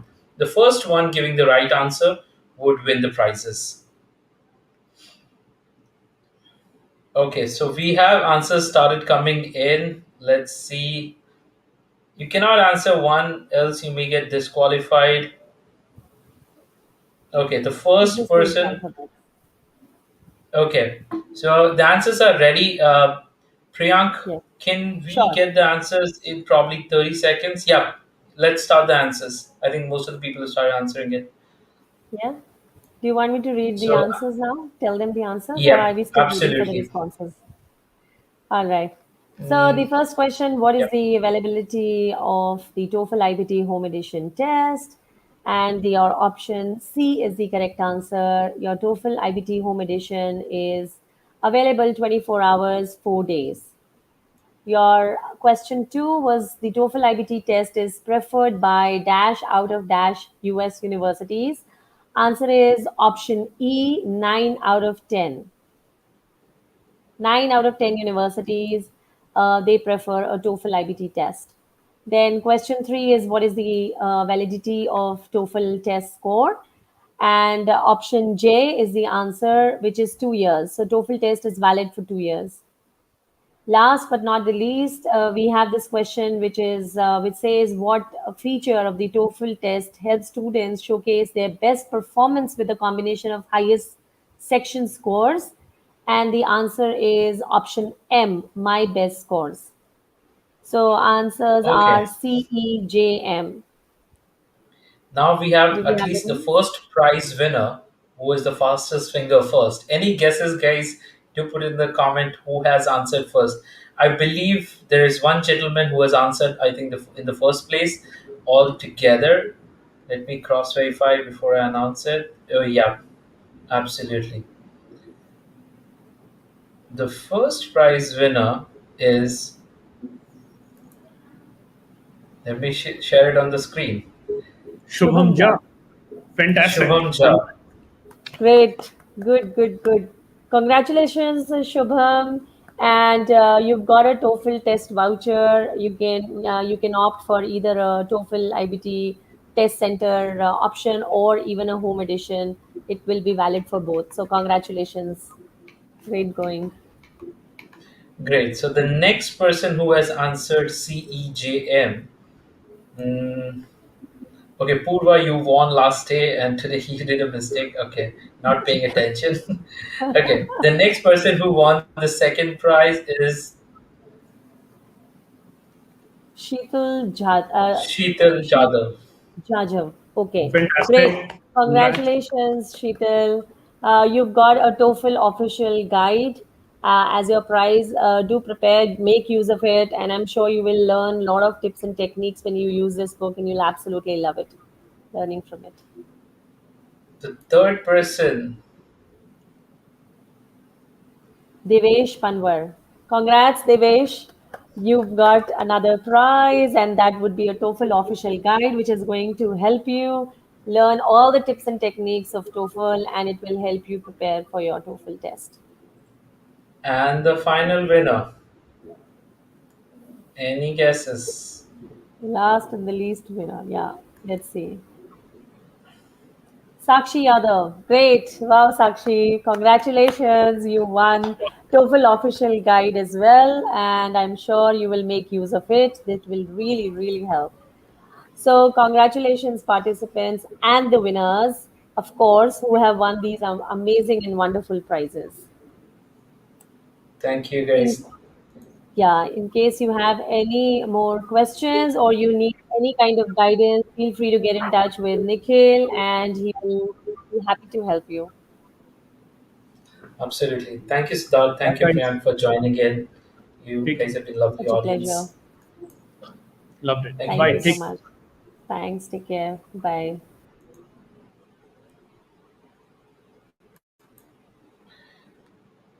So, guys, we have come to the end of the US session, but then there is another session coming up, and I've gotten an amazing host for you. So, the next host is going to take the lead of the Nordic session, and you have gotten two super amazing speakers. One you should follow, I think, Namaste Norway on YouTube to know about it. So, let me introduce you to our next host for the session. Hi, Shashwat. Hello, guys. Am I audible? Perfect. Yeah, great. Let's continue the session with the same intensity. Nikhil have been doing amazing, and we hope this energy goes on throughout the session. Absolutely, Shashwat. So I'll take a backseat and I'm going to watch all of you guys taking over the session. So, yeah, Shashwat, the stage is all yours. Thank you, Nikhil. So, hey guys, welcome to the next session. That is the life in Nordics. And before we start the session, I'd like everyone to please like the stream. As you like the stream, this will reach out to more and more people. Now, guys, Nikhil has already given a small hint. Can you guess our guest for the next session? If you want to know about Norway as a student and you are following, then you must be following Namaste from Norway. And we have the amazing host from Namaste from Norway, Mr. Arvind Keprete. So let me just add him to the stream. Welcome, Arvind, to the stream of ForeignAdmits to this mentor conference. Namaste from Norway, Shashwatji. I think you have used the word amazing quite often. I'm not that amazing. Just as a content consumer, also your content is one of the most great content out there when we talk about international lifestyle and guiding students. And a lot of students actually look up to you because there are very few channels out there who provide information about this variety of countries, and you have covered Norway so extensively. So before we get in the session, I should introduce you formally to all our viewers out there. So Mr. Arvind Keprete is the Associate Professor of Mechanical Engineering at Oslo Met. Has completed his PhD from Stavanger, and his experience includes names like NASA Ames Research Center, IMAS Group, and Reliance Industries. As a mechanical engineer myself, I am already so humbled with the list of companies and organizations out there. So welcome, sir. Welcome to the stream. And I hope all our students can get guidance from you. So the first basic question is, how did this shift happen? As an Indian moving to Norway, especially in the domain of mechanical engineering, what was this transition like? When did you take this decision? How did this all start? Yes. So first of all, welcome everyone. And so how did it happen, right? So it was in 2012, and I was working as a subsea engineer for Reliance Industries, right? I used to travel often between Mumbai and Kakinada. And then one of my colleagues and a friend, he has actually moved to Stavanger because Reliance had a lot of contract works in Norway in a company. So he used to go often over there. And then he started to study at University of Stavanger. And he told me about University of Stavanger, and he said that the education is free. So I was not, aware of this fact that there is an education that is for free. I know that, okay, in India, in government schools and colleges, it is for free for Indians. But then Norway offers a free education even for the international students.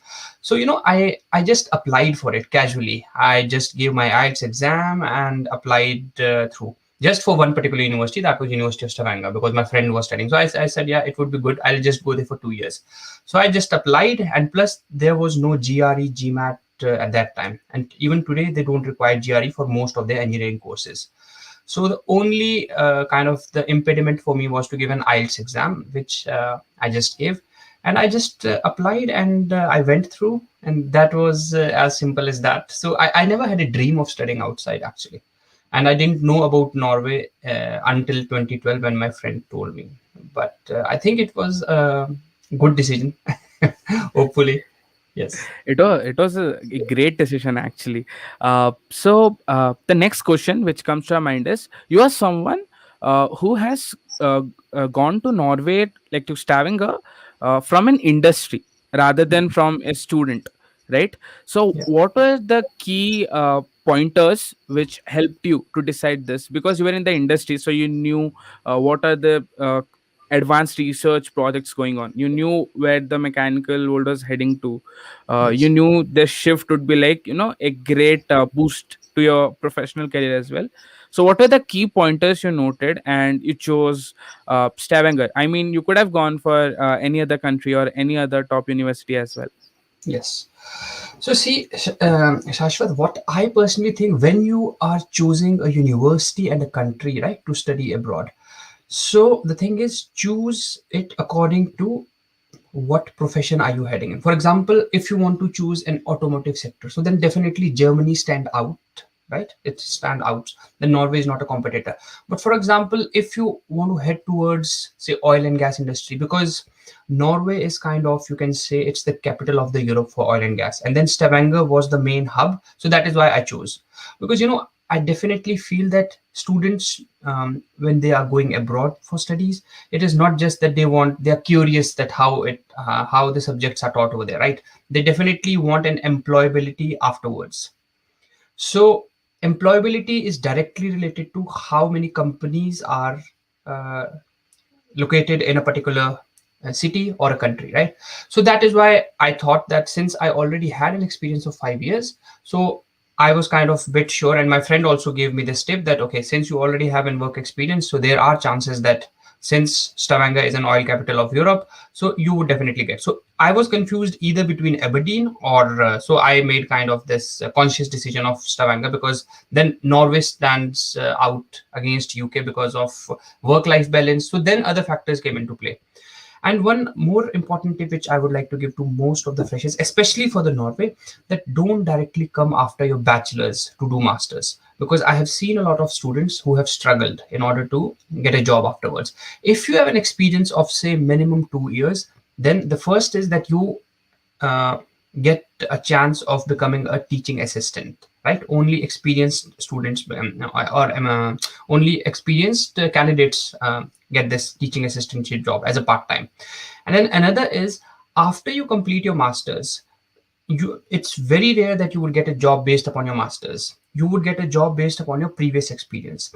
Like in my case, I got a job while I was doing my masters. So I was working full time and I was doing a job, and I was studying as well at the same time, right?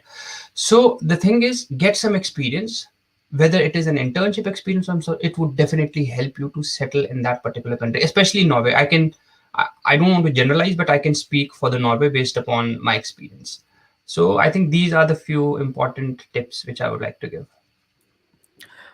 Also, an interesting point came up as you mentioned that when we discuss about the education system of different countries, a master's is obviously a higher qualification than a bachelor's, and you can get and it's generally considered much better. You are more learned and people look up to you. But as you mentioned, an experience is necessary to get the job, not as master's doing solely, right? So anything you just add up on that particular point, like describe it in a bit, like why a brilliant student who has just done bachelor's and then masters has less employability score, not less employability x factor than the person who has an industry experience.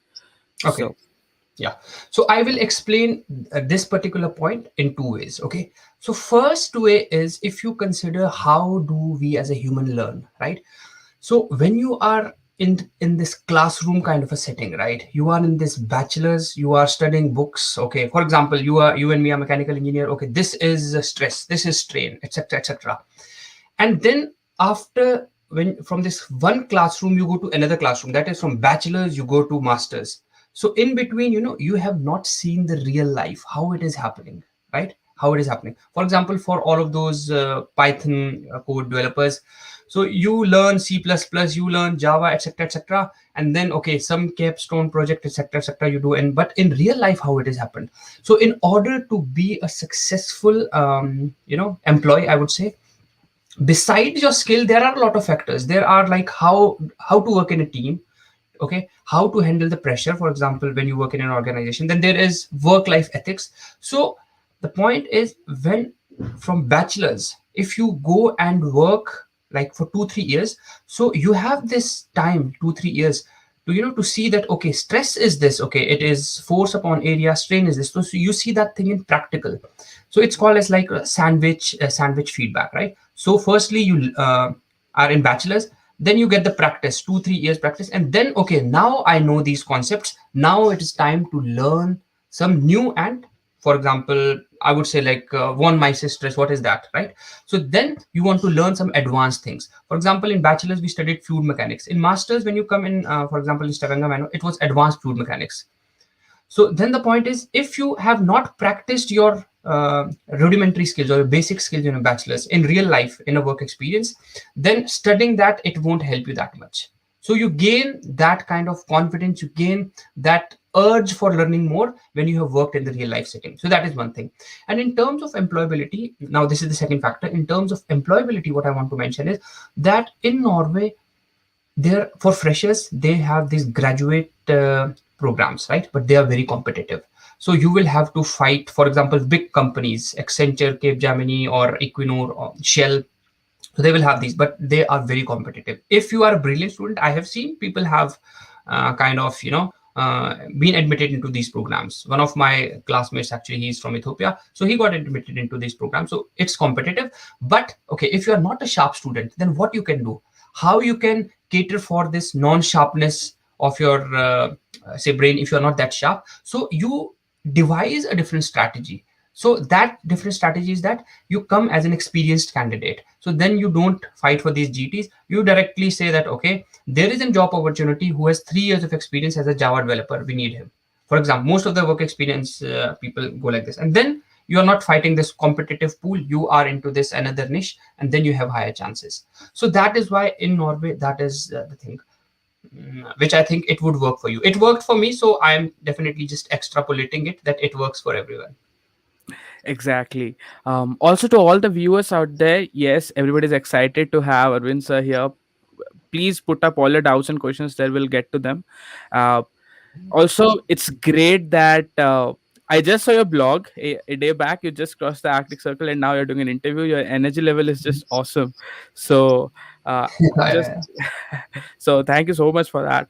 Now, coming to the next question, you are from the industry and you said that you applied for it, but you never like really planned for it. But still, I guess you'd have some insights or points on the your SOP, statement of purpose, or the letter of recommendations. So as much as you can share, of course it's a personal document, but still as much as an insight you can give to all our subscribers. What was it which you feel you did different than your colleagues, or or known people in your circle per se, that you got the admit and a lot of people did not? Okay. So I personally feel, again, going back to Norway. So in Norway, the first, I would say, the meritorious criteria for getting admission is your bachelor's percentage. So I had a decent percentage of around 78%. So first thing was that, which definitely, because other colleagues of mine at the same time also applied, but they were like a bit behind me, say 2 or 3%, right? So the first thing was that, and then definitely the art of writing SOP, that how can you, suffice in one page of what you have done. So you might have done a lot of achievements, but the key trick for writing an SOP is that you want the reader's attention to focus on that thing where you want, right? So if, for example, I have done, say, I know, again, going back to mechanical engineering example, I know fluid mechanics, I know solid mechanics, I know thermodynamics, but I'm applying for a position in University of Stavanger, which is focused on fluid mechanics. So I would say that, okay, having a knowledge of thermodynamics and solid mechanics, but I excelled in the field of fluid mechanics, and then I explain about it, so that the reader who's going to judge my SOP, he knows that, okay, he knows some basic stuff, but he is fit for this course. Why? Because he has done this much. So you elaborate on that point. So you have to change your SOP. It's not, we can't be lazy in such stuffs, right? Okay, I have written an SOP, I'll paste it, it's just a matter of sending. You don't do that. That is very I would say dangerous for you. So you change according to that. You make a skeleton, and then okay, if I have done a fluid mechanics project, for example, so for this particular, but then in another university, if I'm applying for thermodynamics, I would change my strategy. I would say that, okay, although I know fluid mechanics, solid mechanics, but in thermodynamics, I did this project. So I did something like that. And yeah, I think so. And again, to the viewers on our channel, there is already, if you are trying for Norway, there are already videos about that, so you can watch them. Yeah. So that was my strategy. Totally. So all the viewers out there, you can check out Arvind's channel. It's one of the best channel out there when it comes to education in Norway, and you'd definitely get a lot of insights from there. Now coming to the next question, as an Indian, a lot of students are from the middle class and lower middle class. So funding their education is one of the biggest problem they face. So would you like to highlight on how did you fund your education, or what was your plan like, and what did you advise to a person who is in their early 20s and they've decided they want to go there. They have their SOPs ready, they're planning. So how do you advise those people or those candidates to fund their education being in Norway? And also you can touch upon the part-time jobs, or as you mentioned, the teaching jobs which they can take up to help them sustain there. So on that part, so basically funding your life in Norway as a student. Okay, sure. So, guys, I also belong from a middle class family. So, first of all, that definitely in real life, it is a bit of a challenge. If you don't have money, you cannot study in Norway. Although education is free, there is no tuition fee, but the sustenance allowance for a year which you have to show is around 10 lakhs, right, per year, INR. So now, how did I manage it, right? So as I was working for 5 years, I had some savings. So I can be open about it. Maybe in 5 years, I saved 3 or 4 or 5 lakhs. I don't remember the exact, but say 50% of that was my saving. So again, going back to that point, that after your bachelor's, rather than directly pursuing your master's, if you work for 2, 3 years, so you are getting experience and you are saving money, right? So at least say you save 3 lakhs out of 10 lakhs. Now you have 3 lakhs. I'm just saying if you work for 3 years, easily you can save one lakh per year, right, for example. So in my case, 50% came from that, and then the rest of the 50% was kind of a contribution from my family and from my friends. So that is how I managed it, right? And then the point is, when you come here in Norway, so this 10 lakhs of the amount that goes into your account in Norway. When you come in Norway, you open an account and it is yours, it is your money. So now most of the people are confused that, okay, sir, now I have 10 lakhs. So if you have 10 lakhs in your account, it doesn't mean you have to spend all of that, right? So easily in a year, you can manage by 6 lakhs, which means that your tuition, there is a small semester fee, and then your say housing expenses, and then your living expenses. So you just use 6 lakhs, but that is like a minimal kind of living standard, I'm saying, right? In 6 lakhs, you can do that easily. And then for the next year also, you have to show this 10 lakhs. So which means that now you have spent this 6 lakhs in first year. So now you have to top it up.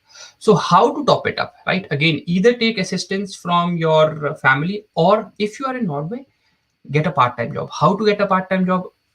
We don't have time for that, but I can say that a lot of, especially in big cities like Oslo and Stavanger and Bergen, Trondheim, so there are a lot of students who are working in say Indian restaurants, Pakistani restaurants, where people find jobs easily. One is that kind of a job. Another is there are companies like Foodora, Volt, which is like, these are the companies like Swiggy and Zomato in India, right? So student earn decent amount. You can earn about 10,000 NOK per month if you work hard, right? So that is kind of a non-skilled job. Some students are also kind of, they write articles. If you are good at writing, now it is the world of internet, right? You can freelance. If you are good at Python, you can freelance from anywhere. If you are good in writing blogs, you can write blogs from Medium toward data science. Even in Norway, there are newspapers such as it's called Universitet. Like it's a Norwegian word, but it is called as university's newspaper, right? So there also people write some blogs for that. So there are a lot of views, but the point is, you have to be very proactive. You have to make your network. I think people in India, most of the question after what is the scope in this field I get is, do we get placements after masters? So the culture of placements is not here in Norway. So you have to be proactive. You have to learn the language. If you learn Norwegian language at a level of B1, which is approximately say 7 IELTS score, it means then your chances of getting a job increases in part-time. So students can work part-time. There are grocery shops, but the limiting factor for them is that most of the international students, they don't speak Norwegian. But if you somehow plan accordingly and you learn Norwegian, then you can get a part-time job very easily over here. Then you are not constrained to, just working in restaurants or as a food delivery boy. Then you can work anywhere. And people are really friendly over here. So I think this should be the strategy. So plan ahead and be proactive. That is what helps. And develop your skills. That is one thing which would help you. Exactly. I'm so sorry for putting you on the spot, directly asking about funding and stuff, but I just wanted this conversation to be as real as possible so that they can get inspired from this session. Yeah. No problem, So we have some question in the chat, and I guess we can take some of them. So Parvas, sir, are there any courses available in your knowledge for product design? So he's really interested in product design. So if you have any insights on that. Yes, in fact, in my university, Oslo Metropolitan University, you should check. You just type on Google Oslo Metropolitan University product design, or say masters in product design in Norway. I think Google has much more information than we have, right? So there is, check Oslo Metropolitan University. They have one, and then besides this, I think NTNU also has courses. So I don't remember everything, but just Google it or not, you will have. But I would like to emphasize one point to the viewers, that in Norway you can only come for doing your masters, okay, not for bachelors. So after 12th, I know there are few proactive students who are in 10th class, and they keep on asking me, sir, I'm in 10th class, I want to study my bachelor's. So you cannot do bachelor's in Norway, unfortunately. And the reason is, first of all, they don't allow like from outside Europe students to come in, and then it's in Norwegian. But masters, all of the masters they have, which are for international students, they are in English, and they allow everyone. So yes, there is product design. I guess that answers your question, Parv. Then we have a question from Manmeet. Manmeet asks, I have done BA 10 years back. I have 8-year experience in banking sales. In which field I can go for masters in Norway? So okay, so Manmeet ji, I think this is something which you have to decide, right? Which field. So how you pursue your masters, it depends upon two things. One is, what is your interest? How would you like to see, your career growth? Just for the sake of doing masters from outside, that doesn't help, right? So first of all, think within yourself that what are you good at? One is that strategy. The second is that, okay, you are working in the banking sales, so definitely sales and marketing sort of a course would be an apt for you, right? So try, I think, and in Norway you have two different things. One is MBA, and another they call as the MSc, which is masters in MS, right? And then so you can apply for, say, MS in sales and marketing, and I think then depending upon what was your BA about, if you did a course like in psychology, if you did history, you can also apply for that. But make sure that in Norway, when you have to pursue your masters, you must have 16 years of education, right? For all of the engineers, we suffice that. Why? Because after 12th, we have 4 years of BTech, right? 12 plus 4 is 16. But for people, unfortunately, who are doing the regular, for example, BSc programs or BA programs in India, they don't suffice that criteria, which means that they have 12 plus 3, 15 years. So if you're planning for a master's in Norway, in your case, you must do a 1 year's master's course from a recognized university in India or wherever you can do it, and then apply for a relevant course. And last thing I would like to say, make sure your percentage is above 60%, because that is an eligibility criteria. And one more thing for all of the viewers, do your basic research yourself. Don't rely upon like conferences like this or YouTube channels. So these should be, I keep on mentioning that these are, few of the inputs in order to make your conscious decision. So gather information, do thorough research on Google. I think Google is the ultimate teacher. So just search over there and try to see.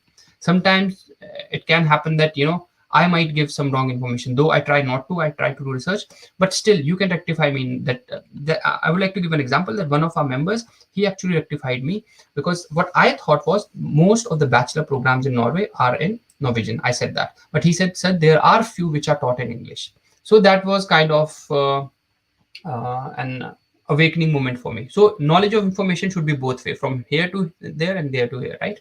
So elaborative answer. Yeah. I mean, that's what the essence of being a teacher or consultant or a guide is, right? You show the path, but you have to walk the miles yourself. Exactly. Yeah. So we'll take 3 to 4 more questions, and we have one question from Prem, and I think it's the most sought after question. Sir, could you tell about the developing fields in Norway? So I'm just broadening it. As you are an expert in mechanical engineering, so you can give insights on that, like fields you think as a graduate student should look after as the future tech in mechanical, as well as Norway is a powerhouse when it comes to oil and gas. All, like, apart from that, if there are any more scopes which are developing currently. Okay, so I will start with that. In any country, it is the government which designs the strategy for a country. Like we have to move, for example, in India now from Euro 4 to Euro 6, roads have to be like this, for example, like this, right? So in Norway, what has happened, what has been decided by the parliament, I will just tell you a bit about that. First is Norway is now focusing on offshore wind farms. So wind farms, anything related to wind, right? That is one thing. Okay. Second is hydrogen, right? Anything related to hydrogen. So you guys can relate, you can do research, but I'm just telling you like big broad sentences. Anything related to hydrogen. Electric vehicles, you know, Norway is one of the leading, most of the vehicles, right, are electric now in Norway.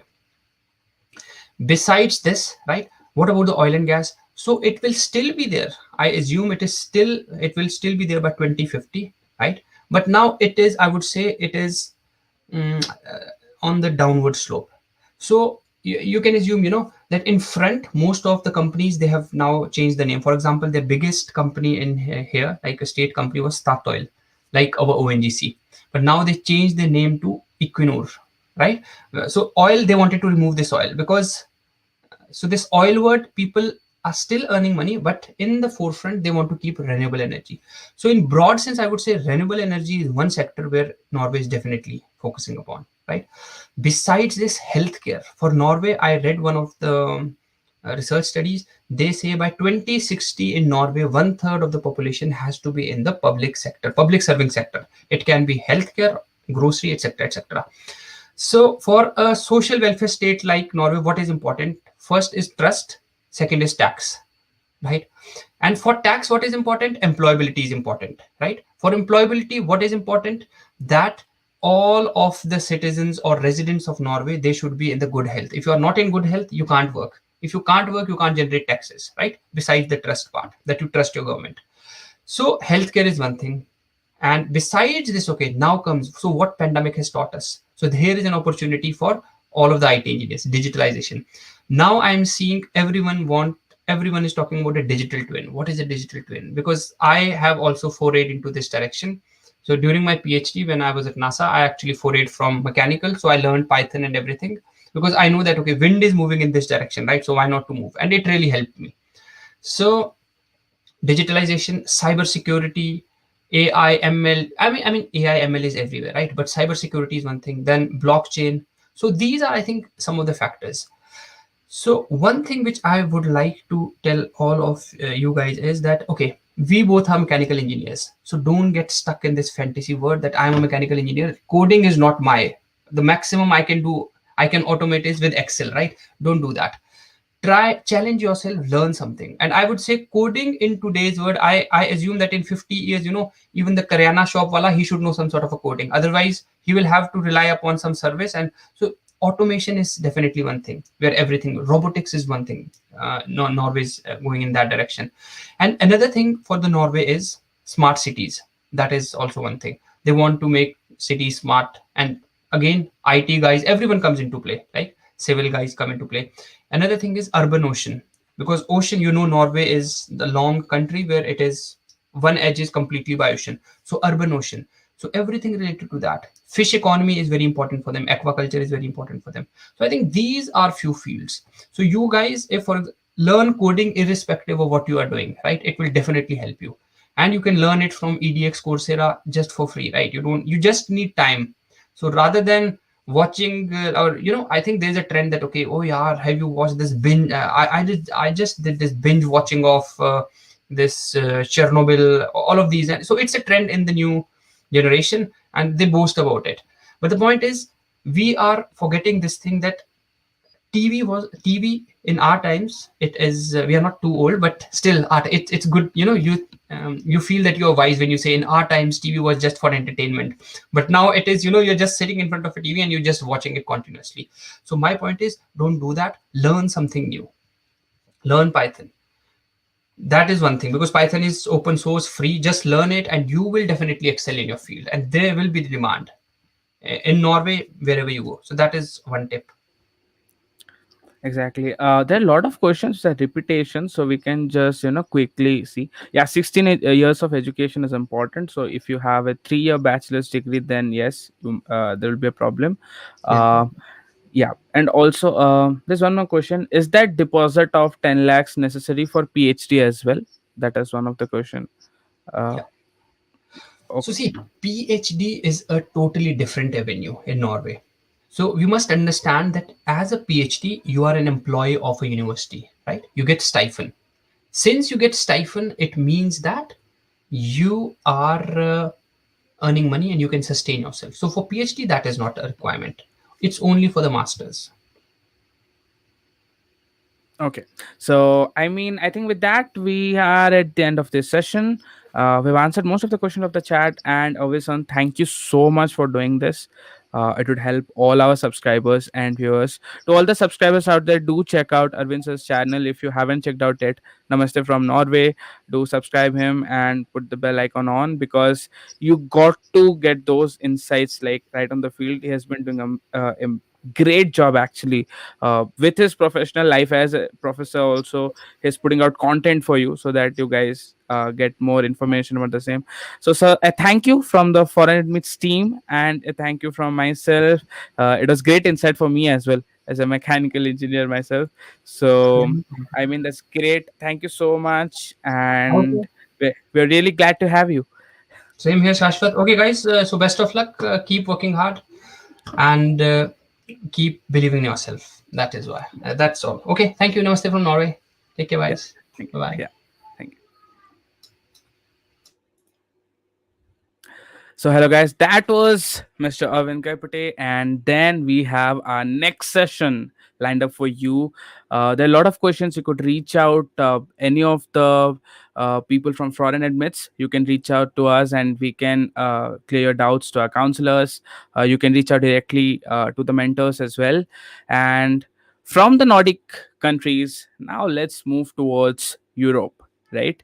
So as the session was planned, now we have our session on Euro, which is the European School of Thought, because the European School of Thought has always been really special in terms of science, in terms of literature, in terms of business. Europe has been a hub in everywhere possible, in terms of sports as well. I mean, most of sports with the major amount of money comes from there. So now, to discuss the European School of Thought, the mentor we have for you today is a really, really, really special person. We have with us Mr. Sambit Praharaj, and as you might have known from his YouTube channel, Sambit PhD. So let me just welcome him into the stream.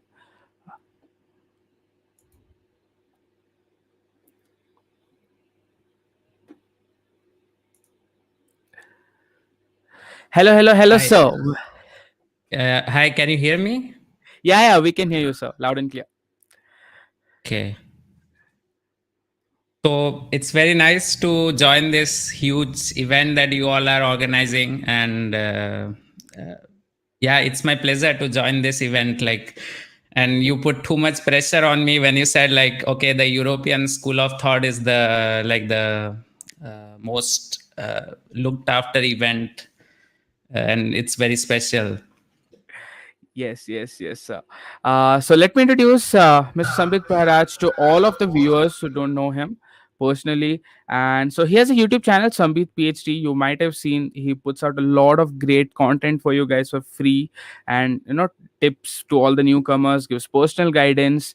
Something. He also does his podcast, and he has his podcast with different PhD students, industrialists, like-minded professionals from different fields on his YouTube channel. And I mean, just apart from the regular knowledge, it is his will to provide more content in the field, which is really inspiring for a lot of newcomers out there. So, sir, welcome again. That was the formal introduction from my side. So, the first question, which is an obvious one: what was it? When was the time you took this decision to do your PhD from Europe, and what was it like to be there? Yeah, so right from when I was doing my bachelor's, I did my bachelor's in a state university in India, in Odisha. So when you are in a state university, which I have also mentioned in many videos,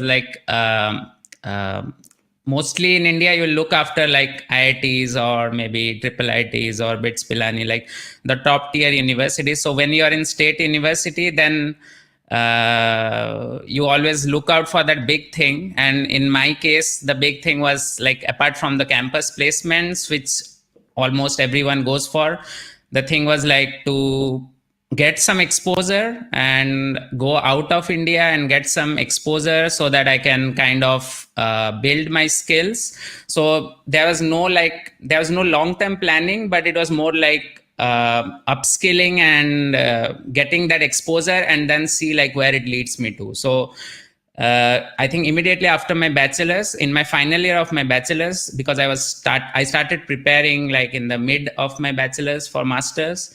So at that time I was preparing. So my background is in information technology, my bachelor's, and my master's, I finished my master's in 2017 from TU Delft in computer science. So before coming for masters, I started preparing, I think like in the last year of my bachelor's, where you apply everything and majorly, if you see my story, it's like Europe was never my first preferred destination back in 2015. So I kind of had like US, Canada, and I think those were the two top countries. Most of my universities, I shortlisted like 10 or 12 universities, and most of them were in US or Canada, and few were in Europe, like for example ETS Zurich, which was quite ambitious considering my profile, and also TU Delft. And yeah, I think these were the only two universities I applied in Europe. And it was so situational at that moment, like when I got admit, so I got admit also in few US universities, but when choosing like which one to go for, it was very like the situation, it so happened that there was some change in the oil price and the euro crashed from 84 rupees, I think in 2014, to when I paid the first year fees, it was like 66. So that's why the cost of study fell really, because euro crashed from 84 to 66 rupees in just a year because of the oil prices. And when you don't have a full scholarship, then you need to also compare the financial thing, like, okay, so if I go to these universities in US, which are also in top 100 or top 200 where I've got admit, then what is the like long-term advantage? And I think back in 2015, there was not much information also about Europe. And as I said, like it was not popular. So yeah, so that's how I came here. It was not that much long-term planning because all my research was on US and Canada. And after coming here, I got a lot of experience. And because I think you might have seen most people, they have some industrial experience and then they come for study abroad. And in my case, it was not the case. So I did not have any experience. I just came straight away after bachelor's. Then I did my master's here. Then I started my PhD. And the people that I've come across, the things that I've learned in this last 6 years of living in Netherlands is really, really huge. And that was also one of the reasons why I started this writing in Quora and also my YouTube channel to help you all out. Like, okay, there was not that much information 6 years back, and maybe now I can somehow give back to the community, like make their experience. And I see that nowadays many people are coming. I mean, I know more about computer science, but I see also in different fields here in Netherlands, they're also famous for architecture, civil, and aerospace, and many other fields. Yeah. So that's like a long story. I could not make it short. Yes, but the story had a personal touch to it, so all our subscribers would connect to it. So now coming to the technical aspects. You have planned for US and Canada, but landed up in Europe because your applications and your way of approach had somewhat must be catering to the Europe requirements at a European university. So I'd like to ask, what was your strategy in terms of your SOP and LOR when you were focusing on the European universities? Of course, you have planned for US and Canada, but you would have submitted an application for European universities. And now that you've lived there for 6 years, culminating all of this together, what should be the criteria or the things a student should look at when he wants to pursue a career in Europe? Okay, that's already like because like Europe is famous for the diversity. So obviously the application requirements will vary from country to country. But in general, in short, if I can sum it up, it will be like,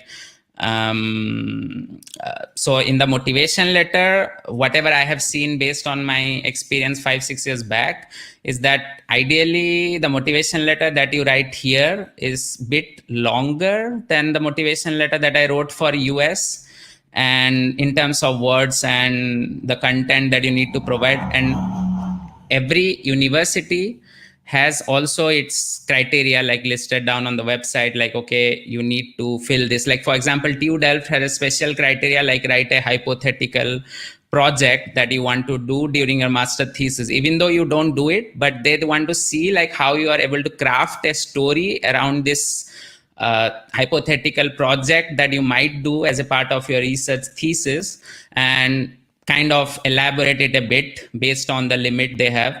So the general template is very same like for different universities, but each university has their individual criteria like this. Like, so you need to really go through the university website and really optimize and tailor make the CV for that particular university, the SOP for that particular university.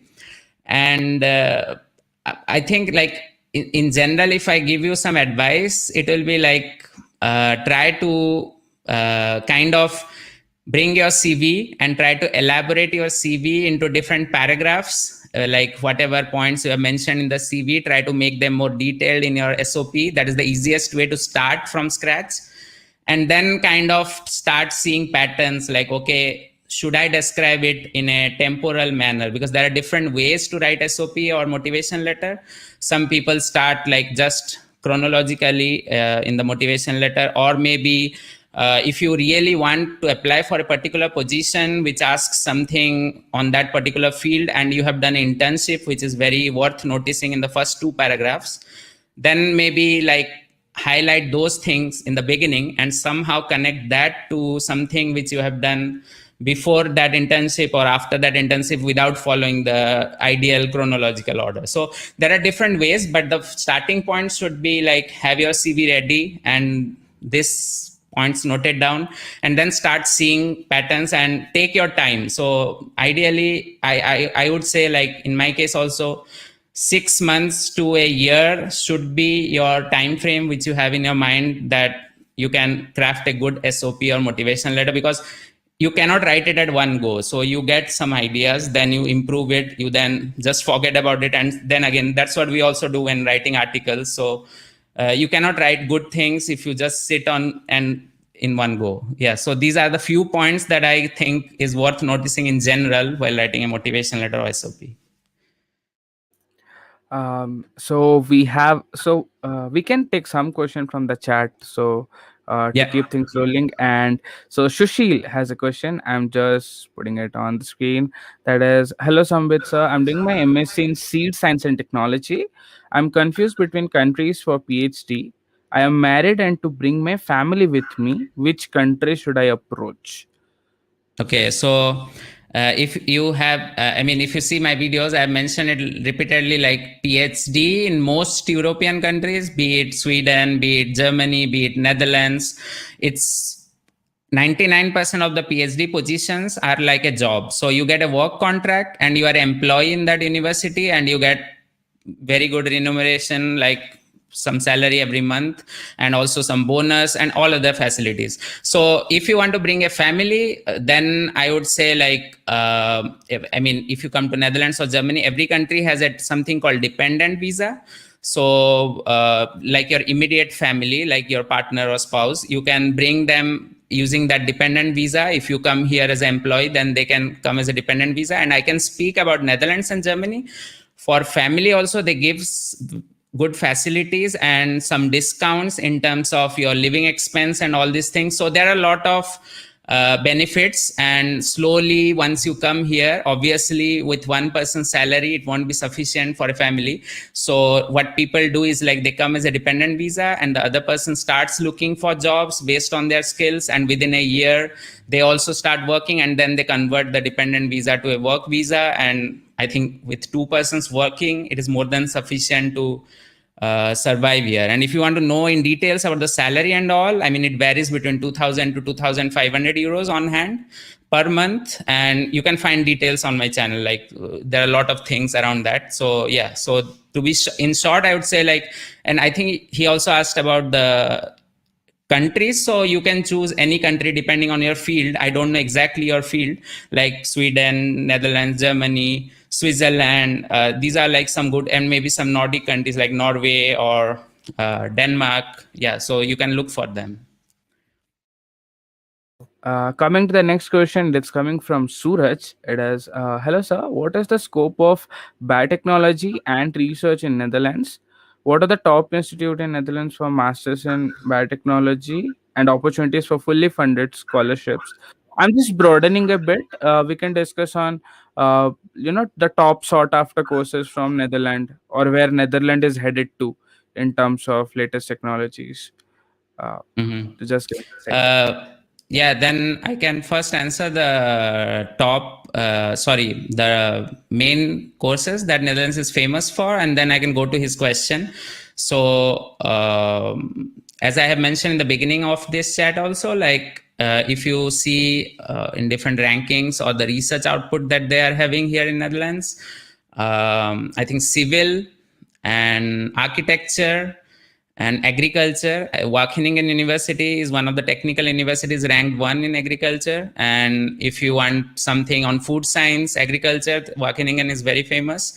And regarding architecture, civil and all, you can find all these TUs. So answering his question also, there's something called technical universities here, which is otherwise known as like Technische Universität. In Germany also you have that concept. So they are like the top tier universities in the country. So we have 4 TUs in Netherlands, which is TU Delft, TU Eindhoven, and Twente University and Wageningen University. So if you are really interested, you have to search for a field. I guess Wageningen will have some opportunities in biotech because they do work related to that, and agriculture, food science, animals, plants, and all these things. So maybe they might have, but you have to look for it. So you can go for these TUs, and for scholarships, every university has in their website, it is listed, and there is something called studyinholland.nl, which is like a aggregator website where you can find all this information about like the TUs and what universities course wise you can search and shortlist, and also every information about the scholarships. So yeah, you can look for studyinholland.nl. And one good thing I can say you, like, because everyone's asking about their individual fields, is like try to go to LinkedIn and be it any European country and look for some alumni, like just browse through LinkedIn based on the keywords that you want to apply. And you will find really many people who are there who have already seen that field and graduated, and they can really help you out for these individual subject specific questions. And that will be a really good learning experience for you also. Great. So now we have a question from Deepak. I'm just putting it up on the screen. So, hello Sambit sir, I'm planning for my master's in civil in Europe. I have a good academic profile, but not much of internship and jobs. So, could you suggest me some good institutes and how to improve profile? So, it's someone who hasn't gone through internships and jobs, so he wants to improve profile on that field. Yeah. So, I mean, if you take my profile, a copy of my profile, I had a short intensive experience, I think 2 short intensive experiences, but not any such significant job experience because I came immediately after my bachelor's. So considering that, it is possible. I mean, nowhere in the requirements here it is mentioned that you should have definitely a job experience, and whatever I know, that doesn't really hinder your chance to get an admit if you have 0 job experience. So that should not be a problem. And regarding universities, as I said, like look for the TUs, and TU Delft, you can search, I think is ranked like 3 or 4 in the world after MIT and some university in civil. So they have really nice projects like industrial projects. And during a thesis also, I have mentioned that many times, like you can do industrial thesis. There's an option here. You can choose doing the research thesis either in the university or with industry. And when you do that, then it opens up a lot of opportunities, like whether you want to go in research or jobs later after your master's. So yeah, and regarding improving the profile, yeah, I mean, I don't know which year you are in. Like if you are already have some CGPA and you're writing a motivation letter, then obviously you cannot do anything. But if you haven't, then I would say like at least have some internship experience if you have the time, and then write a good motivation letter and then go for it. Just go for it. Good luck. Great. So we're gonna take the last question for the session, and that is, how many master's project do you need for applying a PhD abroad? So basically, in this case, we can focus on Netherlands and Europe. So yeah, I mean, I can also talk about Germany because one of my professor, he works with Goethe University and also with DIPF Frankfurt in Lebanese Institute. So that's why I also know their selection criteria. So yeah, so it's not like how many, what is the quality of the work. So if you have done one master's, then I guess you will have one major project. I don't know how the structure is in IITs and all, but maybe you might have one minor, one major, or maybe one major. So I think it will be better to do that project or the thesis or research, whatever you call it, do that particular thing with a very good quality. By quality, I mean like having some good output in that, or some significant publication if possible, or maybe write something for a journal or something like that. So if you have those things, then you can show that to the hiring committee, and I think that is going to help. So I don't think you should focus on having 2-3 projects, but have one, but focus on the quality. Thank you so much, sir. I was about to make it as the last question, but an interesting question came up and I have to take it. Okay. Which is a cheaper place in Amsterdam? I'm coming to Netherlands next month. I have a housing video you can check, but I can tell you, to be honest, I will disappoint you. Amsterdam, I don't think you'll find any cheaper places. It's very high cost of living.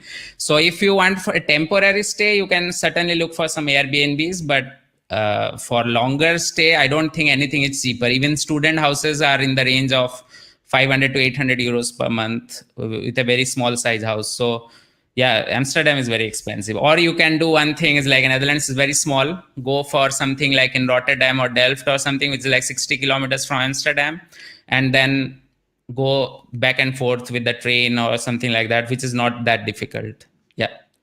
Okay. So thank you so much, sir. Thank you so much for doing this. It's a privilege to host you, and to all the viewers out there, just subscribe to Sambit PhD channel and you can get a lot of information of how to plan your higher studies in Netherlands. So sir, any final notes you'd like to say to all the students out there who are planning to come to Netherlands soon?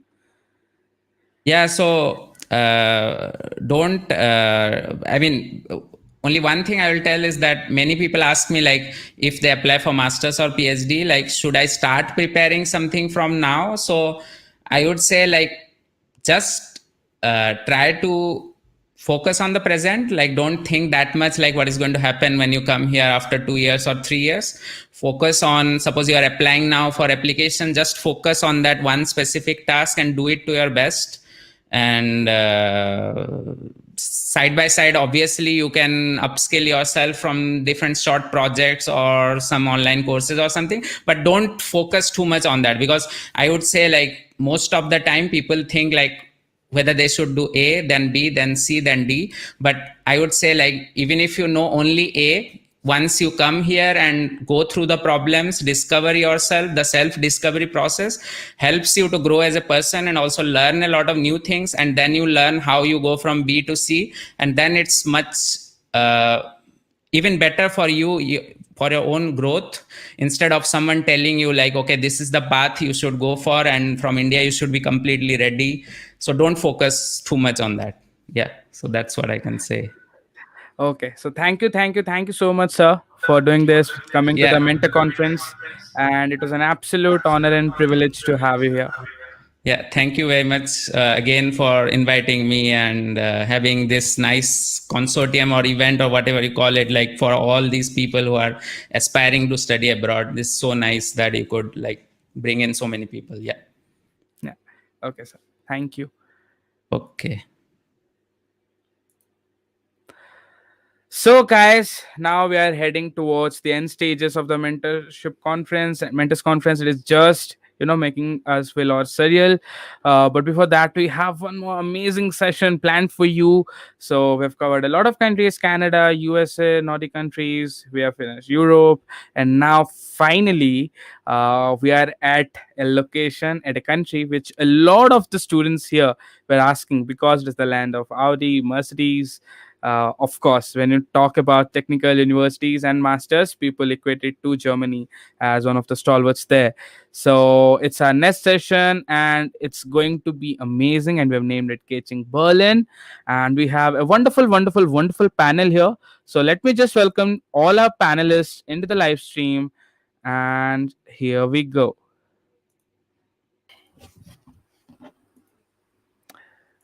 So welcome all of you. Welcome Mr. Sammy, welcome Jazz, welcome Jayesh, and welcome to the Mentors Conference. It has been an absolute privilege to host all of you here.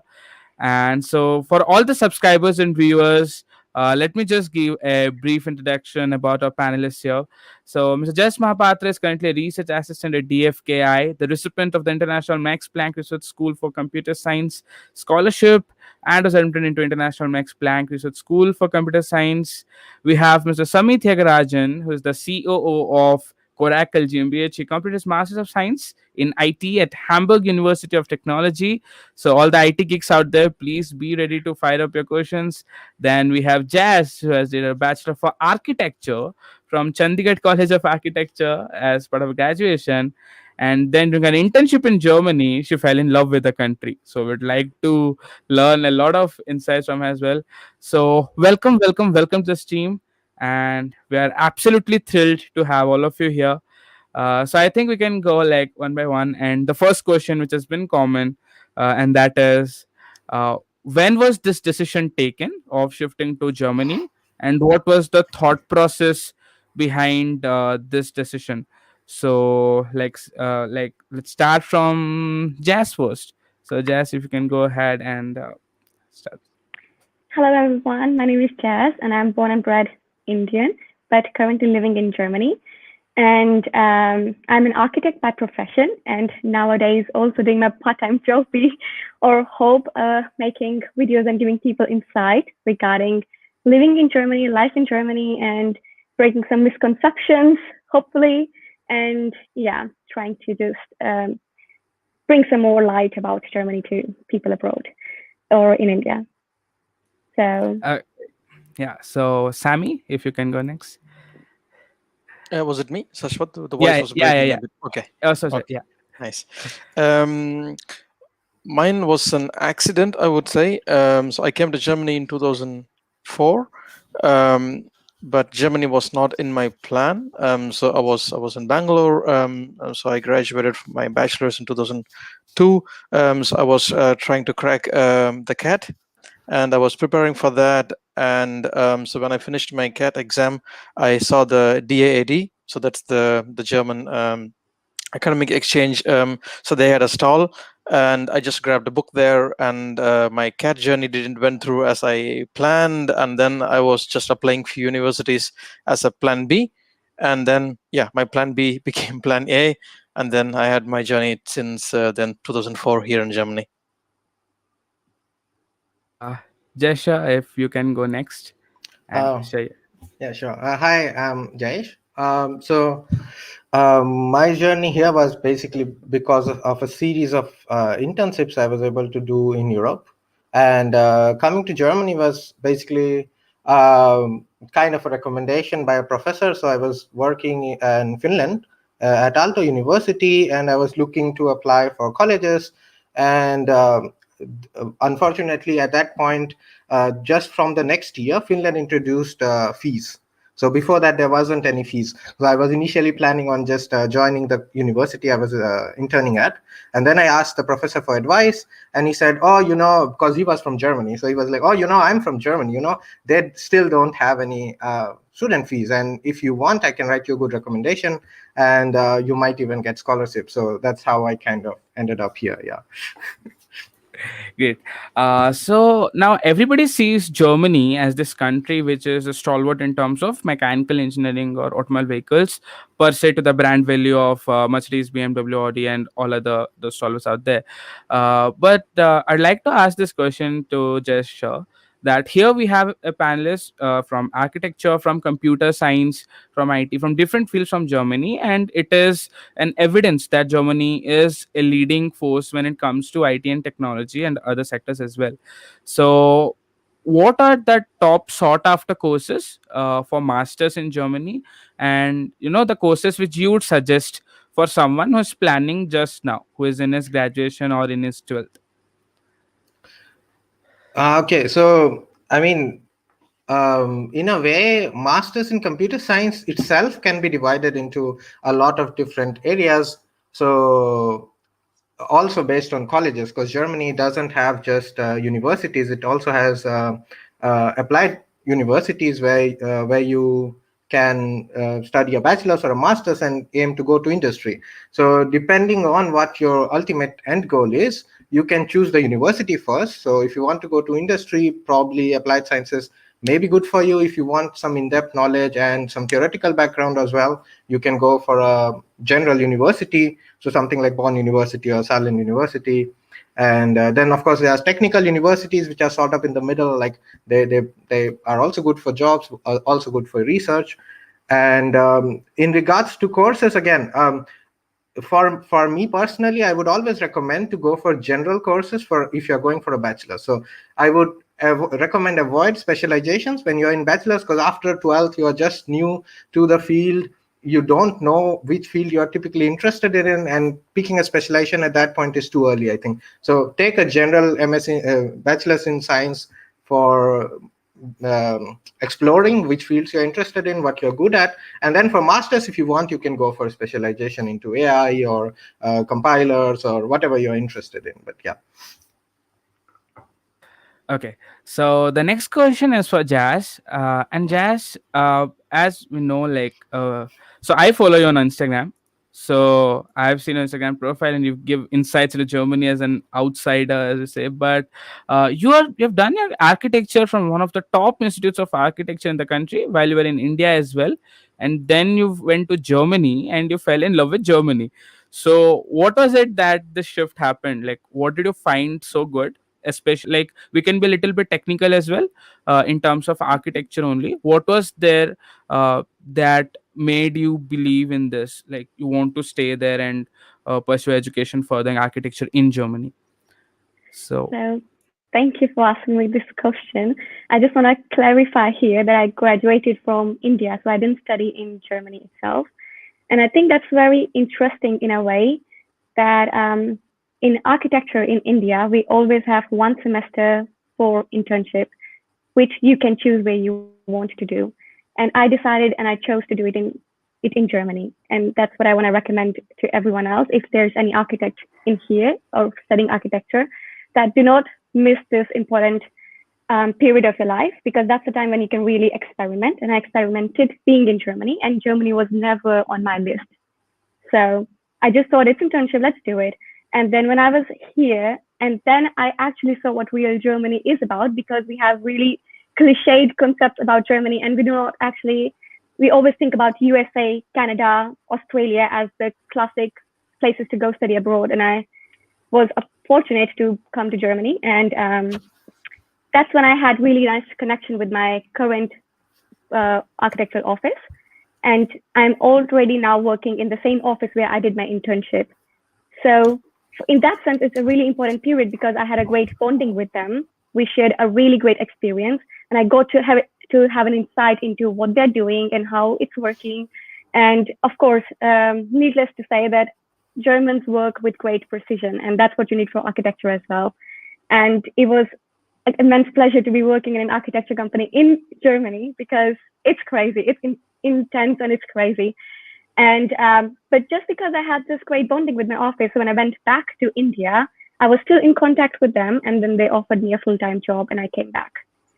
But that's where the tricky part is. Usually it's hard to get a job when you're just finished your graduation in India, because the German company doesn't know what you are doing, how you're going to do it. So in that sense, it really worked well for me because I had an insight of how they are working and they knew how I work, and it just clicked. And that's how I am back in Germany. And apart from the work itself, the country is beautiful, life is perfect, everything's brilliant in terms of like the work-life balance and stuff. So there are no complaints in that regard. Yeah, I mean, your Instagram profile is an insight to that. Like, you're always so happy. So now coming to Sammy, sir, uh, sir, your career took a different turn. So you did your master's in information communication from Hamburg, but then after working with several top firms, you became the ambassador for Ginsep and also have own company as you're the COO of Coracle GmbH. So I guess there is a lot of influence of Germany for that entrepreneur culture, and so you could give insights on that direction, how that helped you in setting up this wonderful company, and what are like the job prospects there as an international student. Yeah, okay. I think I was also, as mentioned, I came to Germany by accident, so it was not the primary plan for me, and I'm also not a person of like big plans. And this entrepreneurship also happened, I wouldn't say accidentally, but it also took me by surprise because I never had in my wildest dreams to be an entrepreneur. But after 10 plus years of like corporate, came that kind of like drained my energy. So that's what I started to feel at some point of time. This is not really, I'm also getting old. So, so it took some time to reflect, and then I figured out maybe I need to do something else. And yeah, and I had no idea. I was exploring random ideas, and then I was catching up with some students, and then figured out this blocked account insurance area was still not really changed compared to when I came to Germany. So then we started to explore some ideas, and then it's kind of like born as a side hobby idea, but then it soon kind of like flew quite interestingly. That was not anticipated.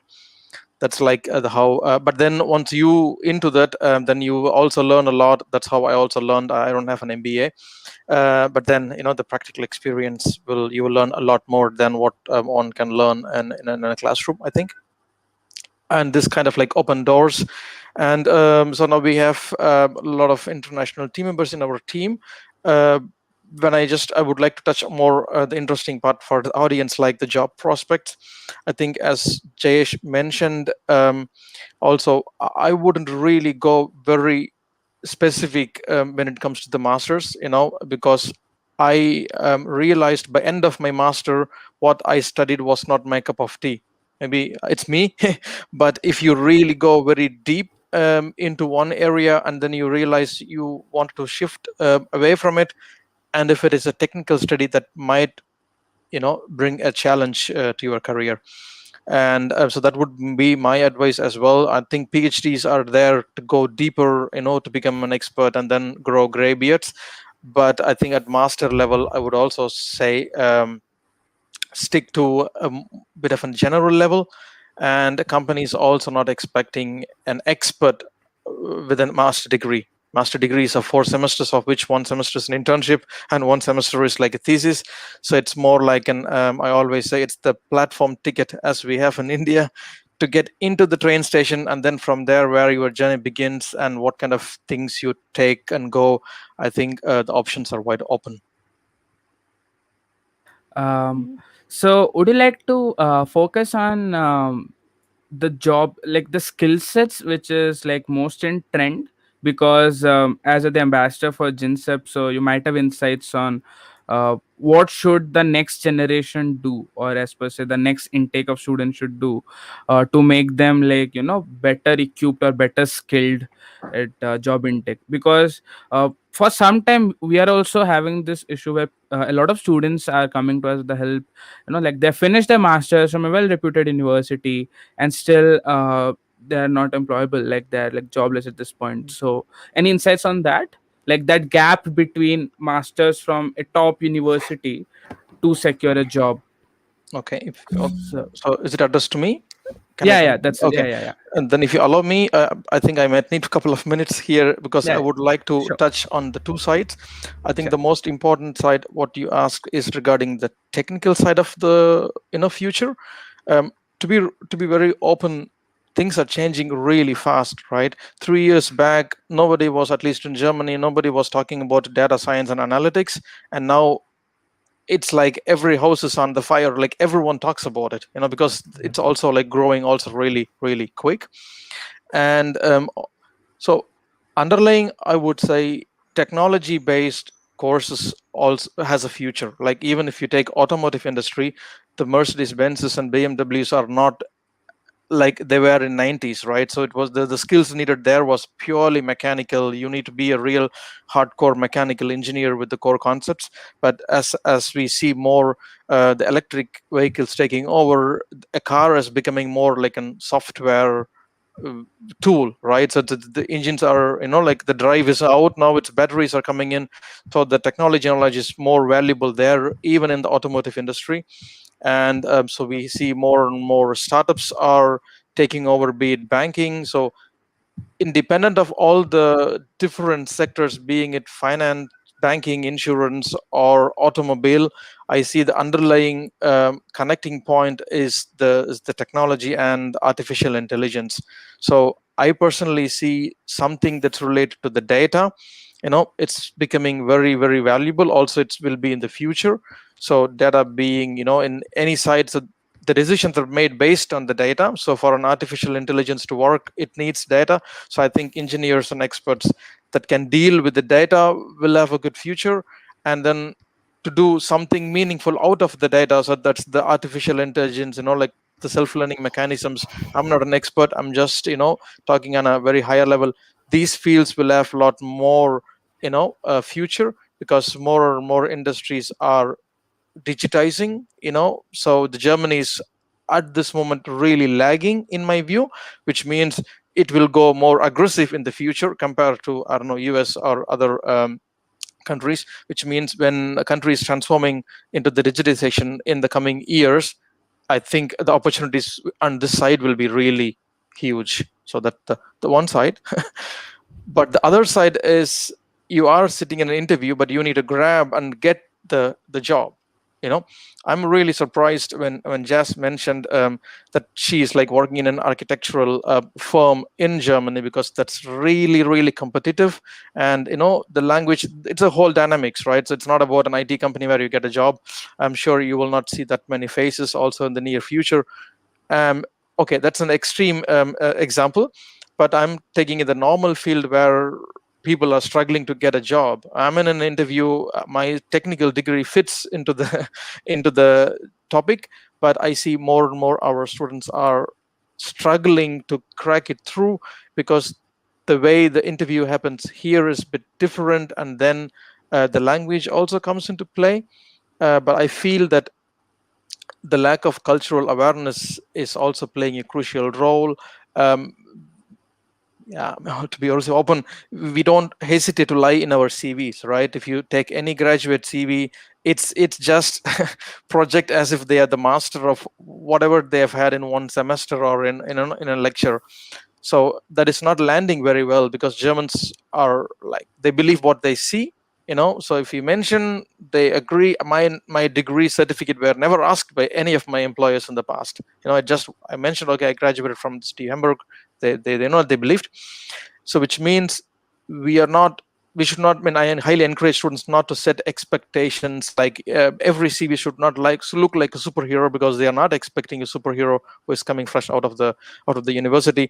So I would personally suggest giving equal importance to understand how the things work, the way the Germans behave and expect, be it from looking straight into the eyes, it might feel a bit awkward because it feels like staring at us, but that's the way it is. And if you're looking around the table, then you will land as a shy guy or weak person. So these things play a crucial role. So I would say students, but these things, we need to unlearn some things and learn new things, be it technical or non-technical.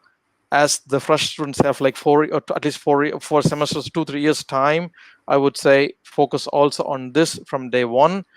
So the technical skills on these areas, what I mentioned, accumulated with these skills that you present the knowledge in a nice way, will definitely help to have a good landing in the job areas. Sorry for taking a bit of more time, but I think it's important to mention this. No, that's absolutely fine. We got some really great insights, and I picked up upon 2 points which I'd like to discuss with Jasha and Jazz further. That is, first, the one related to projects, and second, to the cultural barrier. So we'll take this one by one. So, Jazz, when we're talking about this cultural barrier thing, if somebody who can say that they've adopted to the German style and happy with it, I mean, you are like the perfect example. I've been repeating this again. Your Instagram just reflects it. Like working in a top Germany firm from India, going there, and so you'd like to reflect upon this point since you are also working with a top firm. How to overcome this cultural barrier as an international student, and what was your strategy? Not just strategy, but how you evolved over time. That would be the better version of it to us. Yeah. I just want to begin with first thanking Sammy because he put it all in really good words already. And he picked up really good points, as you said, like this one thing about the cultural barrier is really important. And that's one thing I think when we are studying in Indian universities, we do lack, really. That we, in terms of presenting ourselves and in terms of, it's all about being authentic in Germany, I think. And Germans in general are very conservative people in their personal lifestyles, and you can also see that when it comes to the jobs. So for Germans, their own language, their own people, it's kind of, as much as they are international and open, but they are still hesitant on taking risks. So when they're thinking of like hiring someone for India, you have to think about it. Why would they do that? You do not speak the same language. You have a very different background. So whenever you are having an interview, I think it's so important to be authentic, because there's even in your personal lifestyle in Germany, because people really accept what you are saying here. And then it doesn't help when you do not deliberate to it. That's the worst phase. In that sense, I think in India, what I really think it's two different things here. First, if you're studying in India and then you're applying to thinking of coming to Germany. And second thing is you're planning to study in Germany and then you're applying for a job in Germany. They are totally two different things. And when you talk about the jobs, when you're studying in India and then you're just thinking of applying in Germany, you should always focus more on, as Sammy said, the technical jobs, because that requires less of your personal and cultural inputs, I would say, in simple words. So you can you always develop and grow over the period of time, but just to begin, I think that gives you like a more opportunity to get into a German firm. Because if you're like a data scientist or let's say a software developer, that's a kind of field that Germans need people in that field right now. The chances for them hire you are more. But if you are thinking of applying for a job like human resources, it's really tricky because it's a very personal kind of job. You need a great insight of the culture of this country, the languages, the people mindset, people backgrounds. So in that sense, it really matters. But if you're studying in Germany, then you are basically, I think, eligible for applying for everything because you are studying in this country and you're working accordingly. So I'm not sure if I answered your question exactly. No. That was a great explanation, actually. So now picking up the second point, as mentioned by Semishwar, and I guess Jayesh would be the best person to answer. That is, just doing research or projects is not enough to be employable or skillable. And if you're talking about research skill, Jayesh has been a recipient of International Max Planck Research School.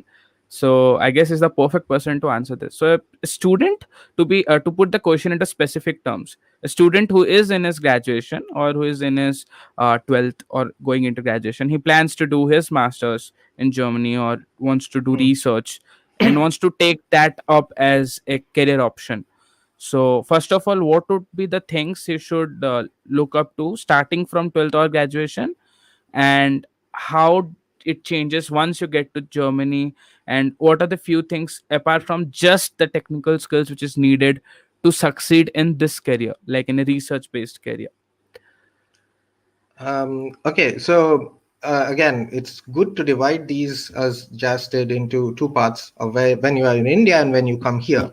When you are in India and you are planning to come to Germany or any European country for that matter for research, probably the best things you can do is to demonstrate your interest in research. During your initial years in bachelor's, you haven't taken that many courses. So the best thing to do is to either approach some professor in your university, in your department, and or just try to apply for internship programs to kind of build up this ladder. And I basically base this on my personal experience, is that you can always improve on the quality of internships you get one by one. You have 4 years. So if you start, say, from your first internship or whatever research experience in your second year, then based on that, you can get recommendation letters and apply for a more prestigious internship in, say, your third year.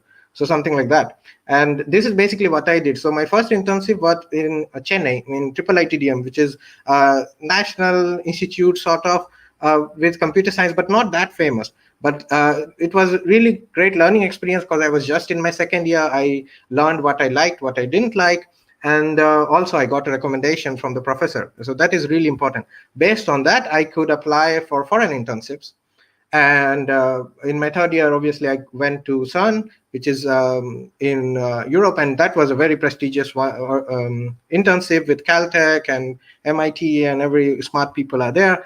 And what that did was that helped me get really good recommendation letters from foreign professors. And that really helped me get my third internship and the scholarship. Because once you have, as Jas said, why would people trust you? The easiest way for people to trust you is somebody they trust recommending you. And for research, professors trust professors.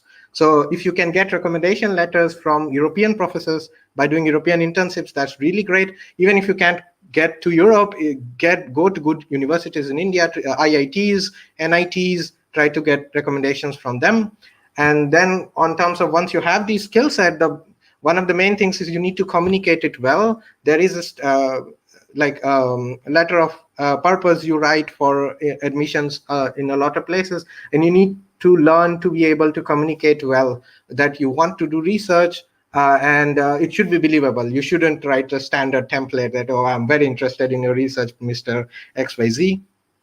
And then once you come here, I would say, to overcome this cultural barrier that Jas and Sammy spoke of, the best thing I can recommend from my side is after taking a few courses, go for a part-time job as soon as you can. So either go to if you are interested in research, for example, go to your research departments or go to any institutes. Germany has MPIs, DFKI, Fraunhofer institutes, and work there. Like, for example, I recently finished my master's and I was working in DFKI as a research assistant. Currently, I am also working there, and I got a full-time offer from there. So I will be joining there as a machine learning researcher in a few months. So, and that is a very good way because you already worked with them. They know, they can trust you, and then they can obviously offer you better opportunities. So once you come here, I would definitely recommend get a part-time job as soon as you can. Can I just add a point yeah, sure, here? Sure. Go ahead. To just what Jai said, this is the part-time job is one thing I genuinely really, living in Germany, working in Germany, I realized that is missing in Indian work culture a lot, because you develop and you grow so much as working as a part-time. And the problem is in India, we are waiting till the day we graduate and then suddenly jump into the world of fully settled and professional people. We do not get our phases of actually learning. So it's a really good point that Jayesh just said. Like, I just wanted to bring it as emphasis for everyone that, even if you're India, try to do part-time jobs in between if you can. So I think Sammy just got disconnected. So okay, I'd like to shoot my next question to just actually continuation of the previous question only. That is, can you give us I know there is not a single ideal process or a flow chart to this, but an ideal approach, as we can say, to secure good international internships as an Indian student, and maybe from a point of view that not everyone is from IITs or NITs, like they could be from state deemed universities. So a basic approach of how to secure international internships, and also if you want to share any resources which you followed as a student with all our viewers here. Sure. So, I mean, I think I can answer this well because I am not from an IIT. I'm also from a state university. So, first of all, you need to realize that you want to go abroad or do research quite early because you need time to build your profile. So, for me, it was, again, during my second year when I went to Chennai. At that time, I had conversations with my professor and I managed to basically figure this out that I want to go out. And as I said, getting a foreign internship directly is quite hard because at least the good ones where they fund you, they pay for either your tickets or your stay there. It's quite hard to get it without having prior experience. So if you want to go for a foreign internship and you are not from IITs, get a research experience as soon as you can, either in your second year or after your second year between semesters.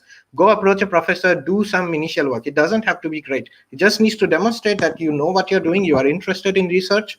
And once you get that, then based on that recommendation, you can apply. Now, where to apply is kind of on, I would say, personal interest on which field you're interested in. But for computer science people, they are actually really general great internship program. So SUN, the program I went to, is open every year, and anybody who's doing computer science can apply from anywhere in the world. Aalto University, where I went, also had an internship program where anybody can apply every year. So for these, you need to kind of Google and search. There's really great internships, like Viterbi School in US has an internship program. So you kind of need to search, and I basically made a spreadsheet with all the internship programs, their deadlines, what documents they need, and went one by one and applied there. And for skill set, again, I kind of got lucky in the sense that I went into machine learning very early, like around 2014, when it was just starting out.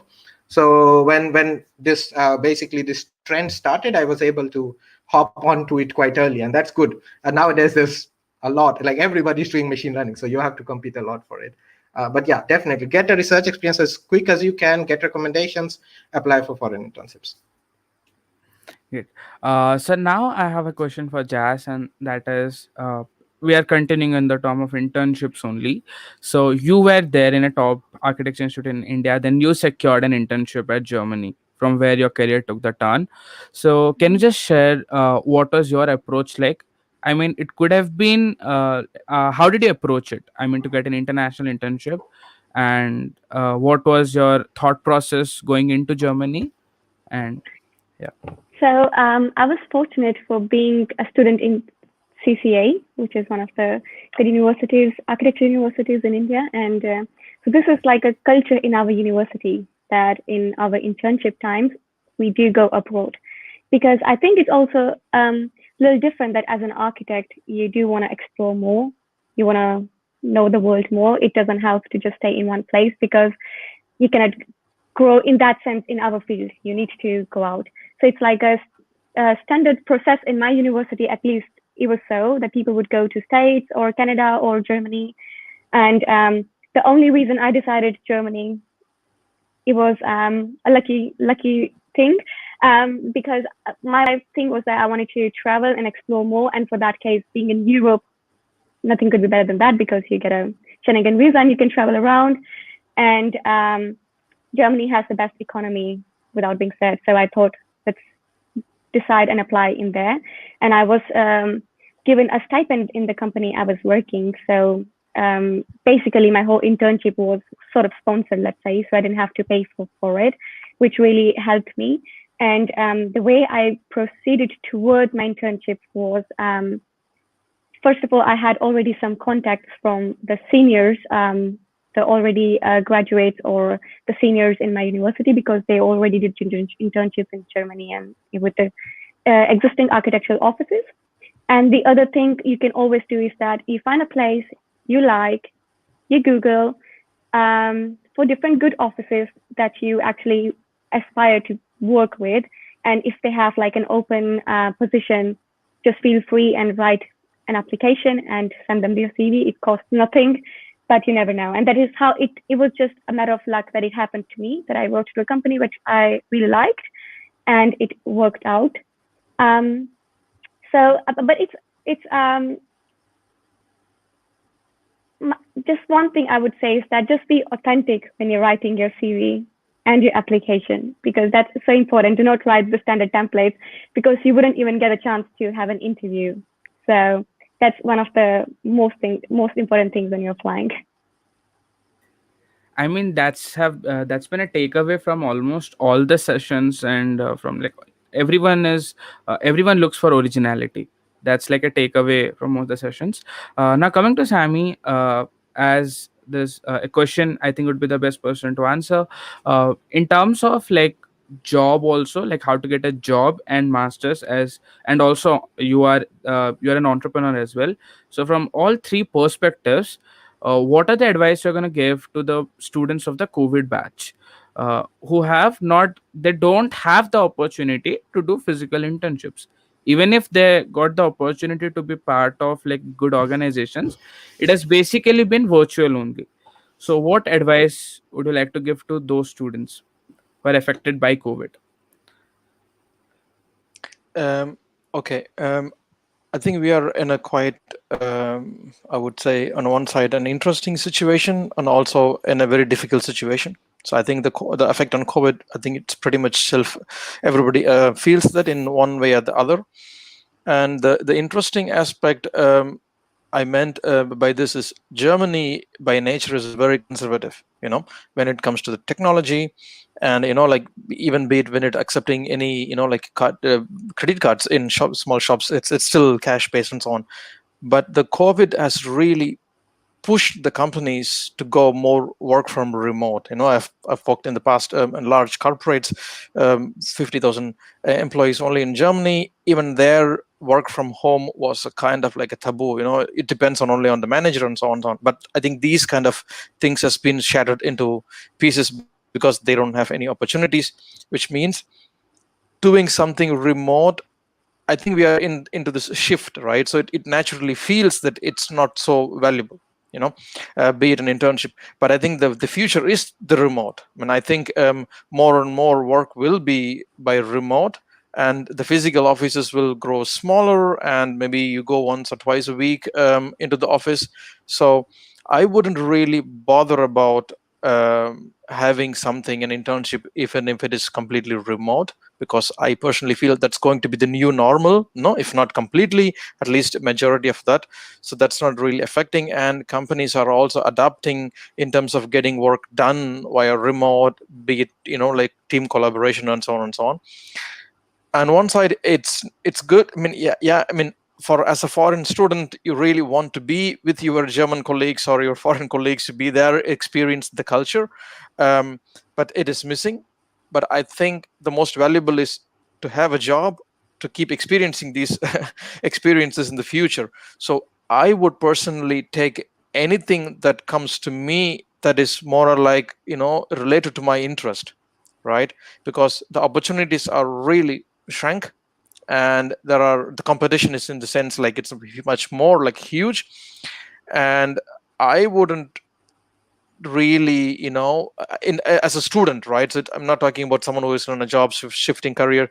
As a student getting an opportunity, I'm being very realistic here. So grabbing an opportunity, a small company or a big company, is really helpful, because the brand of big companies plays a huge role when getting a job. It helped me back then, even like getting in the same company, or even if you're going out, these brands has a value in your CV. If it is a small company, the experience, what you learn, has the value. So there is always a value in it. And I would encourage not to think too much. Getting this opportunity itself is a success. Not everyone is getting. So I would not really how do you say, check the tooth of a horse which you got as a gift. I wouldn't. And we're talking about like 80-90 years of our life, right? Even if this internship decision is a bad decision, it's not like you are losing your whole life in this. You always learn something out of it, and the experiences in the end, it's always valuable. And one need to be focus more on being creative because of the highly competition. Now you need to think in a different way to approach all those opportunities. I think this is where the challenge COVID brought us: the increased competition, and unfortunately the less demand. So the supply is really, really high. So whoever thinks out of the box or trying unconventional ways to reach out to get these internships, I think they are the ones who will get the opportunity. And if an opportunity comes around, don't think twice, grab it. Being it remote, not going there, not meeting colleagues, a little bit less paid. I think these things I would not too worry about it, especially considering we are in 2021. Yep. So now we can take questions from the chat as well. So the chat has been flooded with questions, and we are gonna skip on the questions which have already been answered.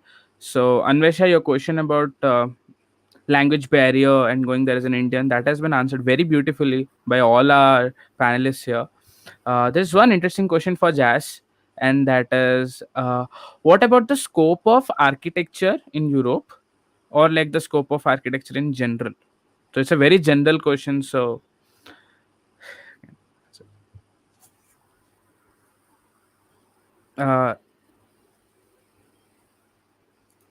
So here I'm gonna again bring the point that the jobs that do not require the language itself are always the brilliant option if you're choosing to come to European countries. For example, IT and all these jobs, if you are in, it's a perfect place to apply for Germany and stuff. But when you're talking about architecture, the thing is that when I came, so my main part of the job was designing. So for that, you do not need that much insight into exactly the rules and regulations, and you develop accordingly as well, slowly and steadily. So I decided with the architectural part, which was more in terms of designing and software oriented. So they needed my skills in a way that even if I didn't have exact experience of living in Germany, it was still useful to them. But now gradually that I am here, I've learned the different construction ways, for example, specific to architecture, how the German construction works and how the German rules and regulations work. So now I am slowly, gradually also doing the more detailed planning part as well. So, but for that being said, that is very important that when you're applying for a job in Germany as an architect, that you need to basically show the company how you are useful to them, how you can sell yourself. Make yourself visible as much as you can on LinkedIn. Make an amazing CV, not with the lies, but the real stuff, the competitions you have done, putting projects you have done, so they can actually, because there's no way they can really understand what you're good at. So you have to sell yourself. And it's all of us, Europe, it's the same. If you go to Spain, you need Spanish. You go to France, you need French. So it's really complicated. And I wouldn't lie when we talk about the language barrier, that it didn't affect me. There are days when I'm really frustrated at my job as well, when I'm really trying, I want to do something, but because of the language, it takes me longer. But in the end of the day, it's up to you how you are going to use your advantageous points, and you have to sell them. You have to make your boss or your company realize that, hey, I'm not great at language part, but you know what I can do is much better than actually doing that. And you have, as Sammy said, you have years and you keep learning and learning. And after 3 years now, I'm at a point where I just really feel happy that I took this step. I wasn't scared and I just did it, and I'm gradually growing. And so there are lots of firms in Germany and all over Europe that are happy to have international people, especially for the designing phase. They need good designers and they are looking for you all the time. Great. So students and the viewers who are asking about question from the humanities background, I would like to say, please subscribe to our channel or get in touch with us through our Telegram or Discord community, and our mentors in those field specifically can guide you better. So you can really reach out there in terms of humanities. So now there's a question about, it's an interesting question actually. So in India, we have this diploma concept as well, right? So there's a question is, what about IT engineers or diploma holders? because their education pattern is different. Like that is 10 plus 3, 10 plus 4 actually, rather than being 12 plus 3. So what do you have to say about that? I mean, Jess or Semi, so anyone can answer. How do those students approach if they're diploma holders and with the assumption that they're really good students and they want to study abroad, but the education pattern is different from the conventional pattern? Who wants to take it first? Okay, maybe I start. For diploma engineers, again, there is some leeway in admissions, in the sense, for example, my university in Salland, they want to look at the specific courses you have taken. So with diploma, it is kind of possible to get into masters in some places where they will have your bridge for you. As far as I remember Freiburg University being one of them, where you can get conditional admit into a university, and then you have some bridge courses you have to do to basically get to the level of bachelor's, and then you start your master's.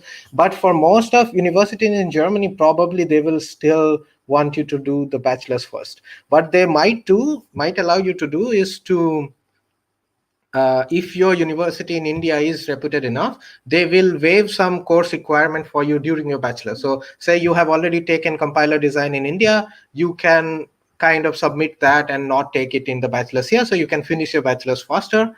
But for most universities, you probably will have to go for bachelor's again. Some like Freiburg may allow you conditional admit with some bridging courses. Also, I want to pitch my university here, because Salland recently just started a bachelor's in English for computer science, which is a huge deal in Europe.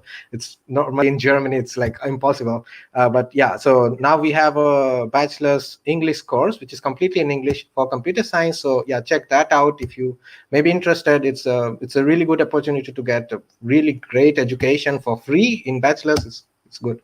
Yeah. So Samisa, would you like to add on to something? Yeah, just one point to, I think Jayesh kind of like mentioned all the points. The more and more the German universities are also understanding the systems in different countries. We are thinking only from the Indian perspective, right? So if you look at from the German university perspective, they're dealing with like, I don't know, 80 plus countries of different education systems. And so it used to be quite complicated to convince the universities, but now more and more the universities are also understanding even the difference between, a highly ranked Indian university where the topper gets only 70%, whereas another student coming from a private college might have like 90% overall grade. So these differences were not recognized a few years back. So the universities are learning more and more. And even if the university does not have this understanding, I would also encourage students who are really interested in this, they can write up to the university trying to explain the education system here. Look, this is the diploma here, because in Germany there is also called a diploma. This is after the school you study 5 years, then you get a diploma in Germany that's kind of equivalent to master degree. Okay, these diplomas are going away, so Germany is more now split bachelor masters. So there are also the misnomers because of the term. So when you say diploma, then this might land. I'm talking about like 10 years back. So diploma, they say, oh, a diploma holder is like an equivalent to a master degree. With the diploma you can go to PhD, and then they realize no, the diploma from India is completely different than the diploma here. So these confusions are there, but they are educating themselves. But I would also encourage a student, if they feel okay, my skills are fit for the bachelor degree, or in some cases like master, as Chase mentioned, also nothing harm in trying to educate the university by writing the situation about their education system. So I wouldn't hesitate doing that. Go ahead and then also educate the university in educating the education system. Yeah, if I can, I want to add something here. So also, if your bachelor's in India is not BTech, or if your some universities also accept if your bachelor's is like electrical engineering and something related to computer science, to also go for a master's in computer science. Also, if your bachelor's is something like Bachelor of Science in Computer Science, I would still recommend you to apply, because you can probably just directly get an admission here. Because in Germany, there is a Bachelor of Science in Computer Science, which is 3 years. So yeah, for those people also, it's open. You can come for masters. So that question in the chat about getting into top university in Germany through GATE scores. Yeah, there have been students who have been accepted through GATE scores. They've started to recognize that. So we'll skip on to the next question, and that would be again a question I think any one of you can answer. That is the scope of management professionals in Germany. So you are in your own field, and then you want to go into the management field.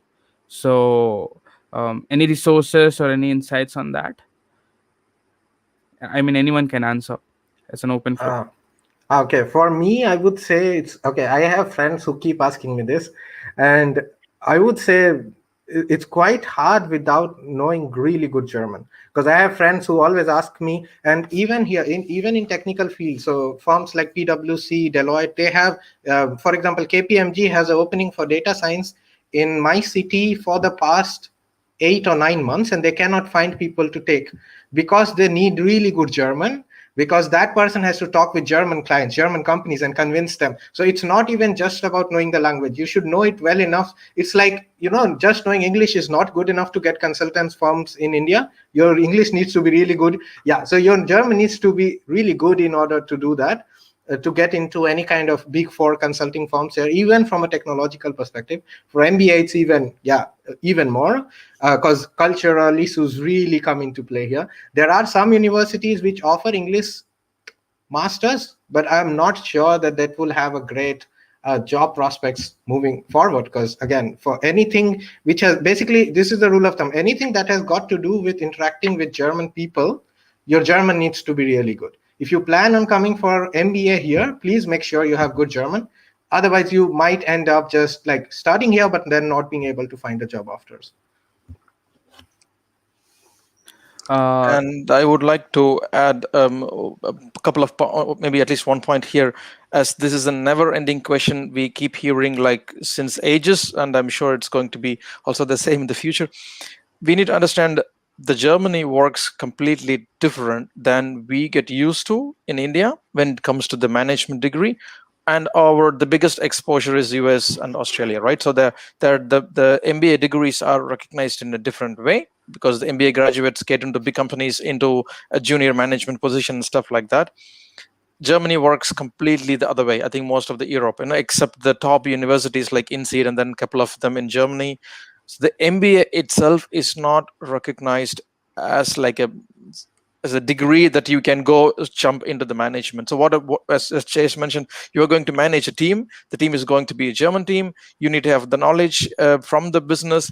So if I look back, almost all my managers and my team, I was a manager. I didn't have an MBA in the past. My managers, hardly anyone had an MBA. Either they had a PhD or they had a master.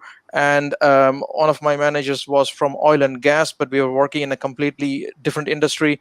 So I think if your interest is to become a manager or go into the management, the thinking should be you don't need an MBA degree, because this MBA degree is not needed here to be a manager or to become a senior management in any company, because the skills were what they need, or at least still as of now Germany expects is, do you have the skill, how good is your German, and do you know the knowledge of the business in the company. So if you want to go into that side, I wouldn't really focus only on MBA.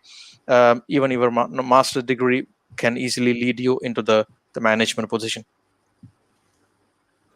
So we have taken like a lot of questions. So now we are going to the last question. I think it's an important question, and that is so that question is about it's a very generic question. I don't know how to even frame it. Okay, so it is about what are the resources you would suggest in the booming fields like machine learning, artificial intelligence, as well as data analytics and science.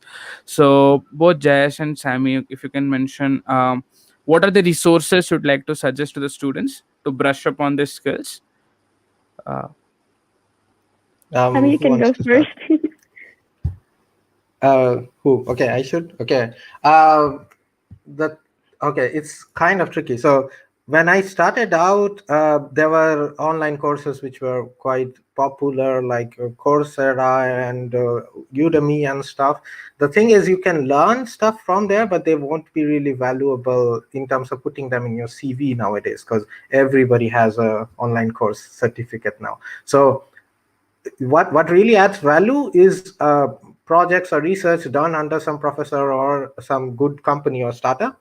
You can learn stuff using, I would still say Coursera, the original course for say Andrew Ng of machine learning, is still probably very good.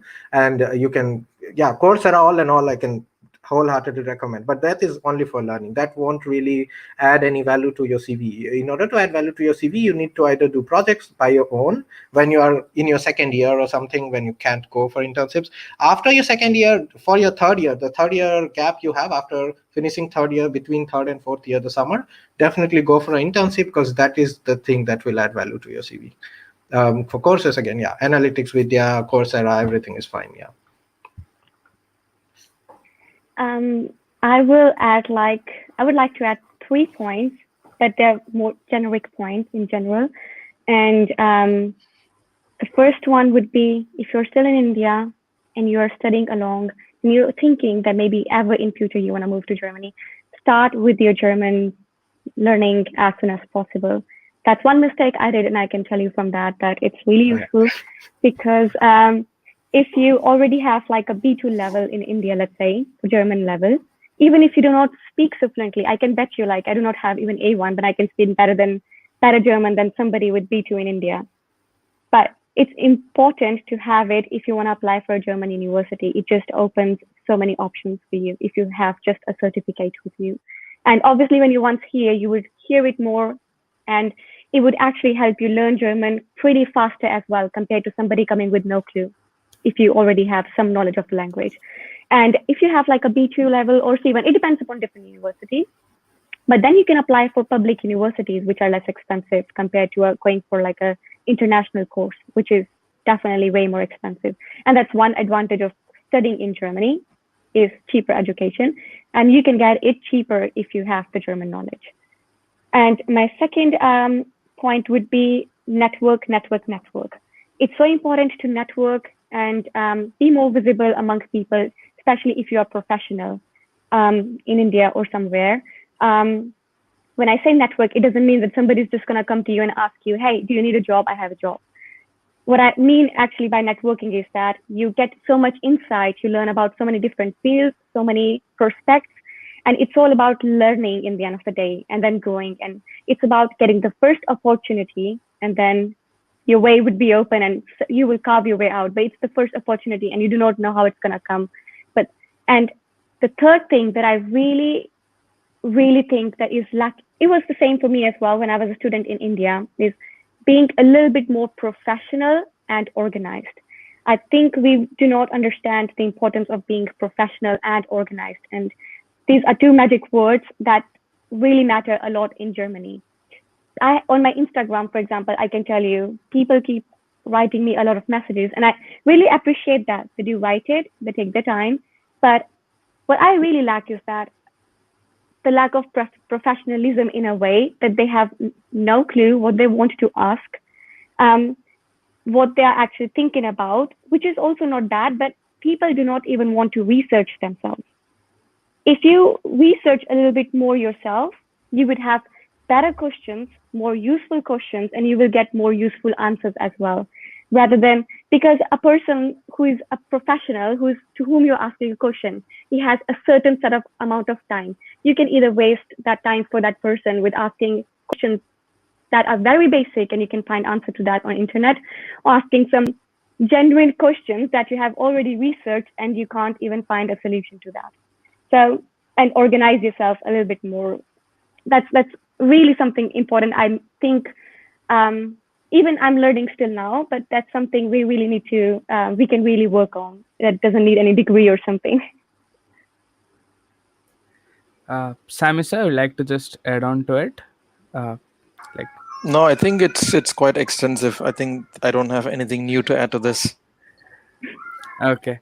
So finally, we are at the end of this session, and it was a wonderful session.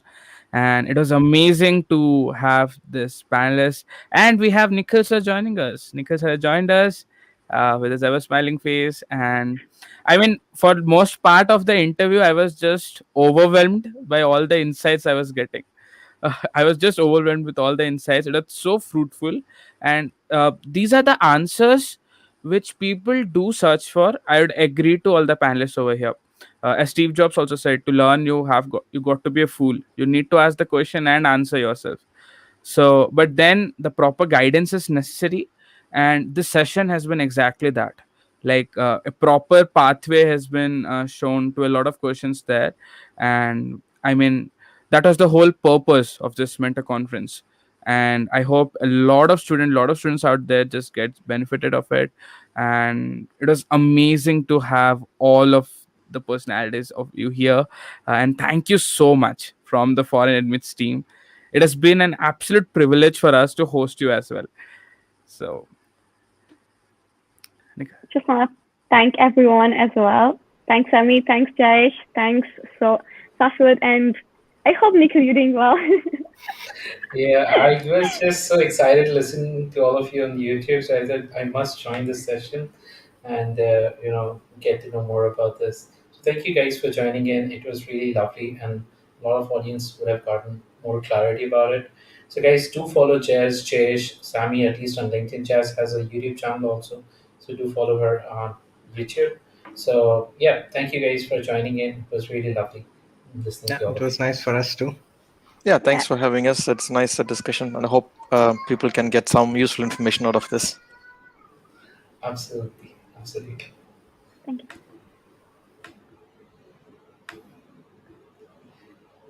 Perfect. So now we have come to the end of the session. Sorry, guys, I've been out. I got a eye infection, unfortunately. But yeah, I hope all of you would have gotten a basic understanding. Guys, I've seen a lot of questions are being very basic. I would highly discourage asking such questions or answering such questions. The reason is very simple. What's a minimum percentage? There could be a minimum percentage of 50%, 45%, 60%, 70%. It depends on university to university. Okay. If you want to know about it, better go to Google, write down minimum percentage. The best answer, the authentic answer would be given there. Okay. You're gonna ask me, I have to even go to Google and particularly find out about it. Take that initiative. If you're serious about your career, you need to take some serious actions about it. Asking very trivial questions actually is wasting your own time and wasting this mentor's time also. I would highly recommend, and this is a very important life tip for all of you. Suppose tomorrow you get a session or a chance to, be with someone which is very aspirational person. Would you gonna ask such kind of trivial questions? In those 30 minutes or 15 minutes of time, make try to understand. You need to make most out of your time and the speaker's time. So you need to be very articulative, very specific to the kind of questions that you want to ask, so that you would be able to make most out of that time. And trust me, some sessions, some meetings are just like once in a lifetime. I can definitely narrate. I met one of the guys who is really big CEO, and I could never meet him again. Those 30 minutes I was spent with him in the car was the best 30 minutes that I ever had. The reason is I asked the right questions, which still helps me the answers and the advices. So that's a very good, important tip for all of you who are in your early stage of the career. Do not ask trivial questions which are very basic, which you can find it in Google. Okay, we'll definitely share with you resources so that you can go by yourself, but that's a part of it, right? And I don't want to charge for any questions, right? So I'll be keeping it very organic. But yes, now we have come to the end of the 15-day mentor conference. It is very emotional for me because the whole foreign admins team, and it's not a 200-member team, it's a 5-member team who have been working days and nights, coordinating with 16 time zones with the speakers to organize this such huge event.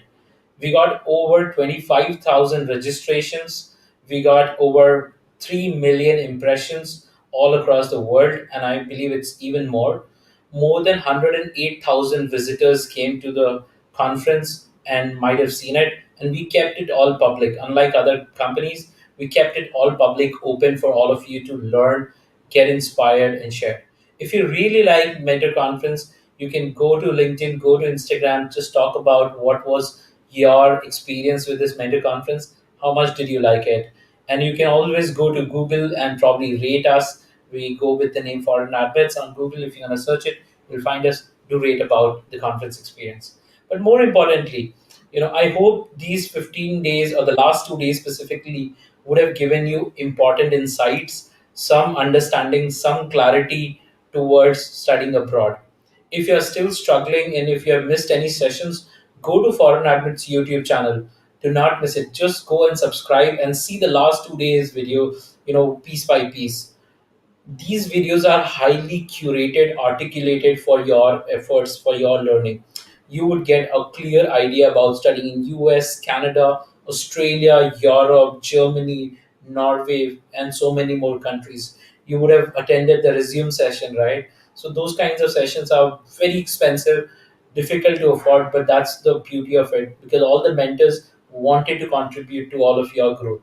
So more you can do, just go there, watch it, like it, share it, subscribe to our channel. That's the only thing that I could ask in return. If you really liked it, do share it with your friends. Now, coming to the end of the session, as we promised, there are so many giveaways. I'm not sure if you're joining for the first time, you should join our Telegram community. There are 4 giveaways already happening. First giveaway was 50 people will get free profile evaluation plan of 15,000 rupees each from us. All you needed to do is follow that giveaway. We would be announcing, we would be sharing, connecting to all those people who would have done those part in the next week itself, and all those 50 people would get it. You still have time to join the community, find that giveaway, follow that giveaway, because this giveaway is going to end tonight. The next giveaway was 1 free TOEFL test voucher from our side. We have already seen it. We are going to finalize tonight. So again, you still have time till midnight tonight to follow that giveaway, where you get 1 free full TOEFL test voucher. So there are so much more giveaways. 2 giveaways already. I think 8 winners have been announced. We are connecting to the winners. We are giving them the prizes as we promised, and that's there.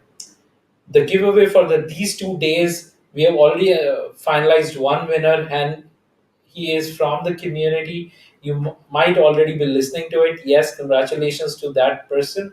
And there are a couple of more winners also who have shared the screenshots of the sessions with their learnings and have tagged ForeignAdmits on LinkedIn or on Instagram. If you have not done that, do take a screenshot of the session and share it on your Instagram or LinkedIn, and do tag ForeignAdmits so that you would be a part of this giveaway. Again, this giveaway ends midnight. So if you want to get in part of this giveaway, here you will be winning Amazon vouchers, cash rewards, and TOEFL test vouchers. So definitely take part in this. And one of the final things before we end this session are certain giveaways that we have promised to all of the people and the certificates. You will be getting the mentor conference certificate. We are still finalizing on individual event certificate. I'm not going to promise right now anything on that, but at least the mentor conference certificate you'll be getting in the next 1 or 2 weeks. Because there are 25,000 participants, making that amount of certificates will take time. But I'm assuring you, if you have registered on foreignadmits.com/mentor conference 2021, you will get your mentor conference certificate. It would be an e-certificate delivered to you. Again, there are so many giveaways that is already listed on our website, and if you have not made use of it, do make use of it. Do write to us on hello@foreignadmits.com and do mention which is the giveaway which you want to encash for yourself. We are going to share with you 50 SOPs, templates, and top university admission SOPs templates with you as a part of our exclusive giveaway, only and only given to people who have registered on foreignadmits.com/mentor conference. Will not make it public. The next giveaway is 3,000 TOEFL vouchers. It would be served on a first come, first serve basis. Any one of you who are planning to give TOEFL, do make use of this voucher. This voucher will come with a validity, so you can book your test anywhere during that validity, and you can give your test at any time. Okay, so the booking validity would be limited, but then the giving test would be anytime. So that's something it. And then we have Dream Big Scholarship. If you're applying to UK, Ireland specifically, and even Canada PG diploma, you should connect to Foreign Admits team. There are a lot of very low cost or even free support, and you get a short scholarship from our side. We have pledged over 7.5 crore rupees of scholarships, and many universities that you apply are officially representing, and you might get a scholarship of up to £5,000 in I think in the UK currency. Yeah. So these kinds of scholarships are there, and it will depend on university to university. If you're missing out, do join Foreign Admits. Do connect to us. We are pretty active on Instagram, on social media like WhatsApp, LinkedIn, and many other platforms. You will get to know. The final giveaway, if I'm correct, and if any one of you know the giveaways, do mention in the comment. Even I could not remember. There's so many giveaways. The team has been able to put it up. So let me share with you the final 4 giveaways. Yep, you get application fee waiver for two university applications. Each one could cost up to $75, but we are giving it to you for free. 2 application fee waivers you will get. What does it mean? You can apply to 2 universities through us absolutely for free. There would be no charges taken. Unlike any other typical consultants, we don't charge any such on this. 2 university application to each of the university attendees would get it to any of the partner universities, and you would anyway get free SOP, LOR, and CV templates. You will also get a free loan evaluation, getting your profile evaluated whether you will get a loan or not. We are doing that, so you'll also get a free loan evaluation. You're also getting 50 plus samples of SOPs of different courses, sample SOPs of top universities, SOP guides. 250 participants will get a free one-to-one mentorship call with international mentors from US, UK, Australia, and possibly in Canada also. So, and you can take application guidance or any of the specific guidance, but you'll get one free mentorship call. Each call costs worth rupees 2,500, but for all the attendees, it is there. For 250 first attendees, it will be there for free. So whoever is the attendee, do get in touch with the Foreign Admits team to book your mentorship call, and we'll exclusively provide you for free. So all of these giveaways are there. There are 3,000 TOEFL vouchers, Dream Big Scholarship. So do make use of these giveaways. Do not let them go away, because again, this giveaway would last probably a month or 2. After that, we'll close all the giveaways. So whatever time you have is connect to us. Do join the community. We have a pretty active Discord and Telegram community, and we'd be very happy to extend our help in taking your journey of study abroad one step forward. So, and if you guys want to see who is the, I would say, mastermind behind this entire mentor conference, just comment yes. I'm going to introduce you the person who organized this entire mentor conference, and for you the most valuable event. So, if you guys want to see who was the organizer, do comment yes in the chat section.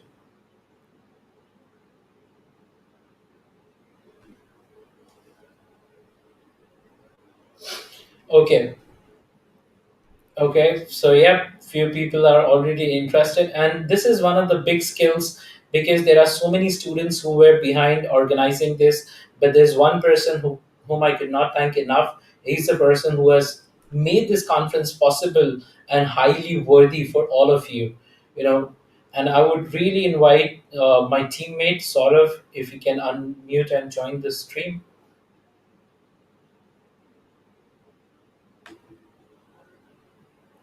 Hi, Saurav. Welcome to the Mentor Conference, which is organized by you. Thank you for organizing this.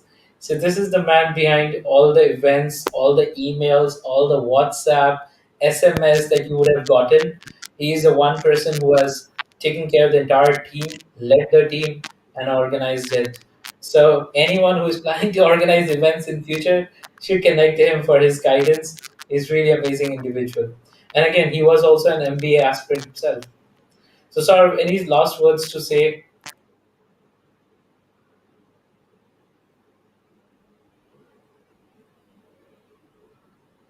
Hello. Hello. Saurav, we Hello. cannot hear you. Yeah.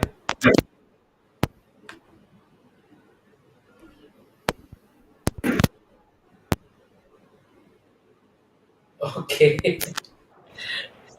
You can remove it. Perfect. Okay. Saurav will definitely give a text testimonial. Probably. Hello. Yeah. Yeah. He's live. Yeah. Is audible now? Okay, perfect. So, hi guys. Not much tips. Just if you are a study abroad aspirant, get in touch with people who have been in the journey. Try being active on LinkedIn. Try rewatching all of those videos to take pointers. And before taking a decision, which would probably drift, I would say, make your professional career ahead. Have a brief discussion with the people who matter, people who have been the journey, and then take the decision, right? So it has been a pleasure arranging this conference, and I hope we shall see more of you guys in the community. Absolutely, Saurav. Wonderful. Perfect. So, as he said, we are going to go a lot bigger than this in the next year. The next mentor conference dates are going to be out very short, and then by the next couple of months. And we every time we do this, we do once in a year. So this was it for today this year.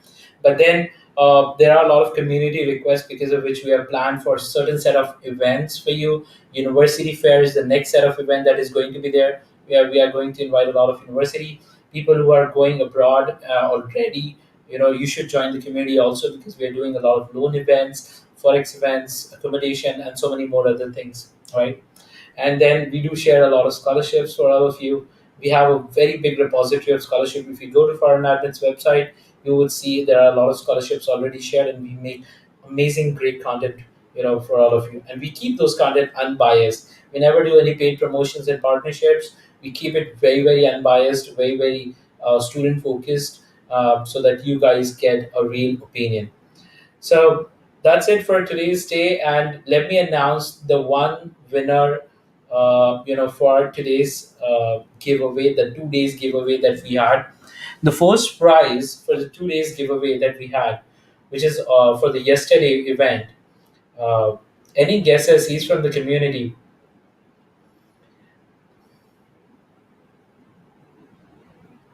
Any guesses? The one who has shared diligently all the screenshots and tagged foreign admits. Thank you, Rakesh. And Rakesh is having his birthday. Happy birthday to you, Rakesh.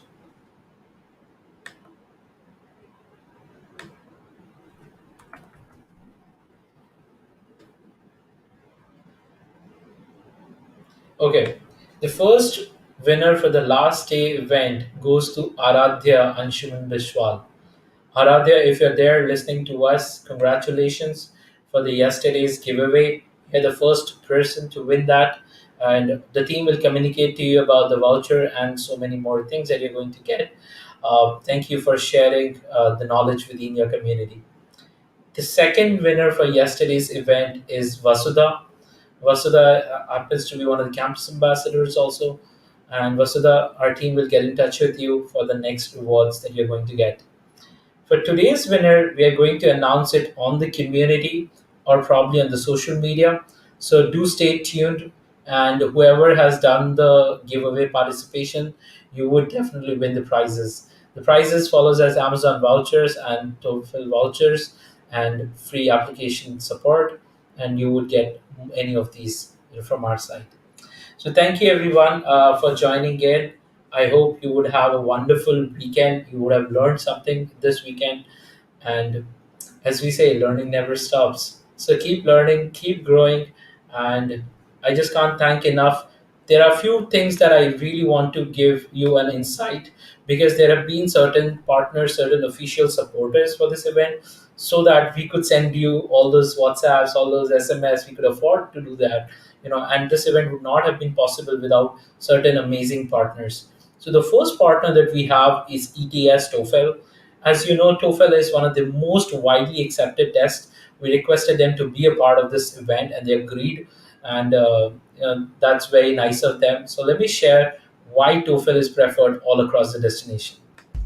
Lots of tests will promise you the world, but only the TOEFL test gives you the best chance at getting into your top choice university. In any country in the world, like the land of burgers and fries, the home of prawns on the barbecue, the birthplace of maple syrup, and anywhere and everywhere you choose to study in Europe. The world awaits. The TOEFL test is the test that can get you to where you want to go, the university of your choice. Give yourself the advantage. Take the TOEFL test.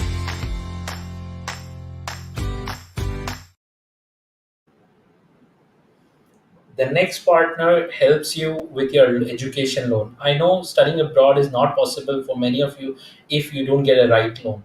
We got someone which is very trusted and very big name in India to support us to reach out to all of you. So let's welcome HDFC Credila Education Loan Partner of ForeignAdmits.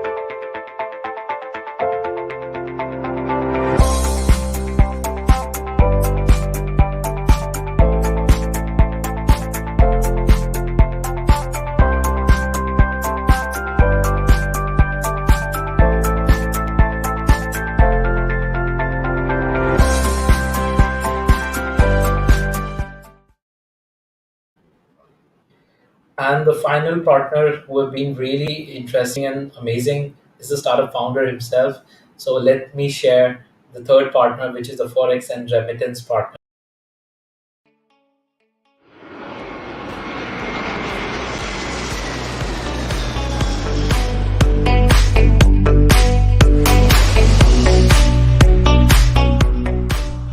Visit us today.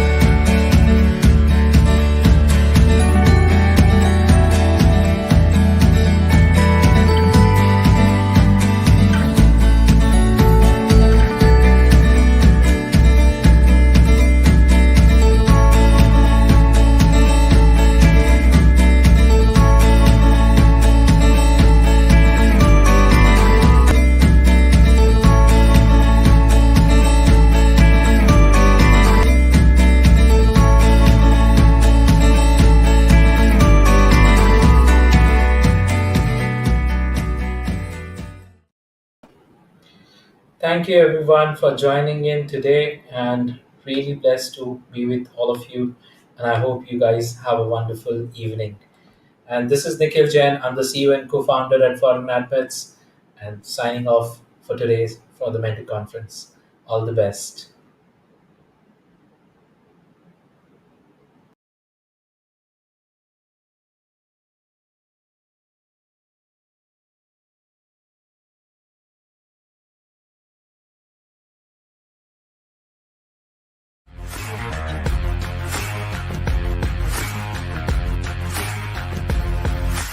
So the first question was why higher education, right? Okay. So why higher education? The study and the base that we have developed in bachelor's is not really enough. Rather than actually talking about the purpose, they actually reprint their resume there.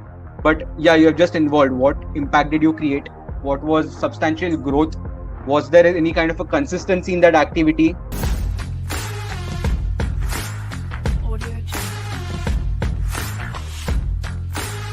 Product manager needs to be relationship building and communication. And communication in terms of the fact that it has to be very clear what.